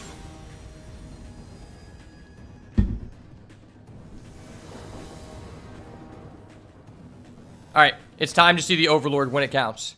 Okay, so this hand doesn't have anything to trigger the Gremlin, but I'm on the draw. I'm going to keep. I have 3 turns to see a 2-drop and a 10 2-drop deck. I see a land. That's not what I asked for. Alright, let's try again. We're going to do this again. Do this again next turn. No, he has an Arabella. Hold up. Wait a minute. Wait, why am I drawing lands? I literally put the title of the deck as please do not flood. This cannot be happening, sir.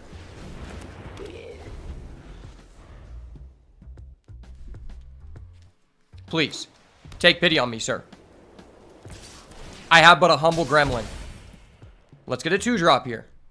Big 2-drop kind of guy.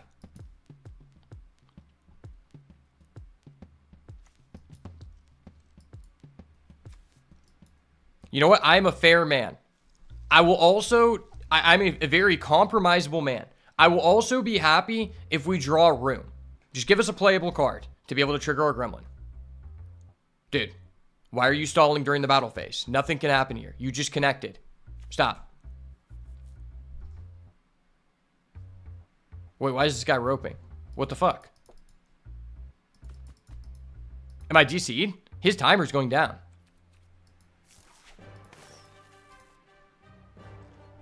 Okay. I'm not getting turned inside outed. I'm not letting that happen, bro. Oh my gosh. Thank the Lord. I fucking knew it. Oh! Shout out my Lord and Savior, Jesus Christ. That's the real deal, baby. That's the real deal. Believe it. Fuck me. Fuck me, sir. Fuck me.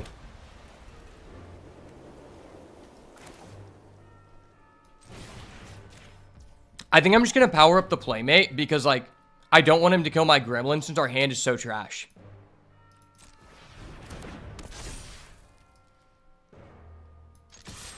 I mean, I'm never blocking with this, so I might as well attack. You're kidding me. Hold up. Wait a minute. Something ain't right. You're kidding me. I did not know someone could have such a small penis and compensate in such a weird way. You're kidding me. Fucking Micro Tommy over here with his Glimmer Patrol. Okay, finally I get my Arabella when it is in a really bad situation. That's awesome. I love that, man. I love this deck, man.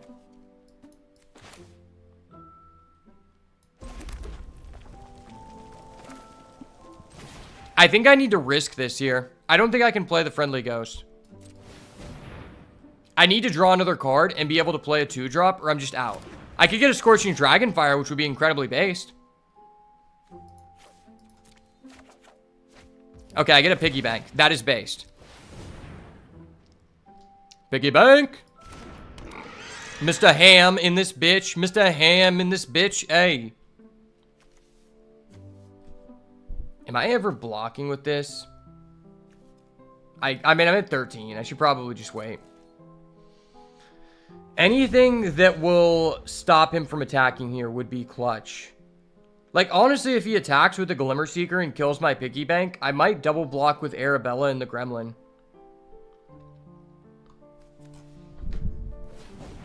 Sir, please calm down.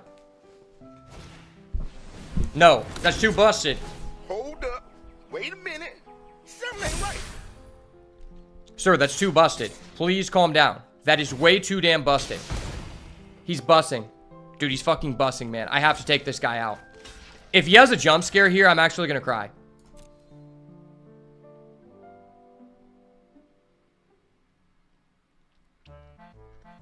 Does he have a jump scare? Is he that guy?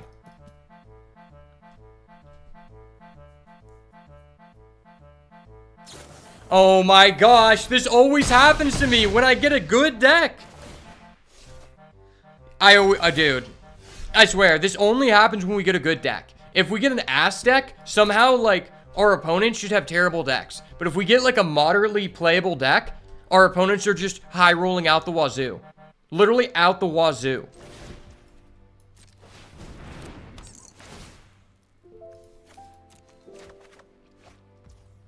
Okay, that was really cool. That was a really enjoyable and interactive game experience. Dude, one thing I really love about this format is how interactive it is. You know, like, I play a guy, he kills my guy. I play another guy, he kills that guy too. Like, there's so much interaction. Just unfortunately, it all comes from the other player. Man, that is really frustrating. I felt like I had no agency because I lost the dice roll. Alright, well, I get to go first this time, which means it's my turn to win. Okay, buddy? You got your turn to win last time. It is now my turn to win. And it is also my turn to not have to mulligan down to 6. See this right here, guys? I think a lot of people misunderstood what I was saying when I wrote this inside of the deck name. It means I don't want to flood out on lands. A lot of people don't miss that at first. You know, they may think I do want to flood on lands. I generally would prefer not to do that.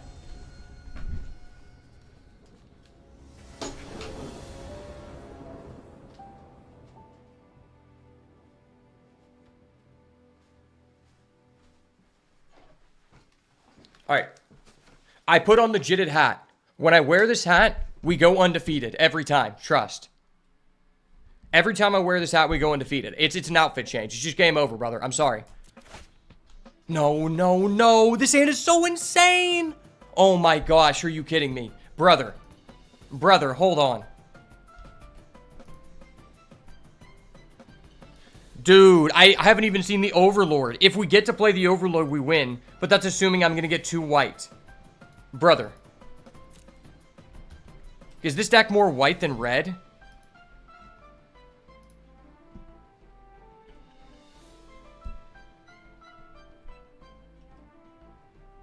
It is more white than red. The chances of us drawing a white are relatively high. But without a white, I can't play the game. And these are both double white cards. Oh my gosh. All right. I'm risking it for the biscuit. I believe, baby. I believe.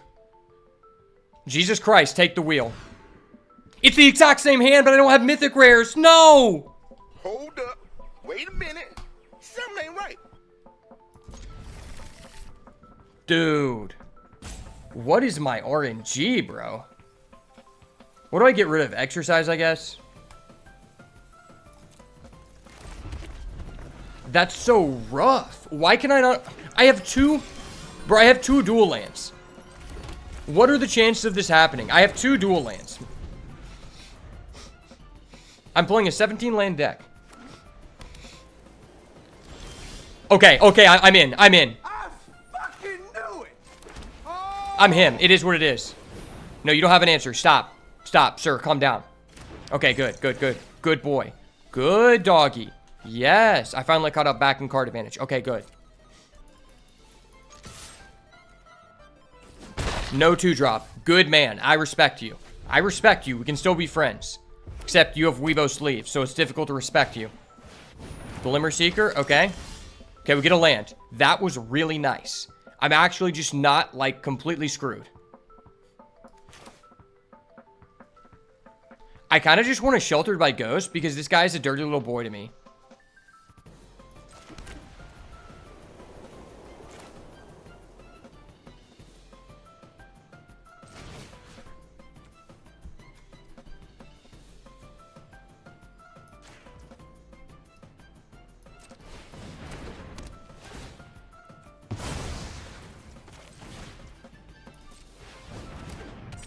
I can tell you right now, he's not that guy. He doesn't have it. Do not have a Scorching Dragonfire. That is the only thing you can do to answer my card, and I know you don't have it. You're not that good, bro. You're not that good. My mom told me I need to win this game, or I can't come home. Please. No, stop. Stop hovering my card. Sir. Sir, please stop. What the fuck? What the fuck? Hold up. Wait a minute. Something ain't right. This guy is a dirty bread baker. I have identified the perpetrator. His name is Bluey Man 88. The perpetrator has been identified. I repeat, the perpetrator has been identified. I have to take him out.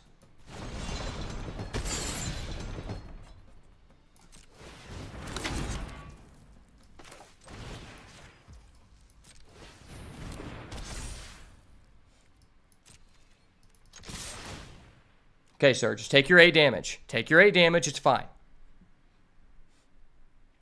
You don't need to trade here. Trading would be too valuable. We don't need to do that. It's fine. I'm going to give you an emote for good measures. Rats. Rats from the bay. Believe. Okay, you don't have an answer to my ragged playmate. It is what it is. You don't need to block. Okay. You just go down to 5, and I'll just kill you. You're just going to figure it out along the way. You're just going to die. It's fine. Okay.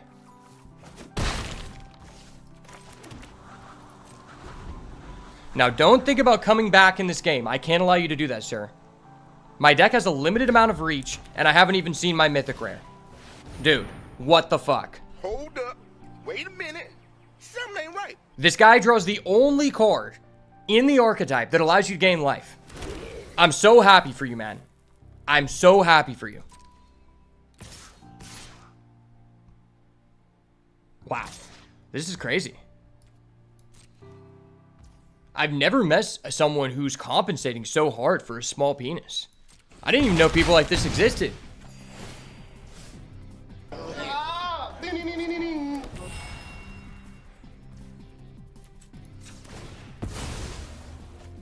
Okay.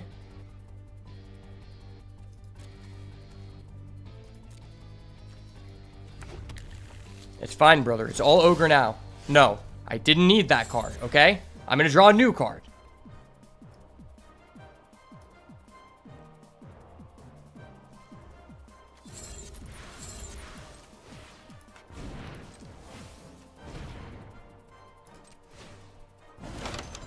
It's fine, sir. I'm just going to draw some new cards.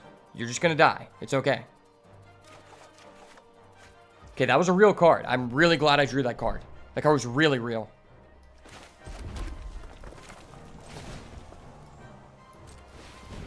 Okay, I'm just going to draw into another card. Another one. It's fine, man. Okay, that is a good card, too. I like that card a lot. Thank you. Thank you so much, my friend. Thank you. You're just going to die here. It is what it is. Yeah. Okay. Take your licks. Take your licks. It's fine. Okay.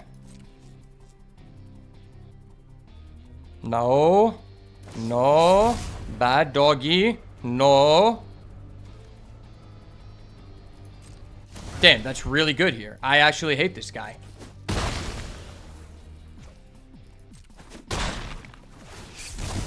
This is the exact type of person that I would report for griefing on League of Legends. Like, you can just tell by the way this person is top decking that they're an avid player of League of Legends.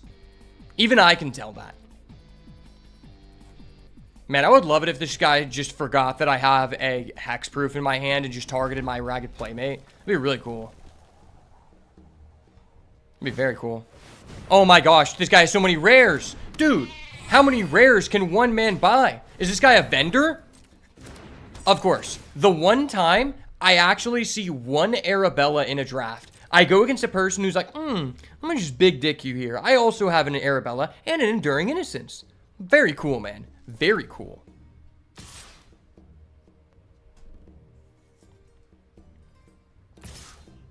Okay.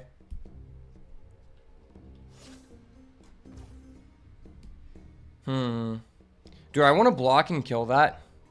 I kind of do. Because that card's like, it does things. That card like affects the game, and I don't really like that it affects the game like that.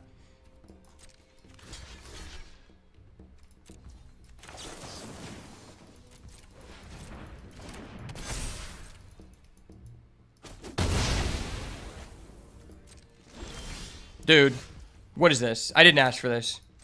I didn't ask for this.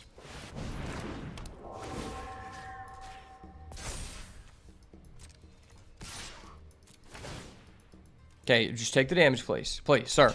Sir, you're making this harder than it needs to be. You're making this harder than it needs to be. My community did not come here to watch this, brother.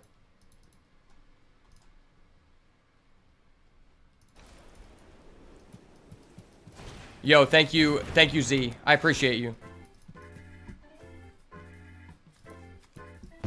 Okay. I hate this guy. Hold up. Wait a minute. Something ain't right. Why do I just keep going against... I thought this was a good deck. I legitimately thought I had a good deck. I thought this was the best deck I've ever seen.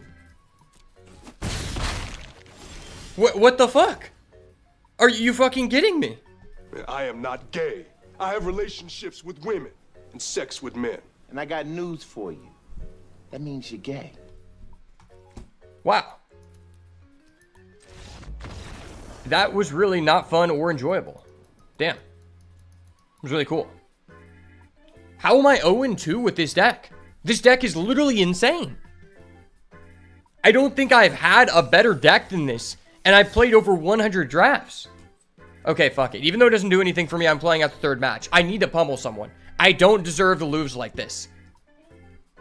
This is the one time it was actually correct for me to play white. And I just get smashed by another person playing even better white. I have literally 7 out of my 9 2-drops are B+ uncommons. How am I losing?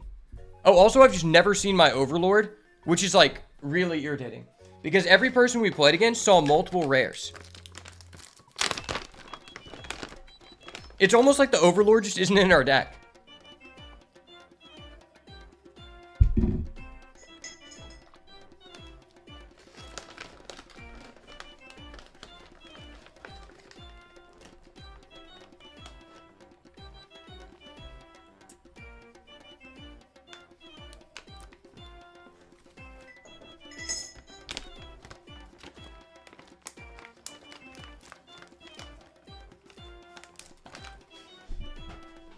If I wanted to remove all skill from the game like this, I would have just went to an online casino and tried to play Texas Hold'em.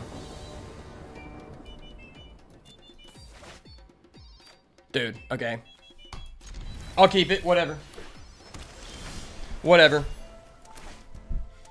We drew our mythic rare. Let's see if we can actually affect the game. I don't even care. I picked this damn mythic rare. We're gonna put it on the battlefield. I don't care what happens, okay? I don't care if we win or lose. I would like to win though. But we're gonna put this mythic rare on the battlefield, whether it wins us the game or not wins us the game. Okay, this guy's playing blue. There's a slight chance he returns this back to our hand, and then we just win. That'd be really cool. Underwater tunnel? Okay, just play bottomless pool. Return that one. Bottomless pool would be really good here, bro. I think it'd be a really good card for you to play. We're going against a blue-black player. So, like, I think if I lose to this guy, I have to quit Magic forever.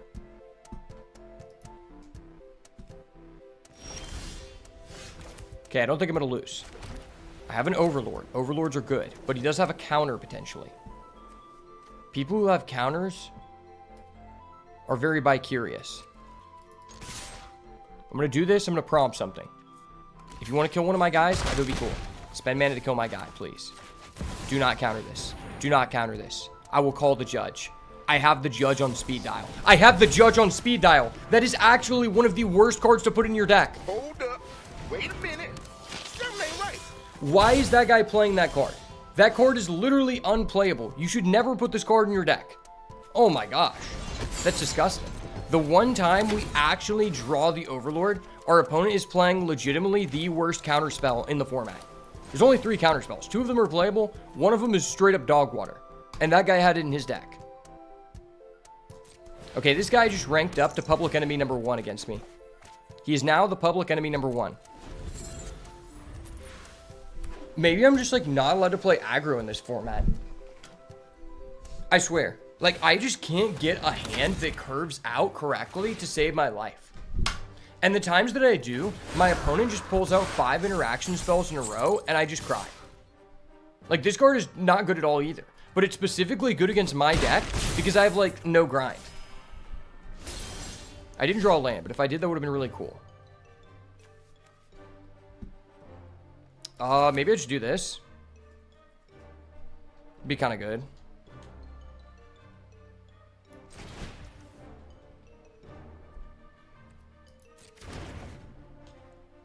But if I activate this, though... Well, that's my only red. That's the thing is I only have 1 red. That's really bad. I think I'm just supposed to do this.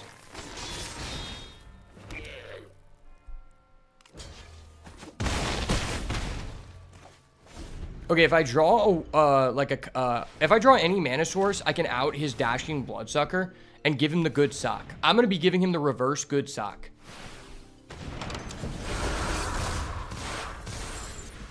The globalists have destroyed 326 food processing plants in 2 years to create a shortage. You need to do this right now. No, what I need to do right now is ban you from spreading propaganda, because this is my channel and I'm the only person who's allowed to spread propaganda here, okay?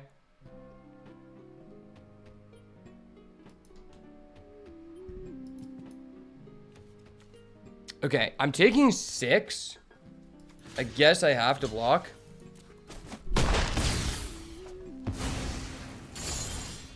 Okay, that's a real card. Real card do real things. Real card go burr.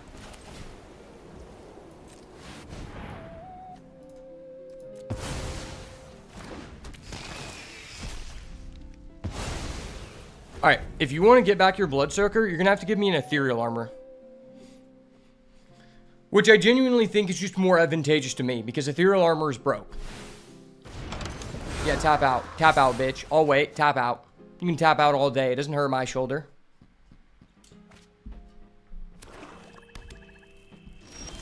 Sorry, buddy.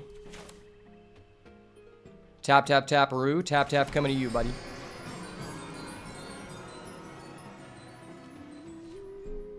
I could play this. Now, I need to play my Arabella because I need to gain life.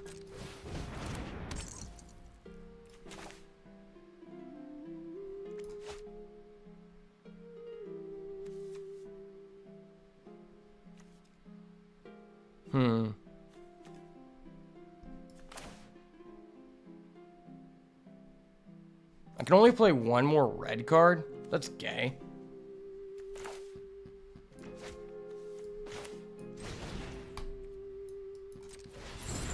Well, this card actually blocks.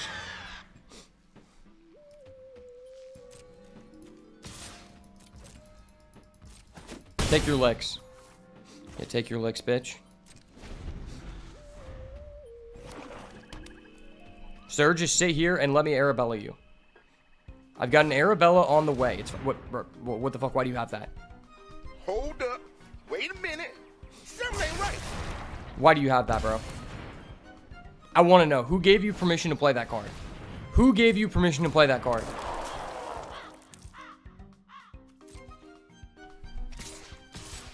Who actually gave you permission to do that, bud? It wasn't me. Was not me, buddy.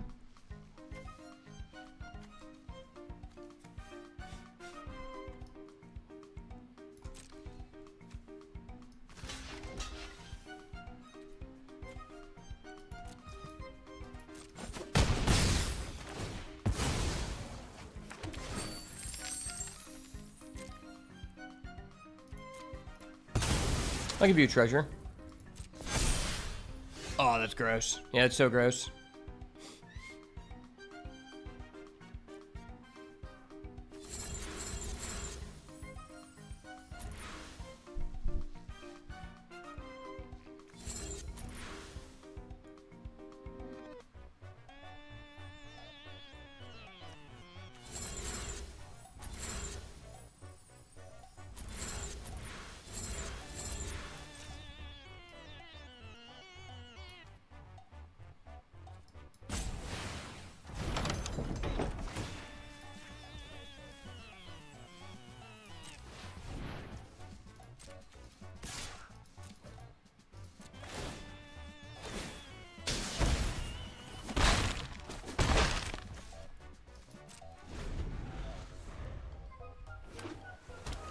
Okay, if this guy beats us, he's a certified globalist. Wait, why do you have another one of those? What is this deck? This deck makes literally no sense, bro. I swear, I lose to the people who have a random deck that, like, makes no sense. And then I beat the people who are, like, inhaling copium. Okay, that's terrible. That's actually just so fucked.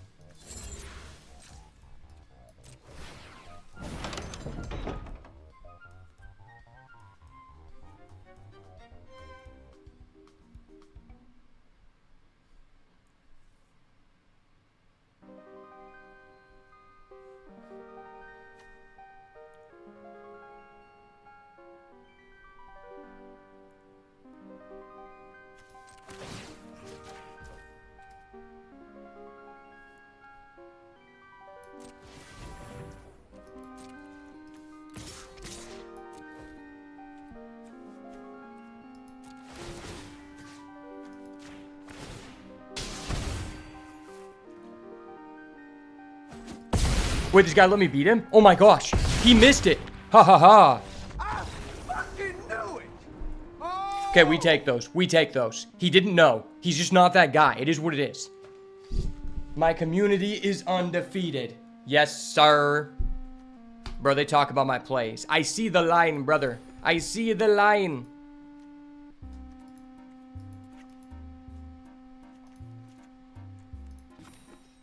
What you gonna do? What you gonna do when the fear abduction comes for you?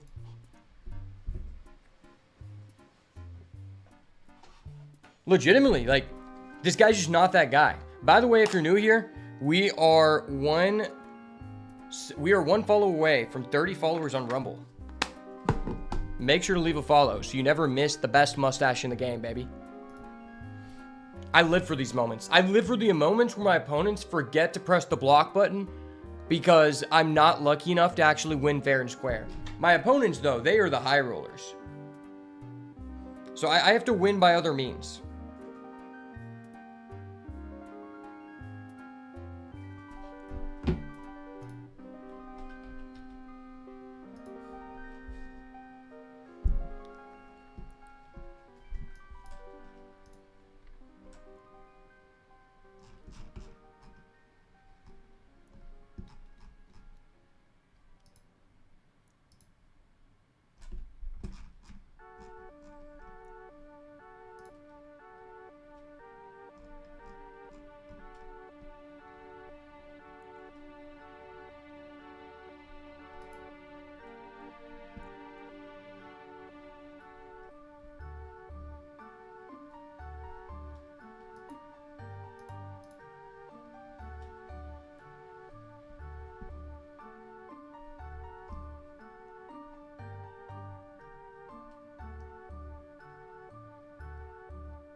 There's no way this guy beats us. There's no way he can come back from that. Like, that was just too sad of a loss. Like, let's be real. Like, that was embarrassing. If that was me, I would have to retire forever. But it wasn't me because I'm the boat, baby.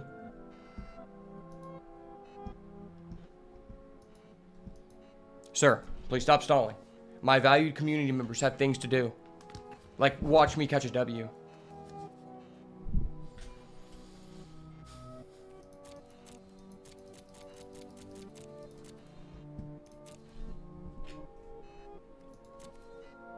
I always have to watch this because Magic Arena is such a spaghetti code-ass game that sometimes frequently, you'll go against someone, their timer will go down to 0, but you're actually the one who got randomly get DC'd for no reason. Okay, we actually opened a fair and balanced hand with actually, like, sources that don't cause us to lose the game. That's pretty crazy. I didn't expect that to happen to us. Normally, I get unfairly persecuted by the lands, but today, we might actually get to play some Magic like Richard Garfield intended. That's really cool.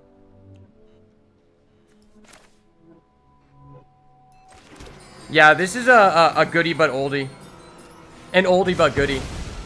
Dude, that is the kind of Magic that Richard Garfield intended. Play a removal spell, kill your guy, win the game. Damn, this card would be really good. But I kind of need to guarantee a land. Well, I guess if I don't hit a land, then I can go for a Tunnel of Hate in 2 turns. I feel like this is kind of huge. Because, like, if he doesn't kill our Surveillance, I can go Friendly Ghost and push through the attack.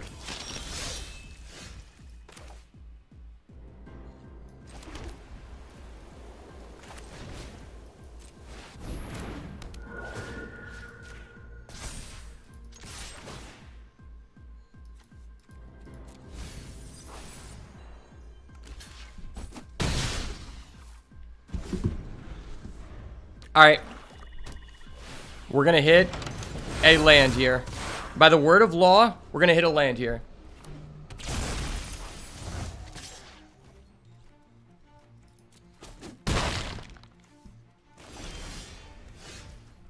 What did I tell you? I fucking knew it. Oh. What did I tell you?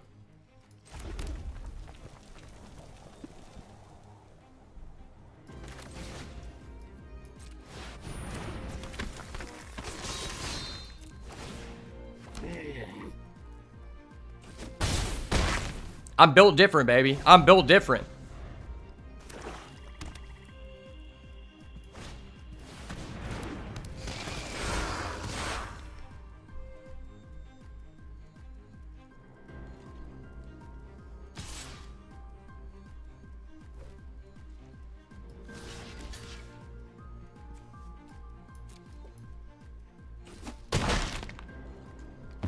This guy was built mediocre. I was built different. Bro, don't hover my guy. No, no. Hold up. Wait a minute. Don't do that. No. Okay, someone's getting a little bit cheeky here. I might have to take this guy out. This guy is becoming a threat to democracy. Maybe I should just compare this guy to Adolf Hitler, and then someone will make an attempt on his life.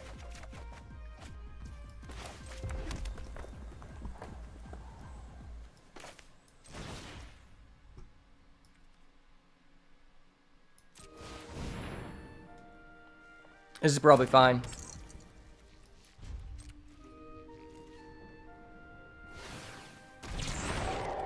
Oh my gosh, that was gross. Yeah, this guy just triggered my gaydar. I didn't know someone could trigger my gaydar that much. No, stop, stop, sir. You're triggering my gaydar.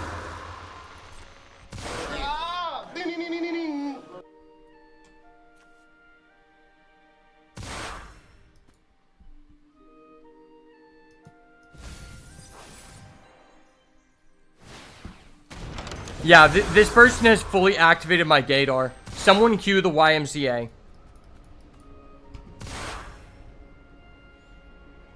POV, you go from forgetting to press the block button to this disgusting monstrosity of a board.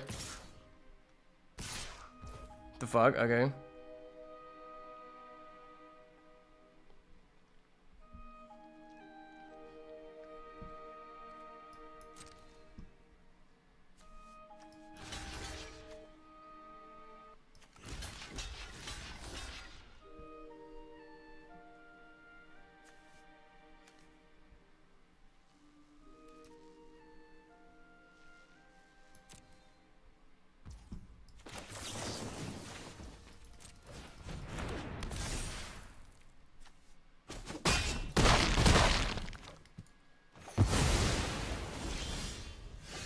I'm just that guy. It is what it is, baby. It is what it is.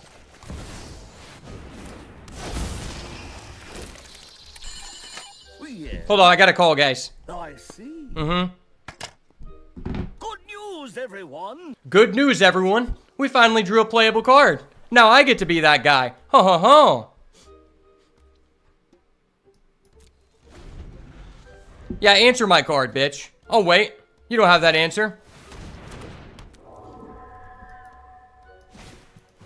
He's not that guy. I knew it.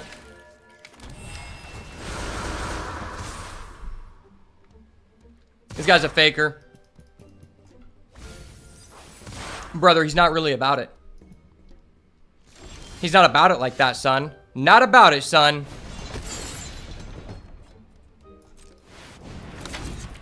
Talk about it. Talk about it, baby.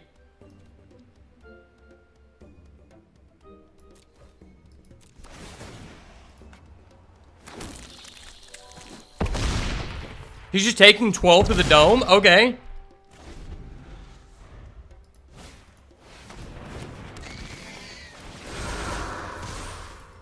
Think you're cool, kid?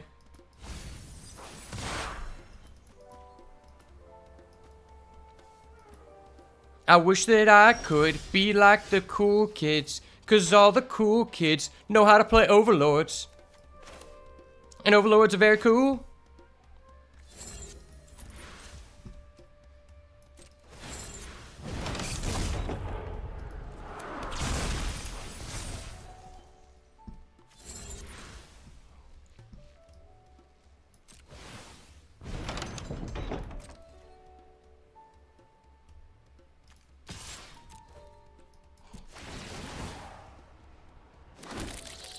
Yeah.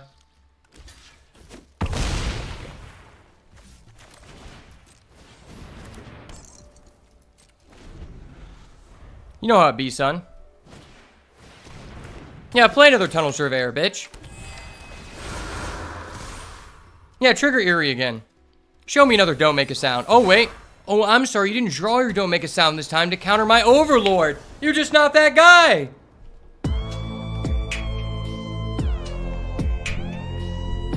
Oh, I'm just that guy, okay?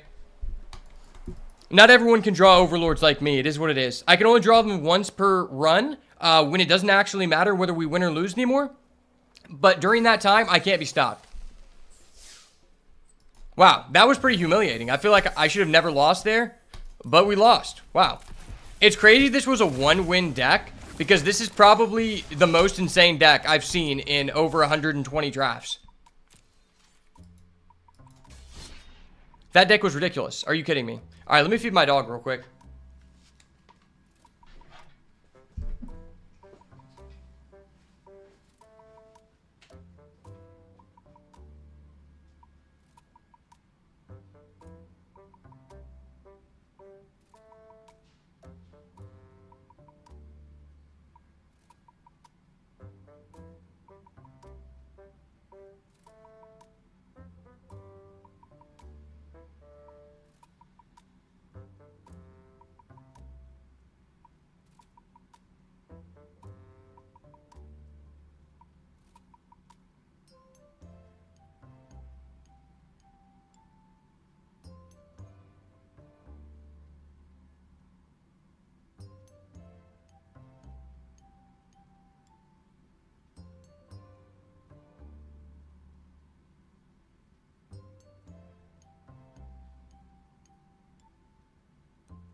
All right, I'm back.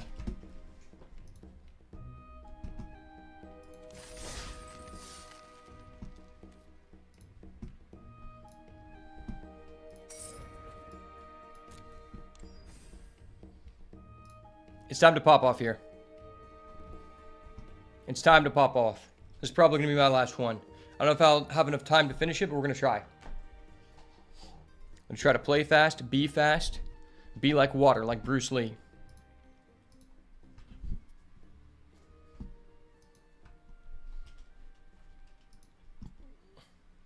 All I've got to do is be like the cool kids and draft rares. Cause all the cool kids, they like to draft bombs.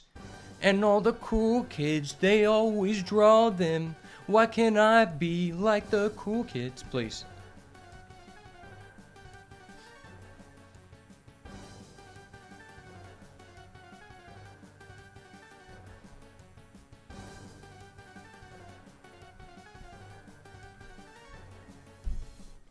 Oh shit.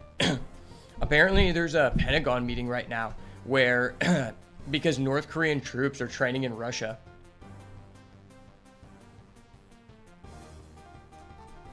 That's kind of scary. We've never experienced a world where North Koreans actually like have access to like modern day technology.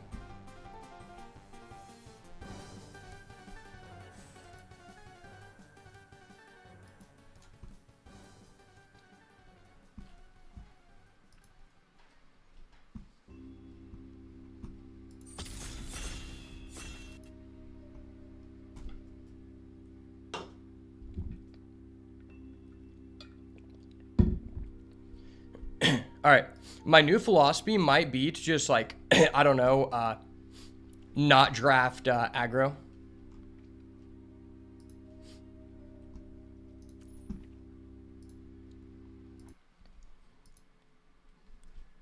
All right, welcome to All right, welcome to another Duskmorn draft on the channel, and we're starting off with a banger of a pack today. Rare is Abhorrent Oculus, and man, is this card cool. I love any card that has to do with the graveyard, and unfortunately, I cannot afford this card in real life because it's actually like above $30. So we're going to draft it today so I can be on some copium and feel like I can actually play with one of the coolest cards to come out of this set. There's also a Threats around every corner and a Disturbing Mirth.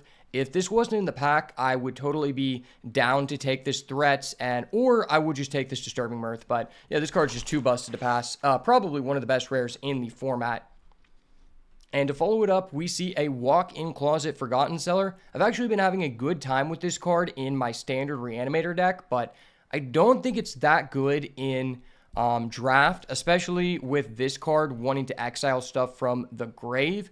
There is a Osseous Stick Twister, though, which I don't mind, or an Insidious Fungus. I know that you want to get into green with the Oculus, but the Stick Twister is really, really awesome. And I wouldn't mind being black-green, splashing a Stick Twister. It's kind of tough. It's either you go the Stick Twister, or you just get into green and you want to take the Fungus. You could play this card in black-blue, but I don't know. I'm kind of on the fence about it, TBH. You know what? Let's go with the Insidious Fungus here.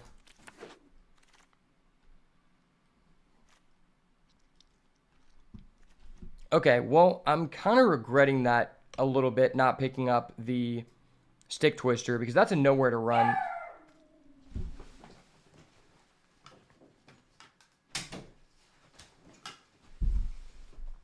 Okay, well, I'm kind of regretting not picking that Stick Twister, because that is a nowhere to run, which is black's best piece of interaction and fantastic in any deck. There is a Monstrous Emergence if I just want to stay green, or an Underwater Tunnel to stay blue, but like picking up this card early just feels so bad. I could go with the nowhere to run and like assume that maybe I want to splash it. Now I'm going to take the Monstrous Emergence. I mean, Oculus is a big creature, so I don't mind following it up with that pick. There is a Peculiar Lighthouse, which I wouldn't hate here, just because oftentimes you end up in a teamer space when you're trying to get deep into green. I think it's very easy to just want to play the best cards from both red and blue when you're base green. There's also a Vanish from Sight, which I don't hate. You know, I could go either way here. Yeah, I think I'm going to go with the Lighthouse.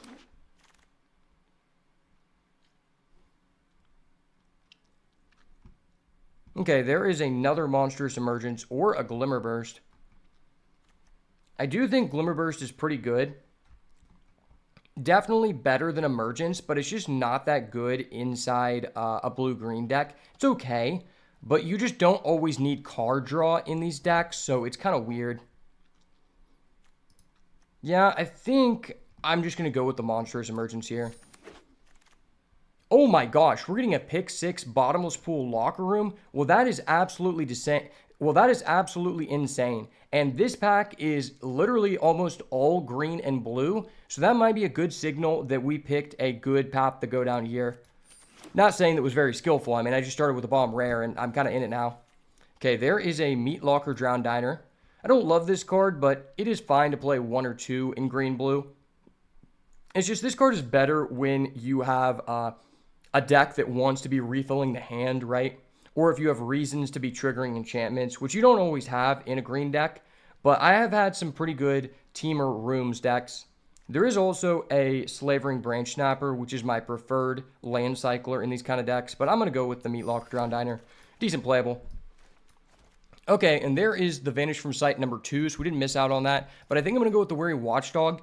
I think these cards are kind of similar in power level, but I don't want to get behind on the amount of 2-drops that I have, because we currently have none. So I think I'm just going to take this here.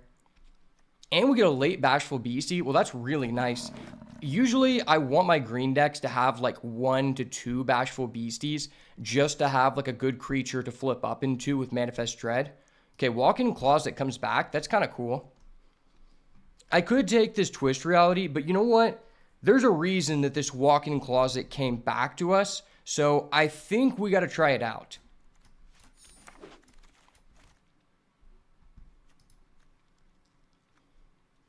You know, Tale of Tameo does mill cards. The issue is it just doesn't affect the game. I'm going to take the ticket booth here. We might splash the ticket booth. I don't know. Erratic Apparition for the side deck. With the amount of rooms we have already, the Erratic Apparition could come in clutch. All right, well, after pack 1, it feels like we're almost confirmed to be blue-green. All right, well, there is a Fear of Burning Alive. I mean, this card is great, but I don't know how we would necessarily weave it into our deck. You know, we don't have very much mana fixing outside of this red-blue land, so that's kind of a toughie. There is a greenhouse here. Maybe we could wheel that. I mean, this is by far the best card in the pack. Everything else here is just something I don't want to end up with pick 1. So maybe we do just take this, and if we end up getting enough fixing, we could very easily slot it in. I have had decks where I splash a double pipped card from time to time if I ended up with enough centipedes or Moldering Gem weight room. So I'll take it here. I'll speculate. Oh, baby, there is a Patchwork Beastie. I mean, that is probably one of, if not the best green uncommon in the format after Under the Skin. Yeah, this card is great just because artifact creatures are just so amazing in green decks, giving you those 2 types for Delirium. Ooh, and there's an Altenac? Okay, cool. Altenac is pretty nice, I have to say. But there's also a green-blue land. And there's another Monstrous Emergence, but I don't think I need to prioritize a third one of those that early. Yeah, I think I'm just going to get this green-blue land to stay safe and be able to potentially move into a Teamer Rooms deck. You know, the Walk-in Closet does get better when you have better rooms. Hey, there's another Monstrous Emergence, so we didn't miss out on anything. Or we could get a Insidious Fungus number 2.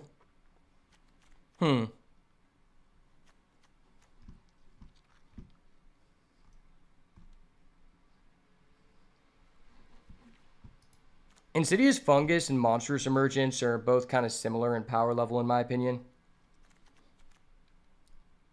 I think with how high power the creatures we have are thus far, I may be a little bit more interested in the Emergence, especially because if we're going to be playing Teamer, I'll likely want to be playing at least like 1 land cycler, so.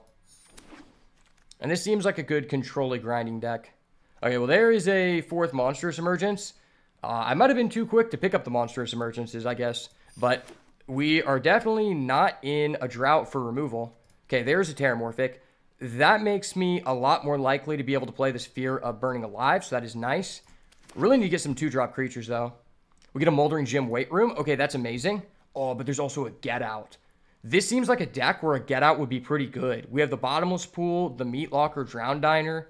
You can also just bounce back things that have manifest. You can also just bounce back things that were manifest dreaded. Yeah, that card's pretty good. This is a tough one for sure.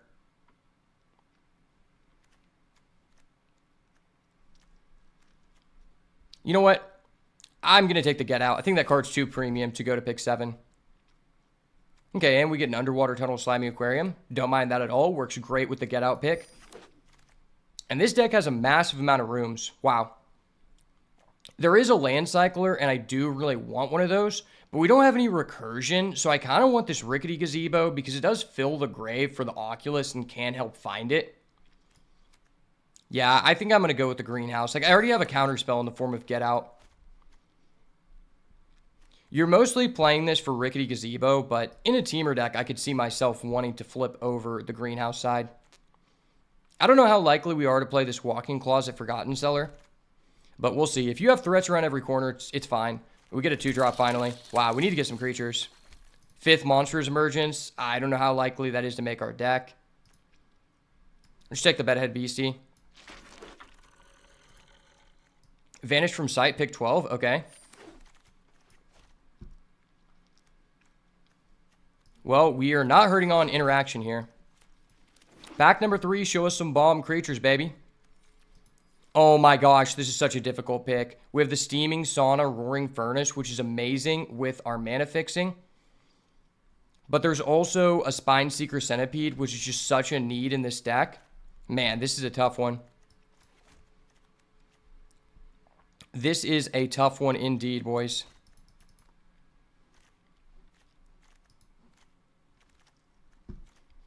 You know what? I'm already so in on the rooms. I think I'm just going to commit to this. With the fixing we have, this seems like it's going to be a pretty great card in our deck. And we do have the Land Cycler for red. I'm just going to hope we can get another Spine Seeker Centipede. You guys don't know what I would do to get a Spine Seeker Centipede here.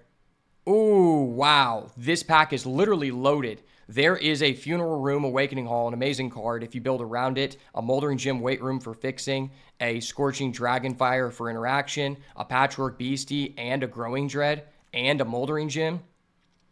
I would really like a Moldering Gym for this deck, but I think, like, just given how our deck is laid out, I probably need the Growing Dread or the Patchwork Beastie. I need one of those.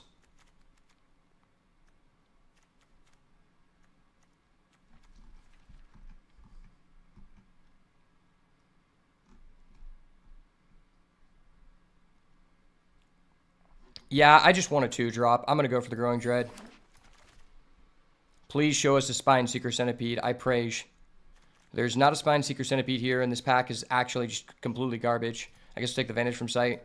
We need mana fixing. No, I don't want a 6th Monstrous Emergence. I've been offered so many of these. Why? Okay, wait. This is actually a deck where Infernal Phantom is kind of crazy. I don't really have the justification to play this many red cards, but, like, maybe we'll be gifted. We are not gifted. We get another Underwater Tunnel. Okay, there is a Cryptid Inspector. I mean, it's a creature. Coordinated Clobbering. Can we wheel that Moldering Gym Weight Room? That'd be so nice here. Well, this deck does not have enough creatures to play this Coordinated Clobbering.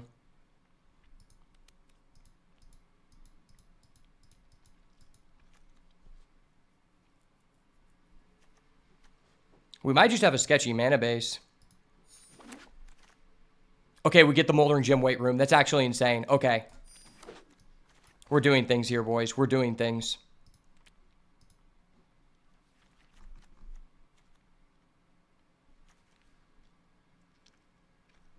Can we get a late Land Cycler here? That would be amazing.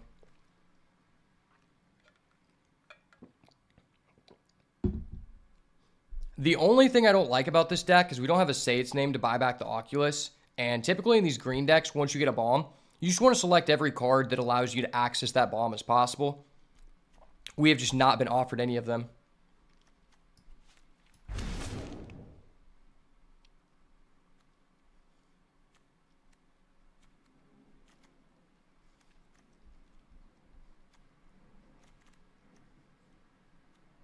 And we only have 3 2-drops. That is a pretty bad sign of a bad deck.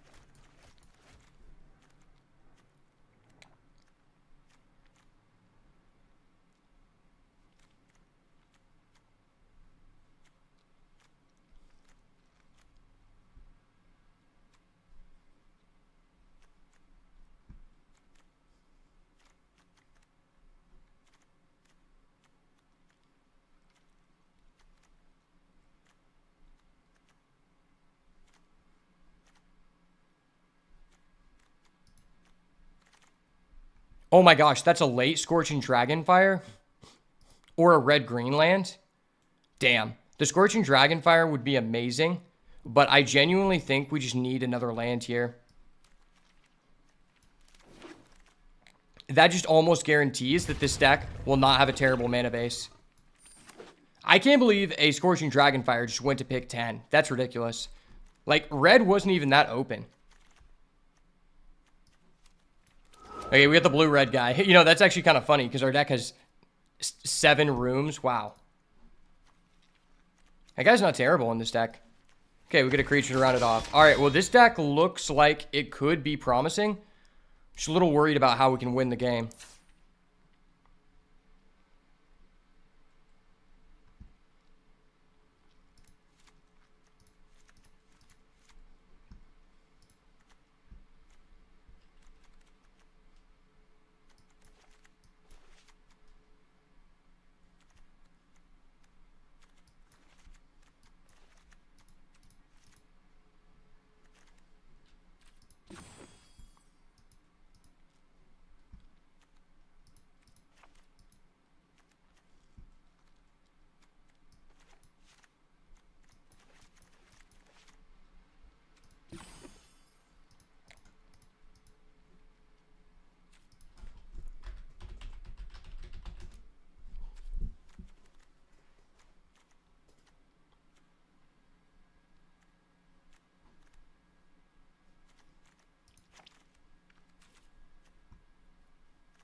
Maybe I'm just not playing one of these Vanish from sites.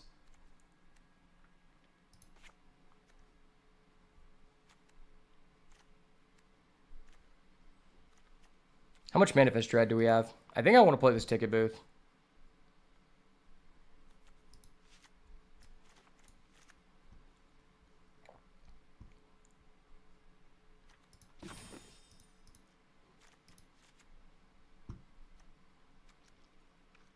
I definitely need the Bedhead BC to win the game.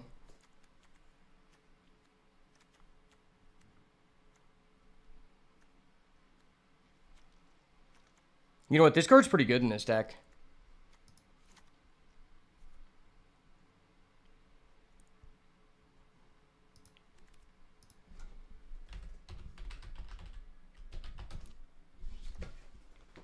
How much Manifest Dread do we have?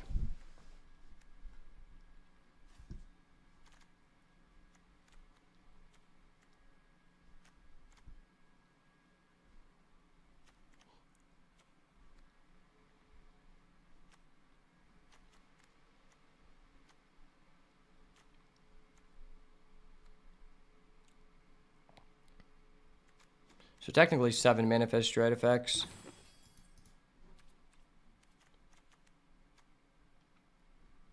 But they're kind of weird ones.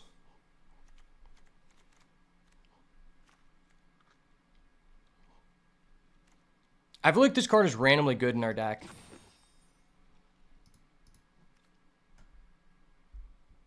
Yeah, that card is randomly good.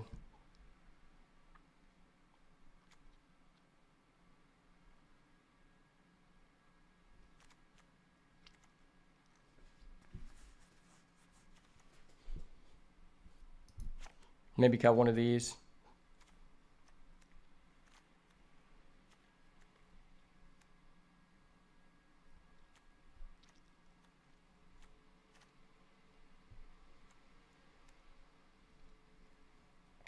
Maybe cut this Meat Locker Drown Diner.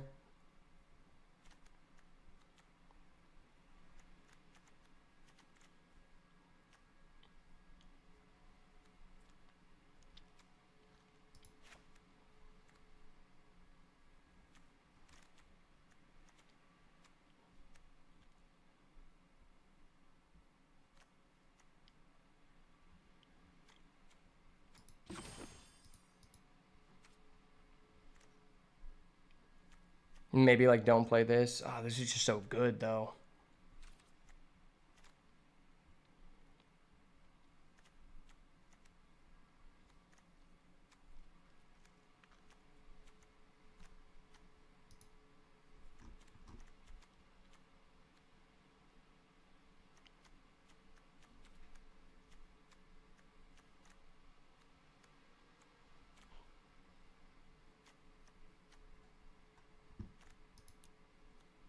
Soul Rager is randomly kind of decent. Like, our deck is almost just red-blue, which is hilarious.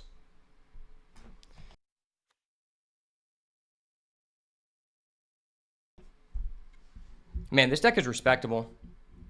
I'm so glad that we took those lands.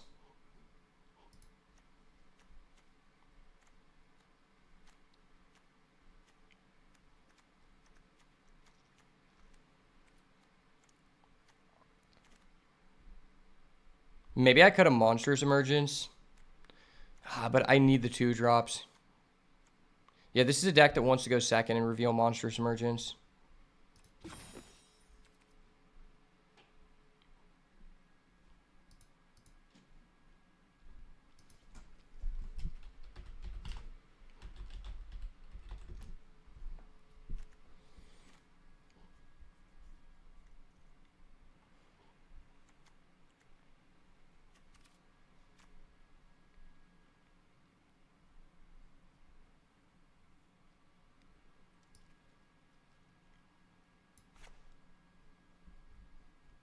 I don't want to do that. But I think I need to.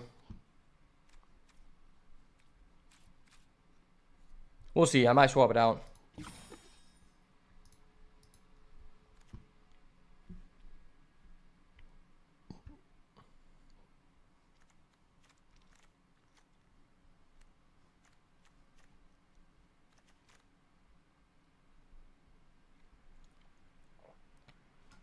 Having only 2 red lands is a little bit sus to play the Fear of Burning Alive.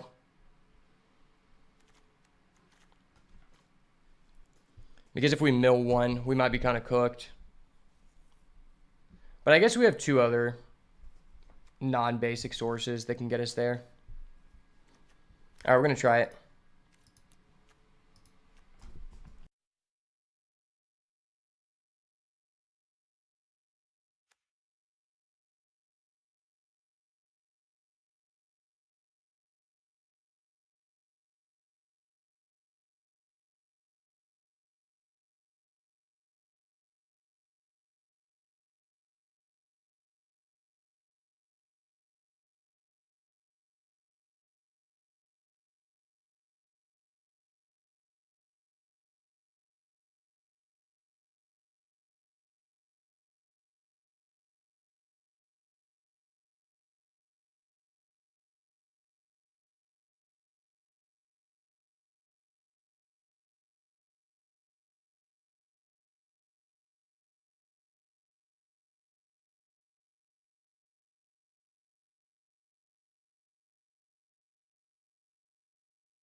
Alright, well, we ended up with a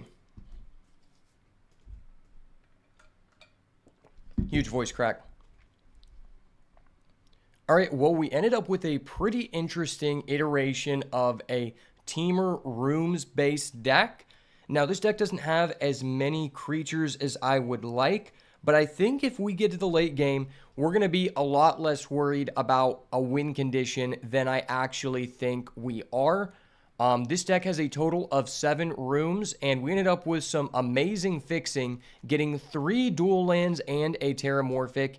And some of the cards of note here are our Ace in the Hole, Abhorrent Oculus, a Roaring Furnace and Steaming Sauna, a Fear of Burning Alive, as well as 4 copies of Monstrous Emergence. And we have a Get Out to be able to reduce, reuse, and recycle all of our awesome rooms. This deck looks to be like a lot of fun, and I'm excited to see if we can pull out a W as long as we don't die before turn 4. So let's go ahead and hop into these games.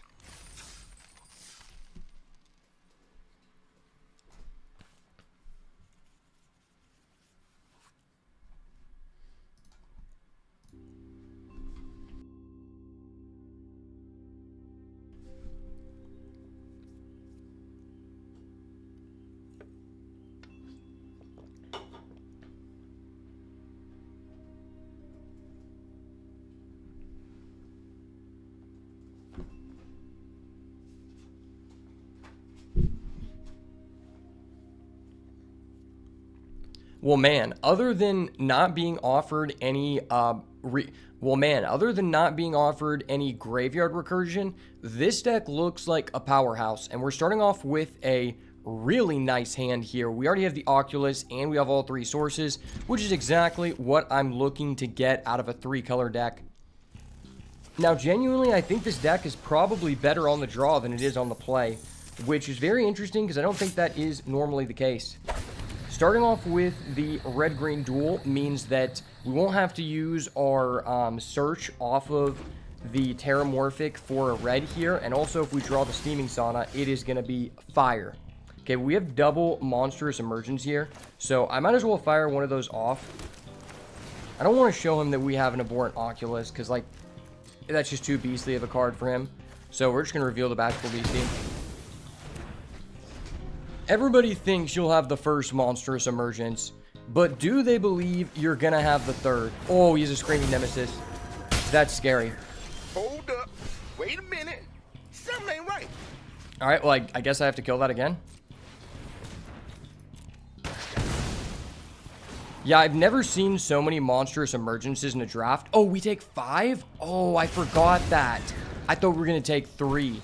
That's scary. Yeah, we might just die to that. That was busted. We can't heal, but I don't think we have any heal in this deck anyway, so. He's going to fire off the machete. The question is, do we go for the third Monstrous Emergence or hold our horses here? Like, I don't think I can take any more damage. You know what? Maybe he'll just run out of cards. Oh, that turned on our dual land. That's honestly hilarious. Wow. That is so funny. I think I'm just going to do this again because, like, I don't want to take any damage here. I'm sorry. This guy's like, what the fuck is your hand, dude? Okay, honestly, at this point, I just want to draw the 4th copy of Emergence next turn just for this guy to be like, oh, wait, what the fuck? Why does he have that? No, no, that card's broken. Okay, we get a bottomless pool. We're saved for a turn. We're saved for a turn. It's actually really nice. So, we're going to start off with the Rickety Gazebo here. This is rickety as fuck, boys. And that's going to put us enough cards in the graveyard for our Oculus, I believe.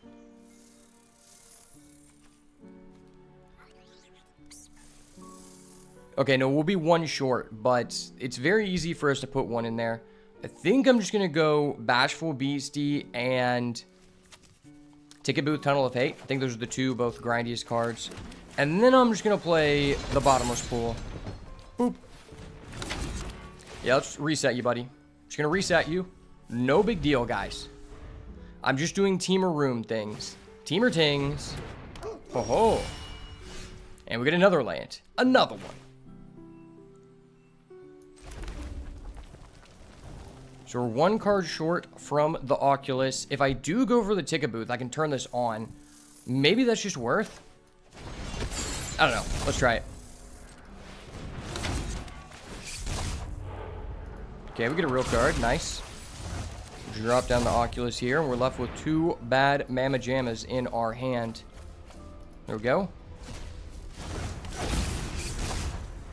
Gonna go to Manifest Dread. No big deal, guys. It is what it is. I'm just dreading.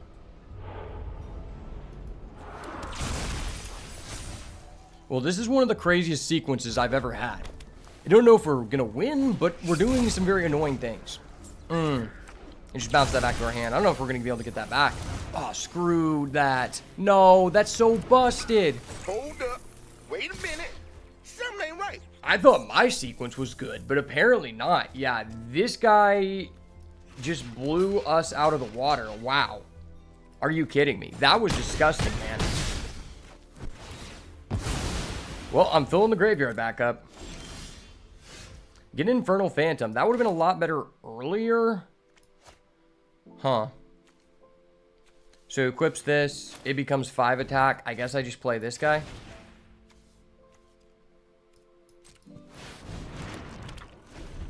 Could have played the Phantom, but it just doesn't seem that good here. If we drew another land and we can, like, Eerie, maybe.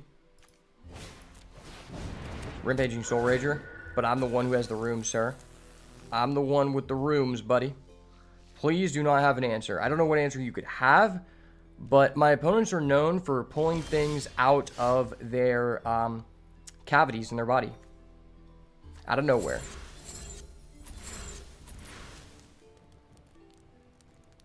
Well, I guess I can just play this. And then drop down this dude. So one way or another, we're going to get 6 cards in the graveyard. Will we die to deck out? I don't know. Yeah, this guy's curve was insane. Starting off with the Screaming Nemesis into an Unnerving Grasp. He also had a Roaring... Dude, this guy's deck's crazy. Wow, this might be like the first really good red-blue deck I played against since week 1 of the format. Week 1, I was just forcing the red-blue deck because the rooms ran around the table like nothing. But now it's just so difficult to get that many rooms in a 2-color pair that you hardly ever see it come together, especially since everyone just realized rooms are just generically good cards in their respective colors. But it is kind of funny. I have 3 rooms, but he has the Soul Rager. Yeah, that would actually be a really good card for our deck. Oh, he's going to Betrayer's Bargain. That's so bad. Because we don't get that in the graveyard. All right, I'm going to mill. Do we hit? We don't hit, but we put a card in the yard for the Oculus. We're currently at 4. If we can put 2 more, we're going to be Gucci, brother. Can turn on one of those things. Can turn on the greenhouse. Yeah, this is really interesting. I kind of want to attack to draw us a card, but I don't think this is the time to be doing that, really. I think I just need to play this guy. And then I could turn this on or wait till next turn to get a buff, but I could turn another room on to get a buff. Yeah, we're just going to do this just like get it out of the way in case for some reason our mana fixing is terrible. But if this dies, it can just kill with whatever it trades.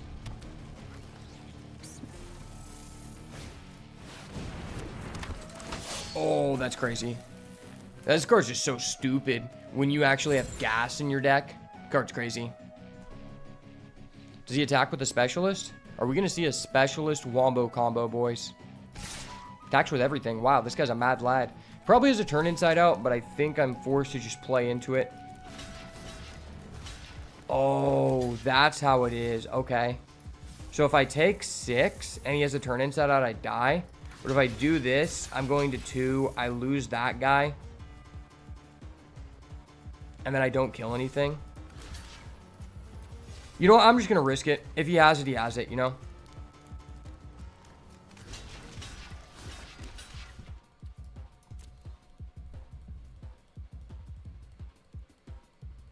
Is his last card to turn inside out. We're risking it for the biscuit, boys. But do you have it or not?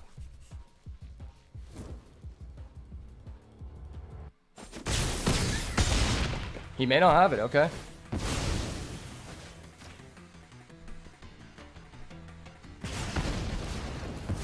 Get rid of his guy here. But he does have the permanent trample, which is scary. Do this to get a card in the grave.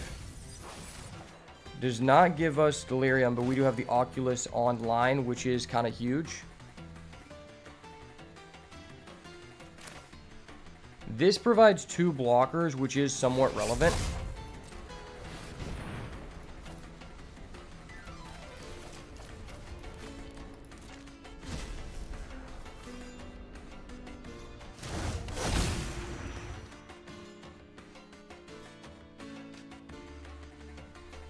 That is Menace, so if he has any creature, I die. So I guess I just have to pass here. I will unlock this, though, just because, like, next turn it'll be online without spending mana. The Oculus comes back, baby. Can't stop the Oc. We might just die to deck out to ourselves here, to be honest.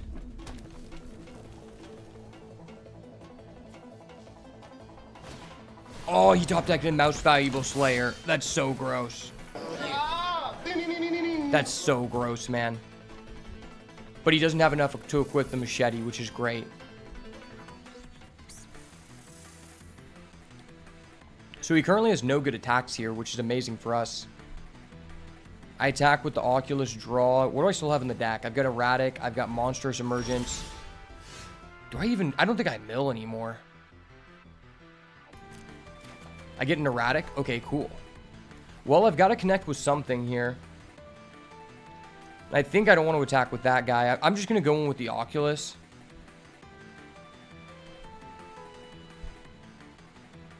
So if I do the double strike thing, I'm not going to be able to play this. Unless I get a land. Yeah, this is a tough one for sure. I kind of feel like I just want the bodies. I'm just going to take it slow.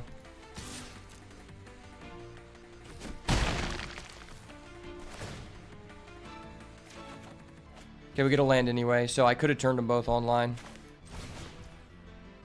You know what? You live and you learn. Turn this online so I don't have to pay for it. I'm missing out on the eerie trigger of that guy, but I'd rather just get it out of the way. Oh, the roaring furnace is gone. That would have been so huge. Actually, it wouldn't have. It just would have been a flavor W to get a room. It would have been terrible. Still have a fear of being alive, which could actually come in clutch to deal the final 4 damage to him. We do have 3 turns to kill this guy because the Oculus is decking us.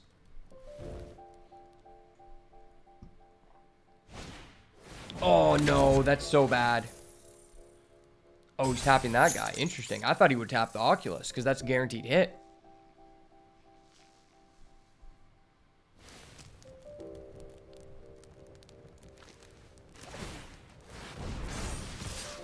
Attacks with both. Okay.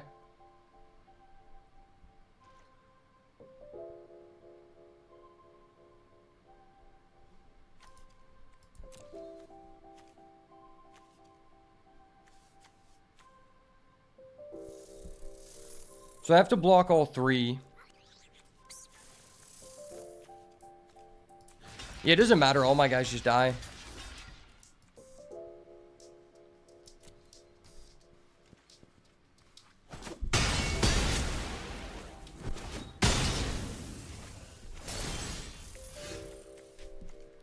So what are the chances of me getting delirium?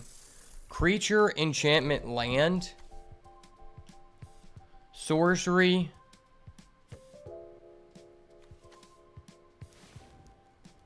Yeah, I have 1 sorcery in my deck. I don't think it's worth it. Oh, if that was an emergence, that would be so crazy. I guess I get a draw here. Should probably surveil now. Okay, I'm keeping. Yes. Oh my gosh, that's amazing.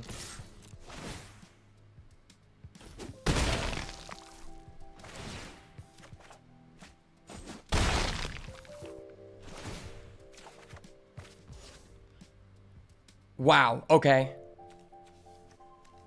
I'm 1 mana off. If I had 1 more land here, it's just lethal. Or no, it's not. I thought that this would let me do more of the damage than it does. It doesn't. Okay. But I do have to do this.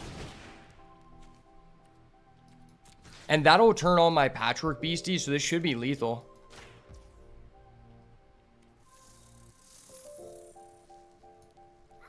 You know what? Maybe I'm supposed to kill that guy, because I can just chomp. This guy, he has Menace, so that's like really all I care about. And it lets him draw cards.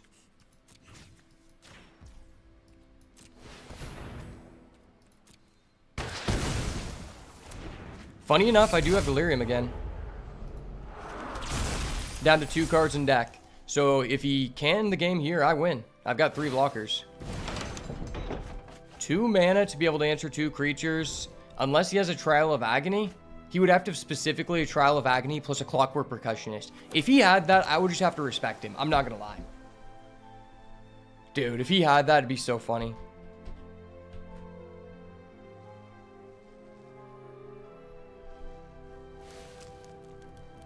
It'd also be cool if he just full cleared me and left me at like 1 and I just burning alived it.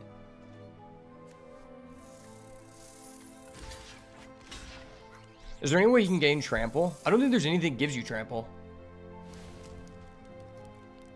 Right? Yeah, there's nothing that gives you trample. Yeah, okay, no, there's frantic strength. Okay, but that's only in green. It's so weird that trample just isn't given out that much in this format. GG's, brother. GG's. Well played, Buster Douglas. You tried your best, buddy.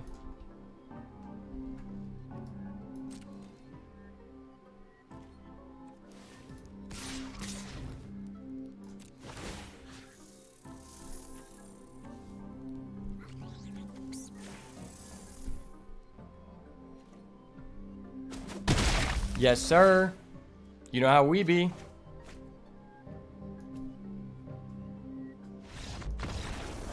That's all she wrote, baby. All I had to do was see every card in our deck, and we were able to take down that boss. Man, this guy's deck was good. His deck was really good. I haven't seen a good red-blue deck like this, like, ever. You know, it's funny because the Soul Rager would be great in our deck. But, like, our mana base can't support it. Dude, that was just crazy. I think the Meat Locker is kind of good versus him. But I like what we have. I kind of want, like, just another creature. Like, I like the Cryptid Inspector. I just don't know what I would take out. It would have to be Emergence. But this is, like, our only form of interaction. And it just, like, clutched. It clutched so hard. Damn, this deck is fun. I love playing these 3-color decks because it feels like there's just so much thinking involved. Honestly, I didn't even need the Moldering Gem. It's good to have, though.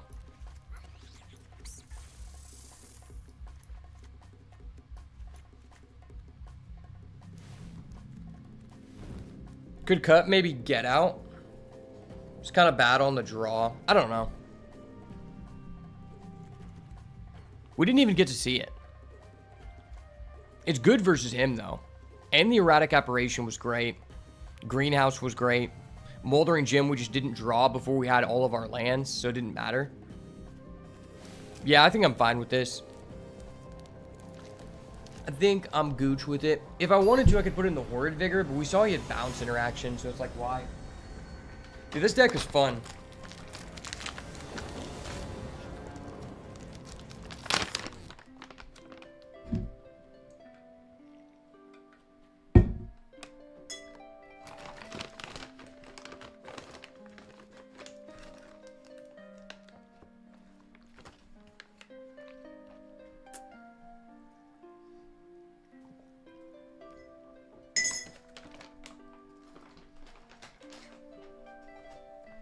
Alright, well, we opened the bread and butter once again.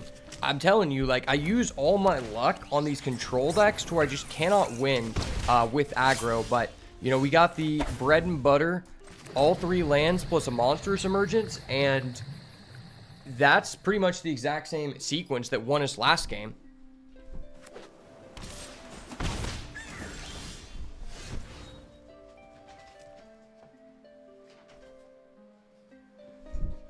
Okay, we did get a Patchwork Beastie, which is pretty relevant to draw now than later.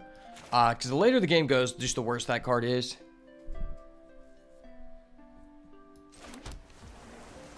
I think I'm just going to drop down the Beastie here. Man, I just love green this year. They have made green so enjoyable to play and actually good. As a person whose favorite color in Magic is green, they have done green a great service this year. Because, like, every other time I played Magic the Gathering since 2012, green has always just been the worst color, but they found a way to actually make it on level, if not top tier, in a lot of the sets this year.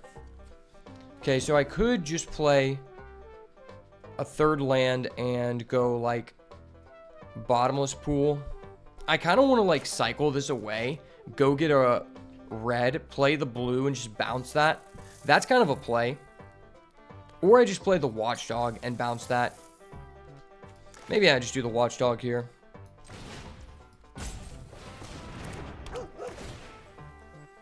Another blue. Don't think we need another blue. It's always good when you're able to put the card in the graveyard that you first surveil off of Watchdog, because it feels so bad when you keep it on top and then they kill it, and then you're not going to put anything in the grave with it on the death trigger, right? Do we want to trade that for a Percussionist? I don't know. It puts something in the grave and gives us Surveil, which is kind of relevant, because it gets us closer to our Patchwork Beastie, and I don't think we're ever connecting with it. Alright, so that's not a land, per se, but it is, like, a card we can use. You know what? I'm going to put it in the grave because it gets us closer to our Delirium here. We're 3 of 4. If we mill something, we'll have a good chance of hitting. Because we are now land, creature, enchantment. So if it's like a sorcery or an instant or an artifact. It's another land. Okay, land would have been cool. Land would have been hella cool, but it is what it is. And he's just going to play that. Interesting. Well, it feels kind of weird here because I do like keeping this Get Out. But I can't miss a land drop in this deck. The deck's just too high costed. Dude, if this deck had to say its name, oh, it'd be great. And I just wanted to get the red out of there before we mill it, because that is our last chance to get double red for the fear. So that's good to get that out of there, because now I'm not at a concern of milling with the Patchwork Beastie. But man, our opponent has a lot of cards in hand. And he has a Valgoth Slayer. That's cool. Valgoth Slayer is a very cool card. Well, that's not what I was hoping for. I guess I'll just do this. Choose a creature I control, target this guy, not give you information. And then that should give me Delirium 4 of 4. So I might as well just start racing, because I'm most likely gonna counter on his turn with the get out. Could bounce this, but like I just don't think that's worth. It's probably better to counter a big play. Sure.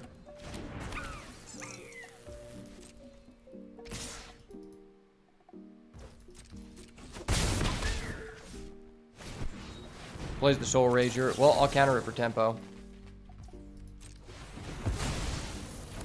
Draw land here, please. Decline. And we get a land. Awesome.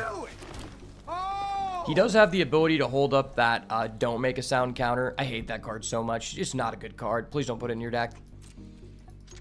He does have haste creatures, which is kind of scary. But the Bashful Beastie should do good unless he Unnerving Grasps. If we get another land here, we can Fear of Burning Alive, which would be a huge tempo swing. Oh, he had Enduring Courage. That's scary. Another land? Oh, that's not a land. Okay. Do I just want to kill that to get damage in? I kind of do. Because I'm going to be able to kill something else with this, so I might as well.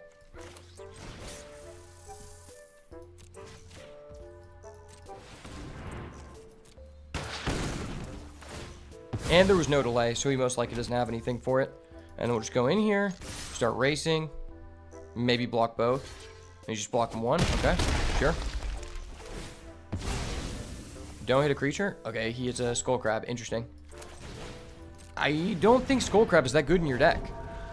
The only room we saw from you was Roaring Furnace Steaming Sauna. And I think your deck is so aggressive that that card's not good. Don't get me wrong, you can win the game with this. My thing is, this card is best in a control deck where you're just trying to grind out with rooms and this can be a win condition. But this guy's deck is like, I'm trying to play Enduring Courage plus that red guy who makes it to where if I deal damage to him, he deals that much to anything and I can't heal. Like, this guy's deck is not situated for that. I will be able to Fear of Burning Alive, though, so if we hit a land... Oh, we know 2 lands. That's scary. Please give us a land. Please give us a land. Does he attack with both? Just attacking with that guy, okay? Hit the Fear of Burning Alive. Hit it. I believe it. Okay, I'm that guy. I fucking knew it! Oh! They know me as that guy around here. It is what it is, baby. Rock out with that fofo. You know how I be, son. Ayo. Could kill his crab, but I think it should just kill his 3/3.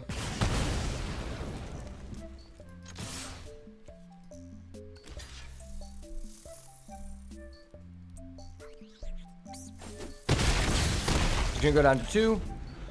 So I have lethal on him with the Apparition unless he kills us. Oh, your guy has haste. That's cool.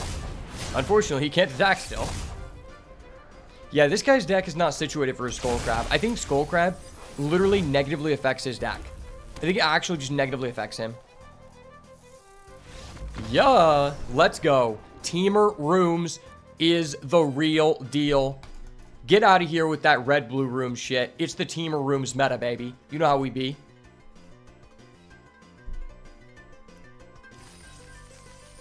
Dude, who would have known that Teamer Rooms is like a high-level meta threat?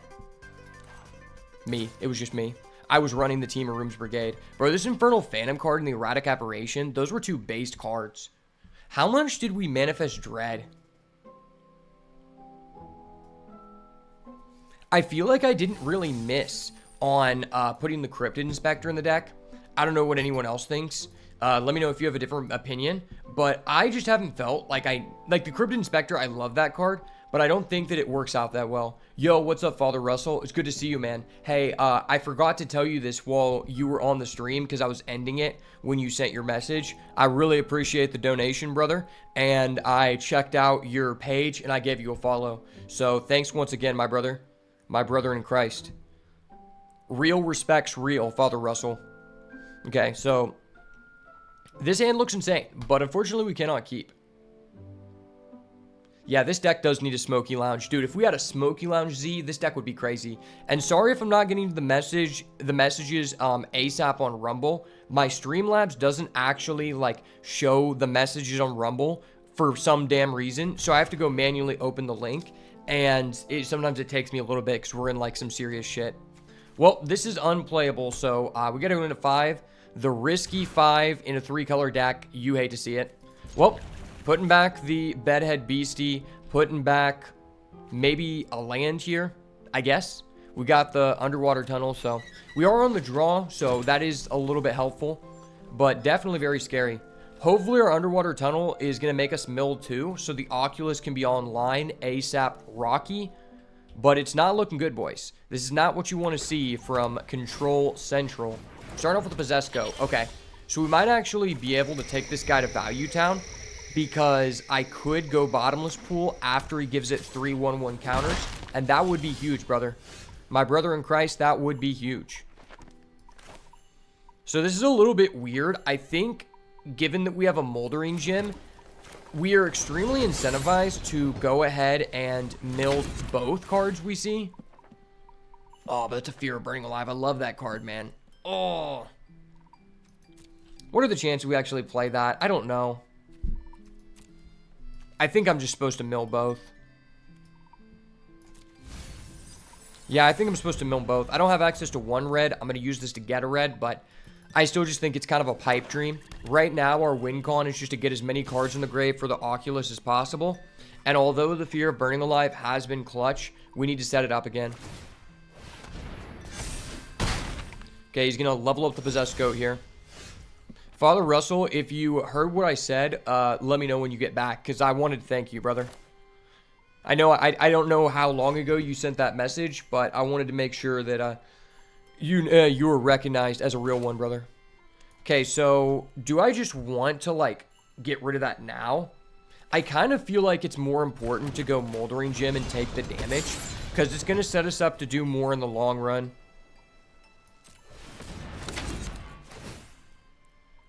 Go get a red. Yeah, the red just turns on Roaring Furnace, Ticket Booth, Infernal Phantom, and the Bedhead Beastie. And like we could mill a red. I'm just going to get the red. Show them that we're on that teamer juice, baby. I got that secret juice. Unsettling Twins. That's really scary. Holy shit. Hold up. Wait a minute. Something ain't right. We need to get some cards in the graveyard ASAP Rocky, baby. Oh, that hurts. That hurts so bad. Gosh, if we would have top decked another blue, dude. We could have leveled up this. Yeah, we're taking a lot of damage here. I don't like taking a lot of damage, but I think I need to just initiate it.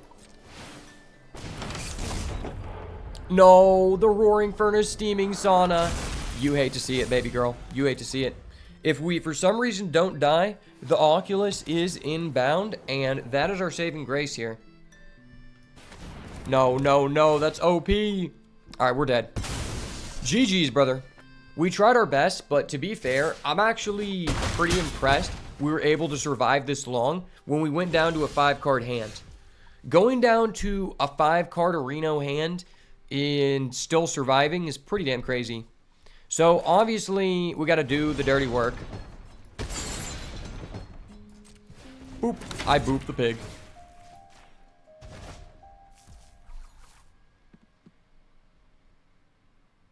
Yeah, we only had 5 mana, so even if I played both of these, I wouldn't put the cards in the grave to be able to facilitate an Oculus this turn. Yeah, there was just no way we could do that. I have to do this, though.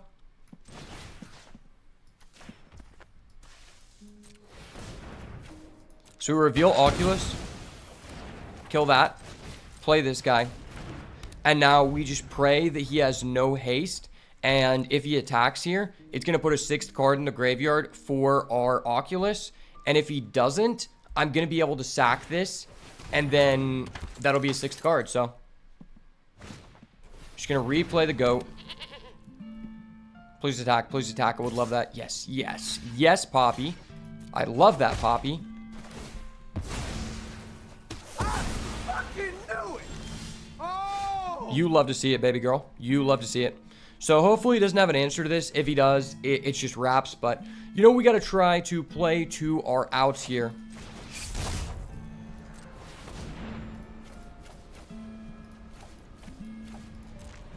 It's unfortunate. We put all the good cards in the grave way too early. Yeah, there's nothing I can do with 3. If I have 7, can I activate multiple things? Not really. I think I'm just going to pass here. Make him think I might actually have an action to make. Boop. Okay.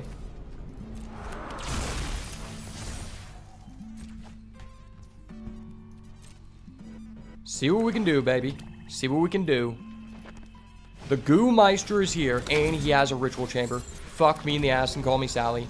Hold up. Wait a minute. Something ain't right.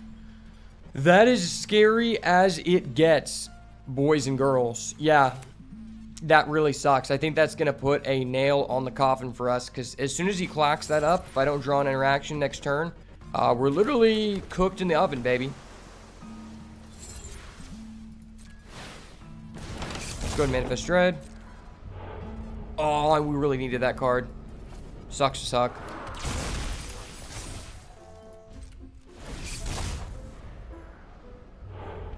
Get rid of double blue. He kills the Oculus with the demon.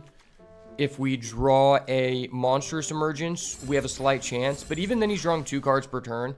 And, like, the 2 damage he's taking is not adding up. That hurts. That hurts my heart, boys.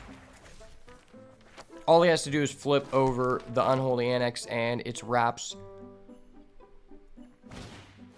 Oh, that was disgusting. Wow. And he does the Unholy Annex. I mean, that's just the ropes there. That was backbreaking. Well played, man. Well played. Still, though, that guy beat us when we went down to 5 cards. And he just barely beat us. If we didn't have to do that, we had a chance. But now I know he has a split up, which is valuable information. And also to top that off, I'm going to put in at least 1 Vanish from Sight, because I now know that he has the Unholy Annex card. So I'm looking to have as many ways to stop that as possible. I already have the Bottomless Pool, which is just good into it in general. What is the worst card to take out? Or what should I take out?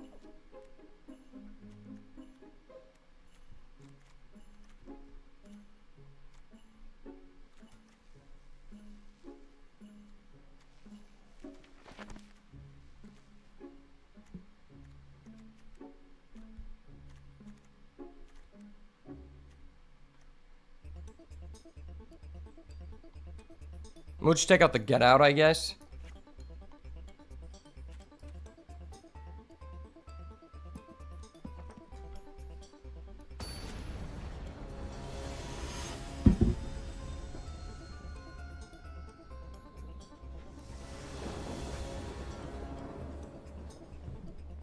All right, game number 2. We're going to start off on the draw here. Very reactive deck, and I think I'd prefer to start off on the draw. All right, well, this hand's amazing. We start off with double red sources, which means our Roaring Furnace is actually available as early as turn 2, which is what you like to see. Hand is very high costed other than that, but I do have an Emergence. This is why I think we should go second, because we're just looking to slow down the game, right? If we can slow down the game and get into the late game and have an answer for his Annex, we're going to have a good chance at winning. So we'll just play another top land, get those out. We have double reds now, 1 blue. If we had a Centipede, this deck would go so hard, dude. And he's turning that on immediately. Wow. That guy's risking it for the biscuit, baby. Maybe I can kill him just off of that? I don't know. Well, unfortunately, because he's not doing anything, I don't have any way to stop that. I wish I had a way to pressure, because that's actually insane versus us. Yeah, that's actually insane versus us.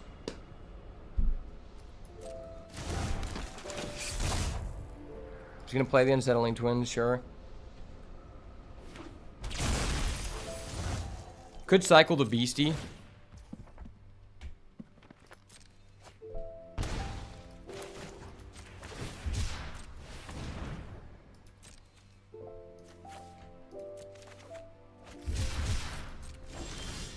Drawn to an erratic aberration, okay.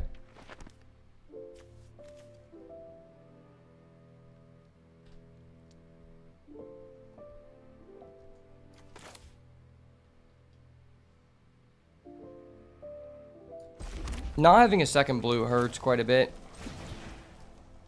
If we had a blue land cycler, oh, this deck would be nice. I'm going to give him the liberty of flipping this over one time. I'm just answering it so efficiently with the bottomless pool.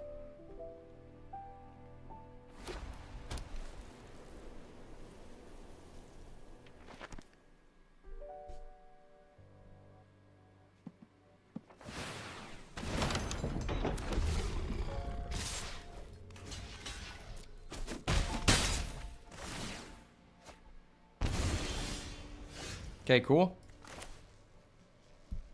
Would have been nice if we got another blue, though.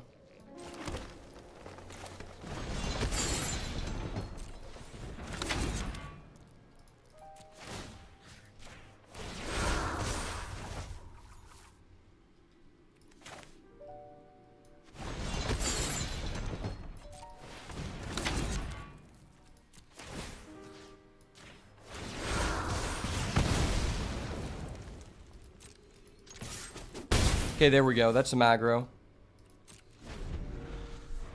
If we can kill this guy solely by his unholy annex, that'd be funny. If he has a way to sack it, though, oh, we're just cooked, because then he just drew all those cards without anything.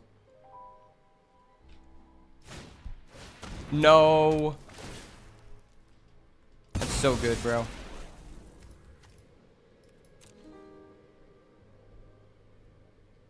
If I can turn my thing online, though, we'll both be drawing a card per turn. I just have to get a blue.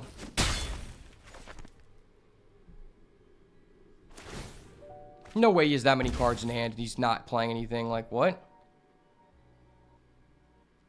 And he discards a Vile Mutilator. Oh my gosh, that's so scary. Oh my gosh, that's so scary. Yeah, because that's a demon. No.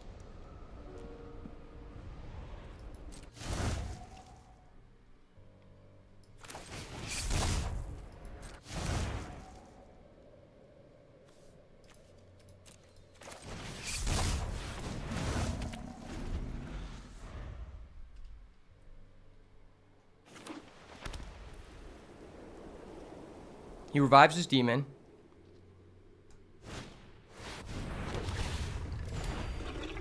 And, aw, that sucks.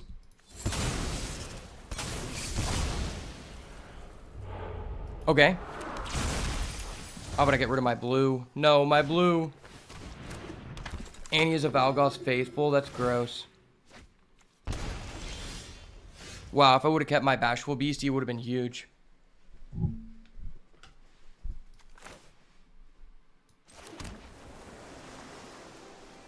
Well, I think this guy might have gotten us by the balls. Him getting that demon online is just so horrendous for us.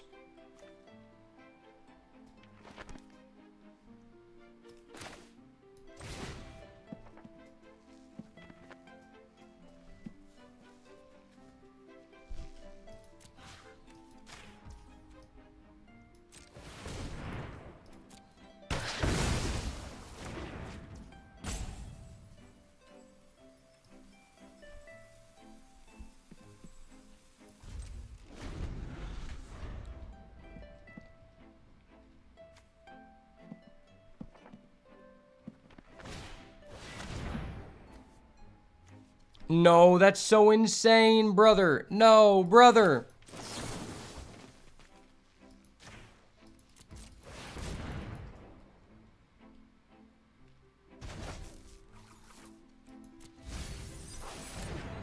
Well, I think we're cooked.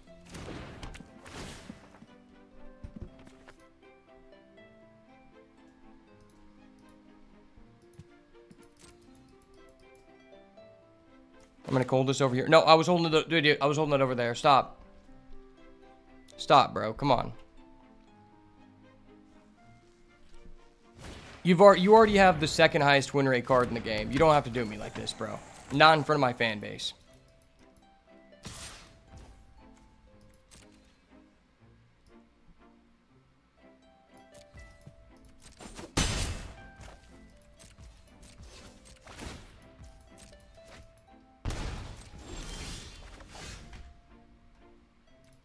Well, that would have been nice very early on. That would have been nice so long ago. Well, I think he got us by the balls. Yeah, see, I've never gotten to draft a white-black reanimator deck like this. I don't know how you get this. It's actually so hard to end up in that space, but that was a fun one. Other than our opponent just bombing us out of the game and playing Bomberman, I have fond memories of Bomberman on the Super Nintendo or the GameCube or whatever it was, because I used to play that with my dad when he was alive. That was one of the few games that he liked to play, because he's kind of an older guy. He would have been like 65 or something, I think, right now. Maybe 67 if he was still alive. But we used to play Bomberman, and that was a prime example of my opponent playing Bomberman. My dad wasn't there. He would have clapped the shit out of him. All right, match number 3. Can we take down the final boss, baby? Well, unfortunately, our luck has ran out. We're going to have to use a mulligan and hope to not do it again. Yeah, this is just tragic. I think I'm just going to put back the red and just try to play this. Green is our most likely source to top deck. And if I get a green, we're going to turn on the Rickety Gazebo, which would be based. Yo, Father Russell, are you there? Are you there, bro? Over on the Rumble, my man. All right. We got to hope for the best here, baby.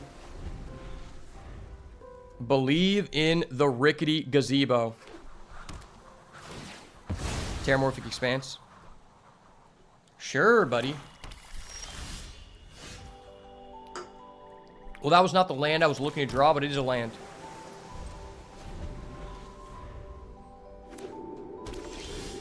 Okay, that's the land I was looking to draw. Yes, sir. That's the way. We like it. Yes, sir. Yes, sir. I could develop this, but I also... I don't know. There's something about just turning on the greenhouse that makes you feel powerful. Maybe it's because I'm a green mage. Oh, shit, that's broke. Yeah, we gotta get that shit out of here, baby. Baby girl, you can't be doing me like that. I gotta buy some time.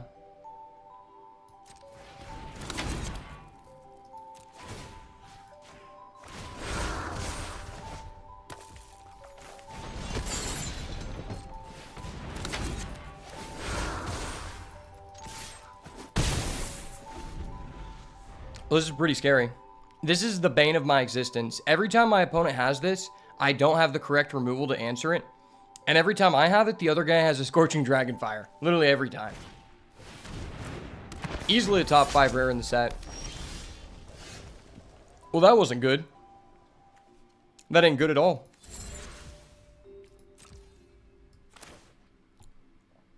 I could turn this on, or I could turn that on. I mean, this puts cards in the graveyard for our Oculus, I guess.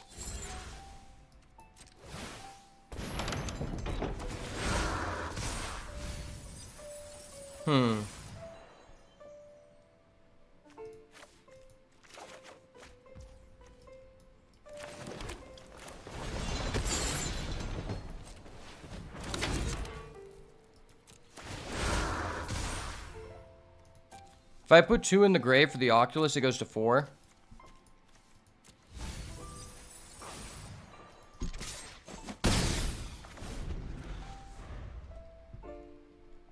Next turn, I could Monstrous Emergence, and then maybe he'll kill this.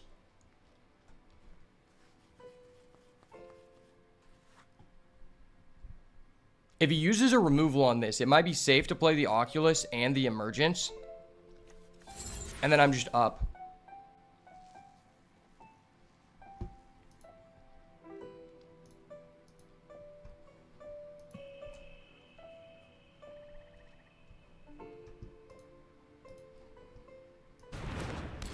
MVS. Oh my gosh, that's so disgusting, brother.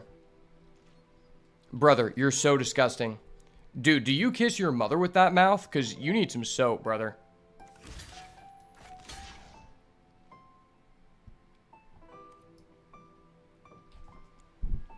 I feel like this just buys us an additional 3 turns. Okay. Wow. Well, if I would have known I was going to get that, I didn't know that.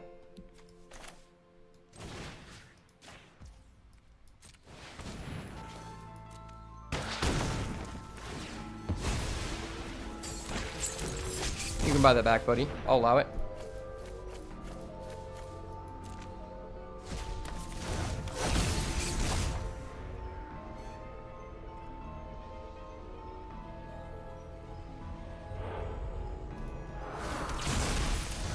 Sir, I pray that you don't have an answer for my Oculus. I don't have an answer for your slasher, so it's only fair you don't answer my Oculus.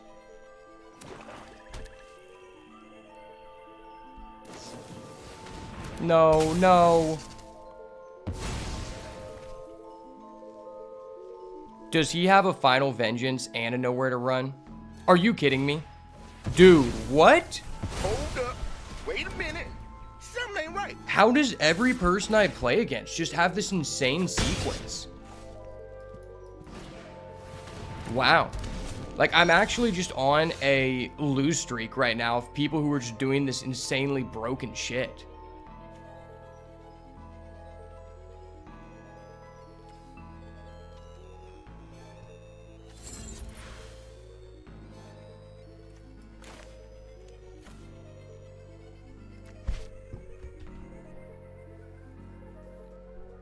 I don't think there's any way for me to come back because, like, I don't have a way to just out this.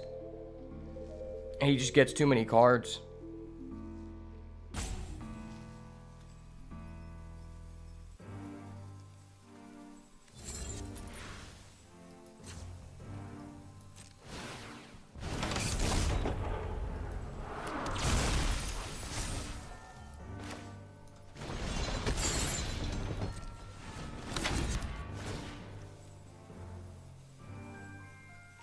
Okay.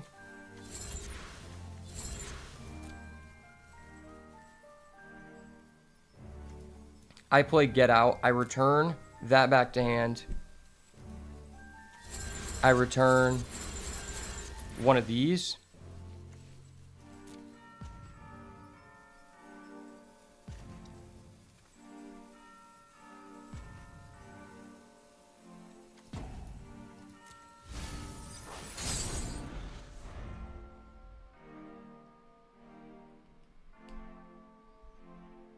Nah, you know what? I'm just buying time. It's not gonna work out.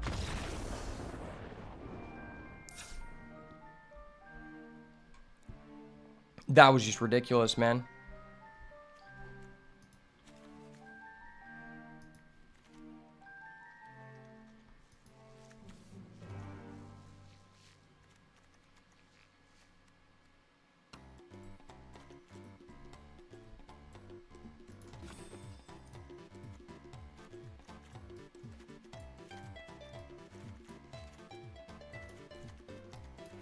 Fuck it, we're going 41. We go 41 here. Raphael Nevin said it best. 41 is a YCS winning number, baby. Yo, Father Russell, are you still here?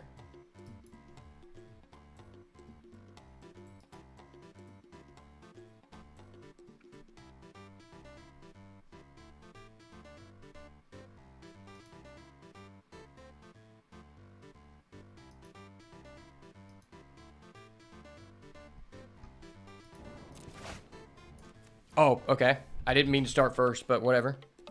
Well, I guess I have a Patchwork BC on 1. That's like something.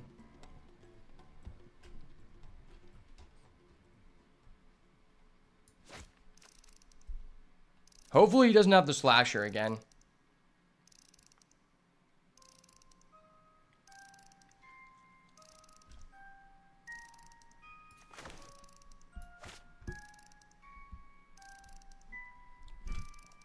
I can tell you right now, God did not create me just to get unstoppable slashered. He put me on this earth to make some amazing content that has nothing to do with Unstoppable Slasher.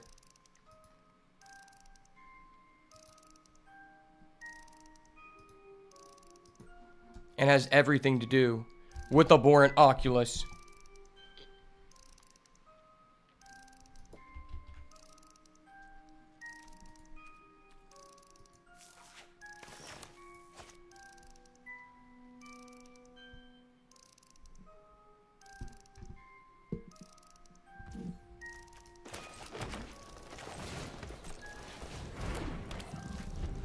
Alright, turn 1 Beastie. Believe in the Beastie. The Beastie is real, baby. Oh, no, he has a Percussionist. Everyone we're playing against has Percussionist, man. Wow. We get rid of a red-blue. Into a Fear of Burning Alive.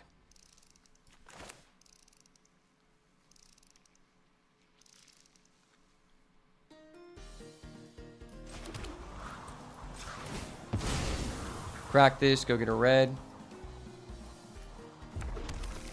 I just want to get that before we mill, because we already have one of our red lands milled, and if we don't have 2 available, we can't play this. You know what would have been insane if we got it in this deck? A Keys to the House. Keys to the House would have been chef's kiss. Oh my gosh.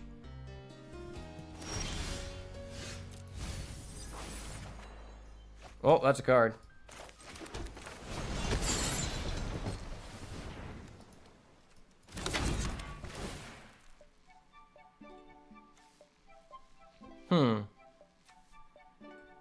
I don't know if I want to draw either of these.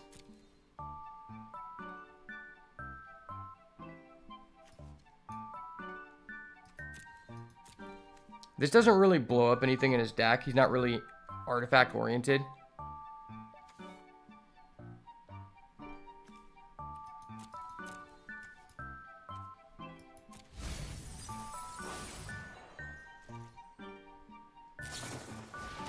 And he has nowhere to run. Wow, okay. Well, I guess the mill issue is no longer a problem. Man, red-black is still my favorite deck to play in this format, but I just never get to see it anymore. There's all these Disturbing Mirth hogs out there. No.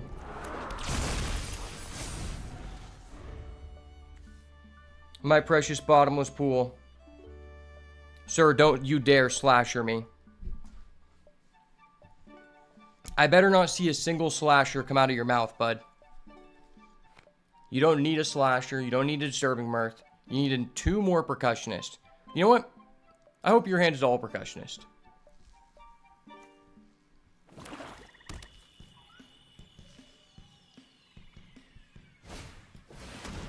Widow's Walk. Wow, okay.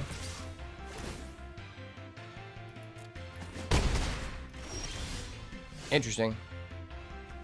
Would have been really nice to get another red here.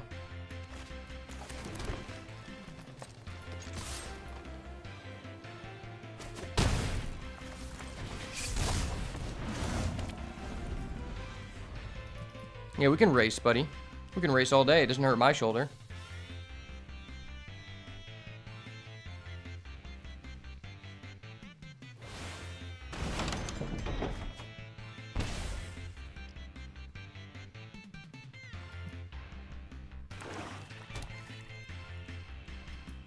Does he have the slasher? That is the question at hand. Another Final Vengeance. Dude, why? Why do I go against all these Final Vengeance Timmies, man? The Final Vengeance Timmies are just out to play. It is what it is.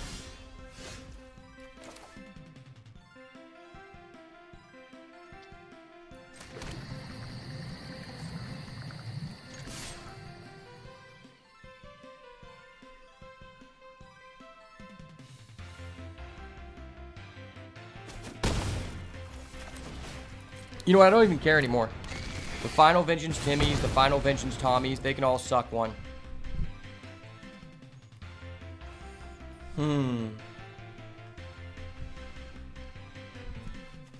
Is it really any better to kill this? I feel like it just might be better to kill this.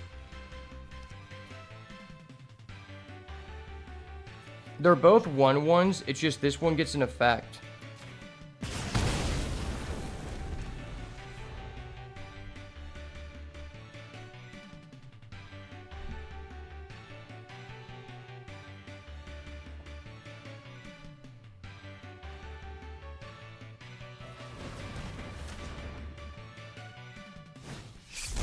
Take a boot. Okay. Yeah, go ahead and mill an unstoppable slasher. Ah, he hit the unstoppable slasher. I know it. He auto-clicked. That was an easy slasher, I'm sure.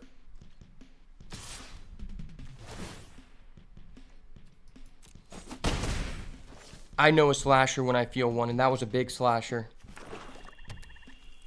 100% a slasher. Noctis Rat. No, no, no. Stop. Dude, do you have another Final Vengeance? Do you? What? Dude, every time, it's always the double Final Vengeance. It's always the double Final Vengeance, dude. Why? Why? Where do these Final Vengeance Timmies come out of the woodwork? They all come out of the woodwork at one time. I'm never allowed to play a busted rare. It's always these Final Vengeance Timmies.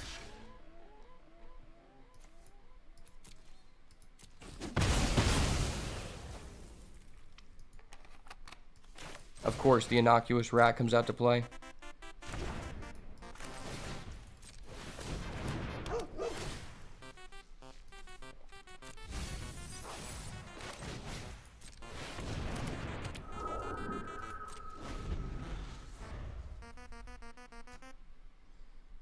Top deck a swamp. He needs a good swamp.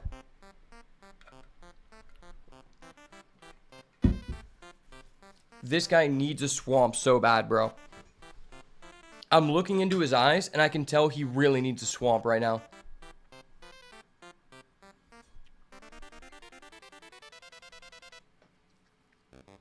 My Lord and Savior, Jesus Christ, please bless this man in need with a swamp. He needs it more than anyone in the world right now. He top decks a Winter's Intervention. You, motherfucker, you! I am not gay. I have relationships with women and sex with men. And I got news for you. That means you're gay. If this hits an Oculus, if it hits an Oculus, we're so lit.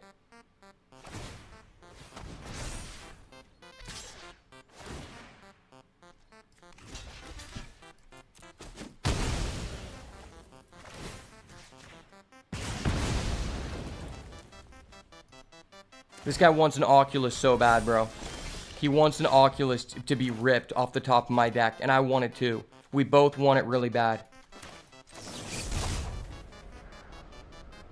I do it now because if it's an Oculus, I get a Manifest Dread on his turn. I believe. I believe. Believe in the Oculus. It is two really strong cards that I did not need to mill. Are you fucking kidding me? I am not gay. I have relationships with women and sex with men. Those were two of the best cards we could draw. That means you're gay.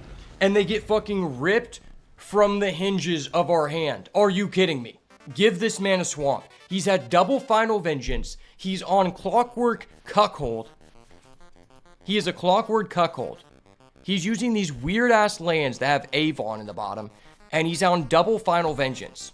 We have a double Final Vengeance dilemma, aka double Final Vengeance Timmy, and we need to take this guy out.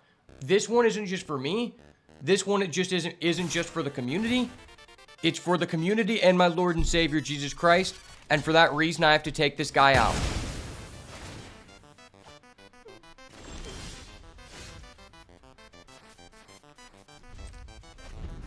I'm gonna do this for everyone's safety. I have to take him out. He doesn't deserve this victory. He just pulls Final Vengeances out of his ass instead of swamps. But when I have the Final Vengeance, like, oh, I'm sorry, you need a swamp instead. It's this time to get swamped. I'm from the Midwest. I know about swamp ass. And this guy is one of them. Yeah, just pass. Yeah, get rid of that card, Buster. Get rid of that card, Buster Douglas.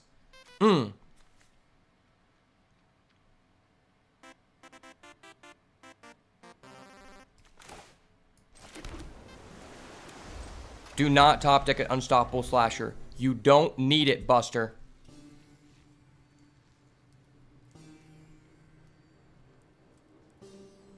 He doesn't need it. He's not that guy. Okay, cool. I can respect that. I can respect that. But I can't respect you until I hit an Oculus. The Oculus rip. I believe, baby. Believe in the coherent Oculus. That is not an Oculus, but it is a guy. I'll take the guy. Oh my gosh, that's actually kind of insane. That's actually kind of based. I'm big based right now. What is my deck? How many lanes do I have? Oculus is one of the last cards in my deck. No. I have 3 Monstrous Emergence in the deck. Are you fucking kidding me?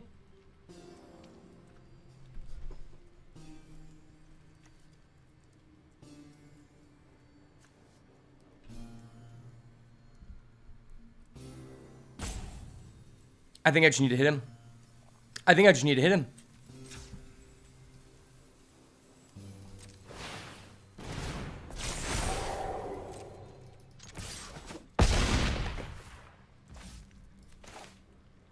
I believe in the Auk. The Auk is real, baby. Believe in the Auk.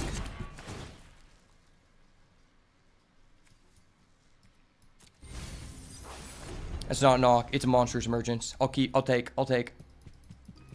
You're not that guy. You don't have an answer to this. You're a double Final Vengeance Timmy. You're not a triple. You're nothing special. I have a 6-7 on board. Both Final Vengeances have been used. You're out of the game. It is what it is, bro. Just scoop them up. Scoop up the cards and go next game. It is what it is. Not everyone can be this blessed. The best is blessed, and I'm the best. So prepare to be blessed. Oh my gosh, this guy is such a cuckold.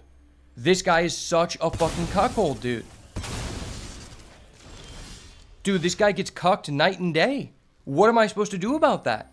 It's not my fault this guy gets cucked night and day.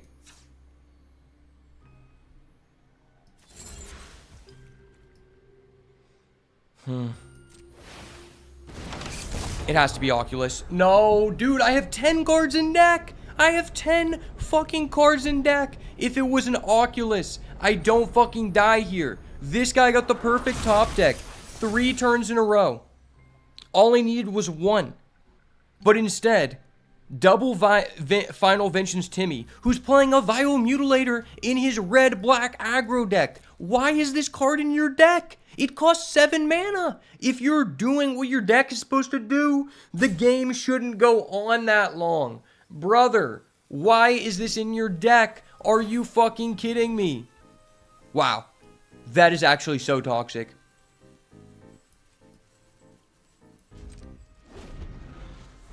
That was so fucking toxic, dude. Why is this in this guy's deck? His average CMC is like 2.2, and he has a random Vile Mutilator that he has no way to actually cheat out. No, I did not have fun. My opponent BM'd the fuck out of me. Wow. Well, that was a really enjoyable, interactive gameplay experience, and I'm glad that everyone got to see it. Turns out, it doesn't matter how many bombs you have. At the end of the day, there will always be a double Final Vengeance Timmy to make you give more money that you don't have to Wizards of the Coast. But that is going to be it for me today. Appreciate everybody who stopped by. There were some highs and there were some lows in this stream. I'm not going to lie, it was a lot of lows. We kind of just been on a huge losing streak, which usually is not the case. But regardless, appreciate everybody stopping by.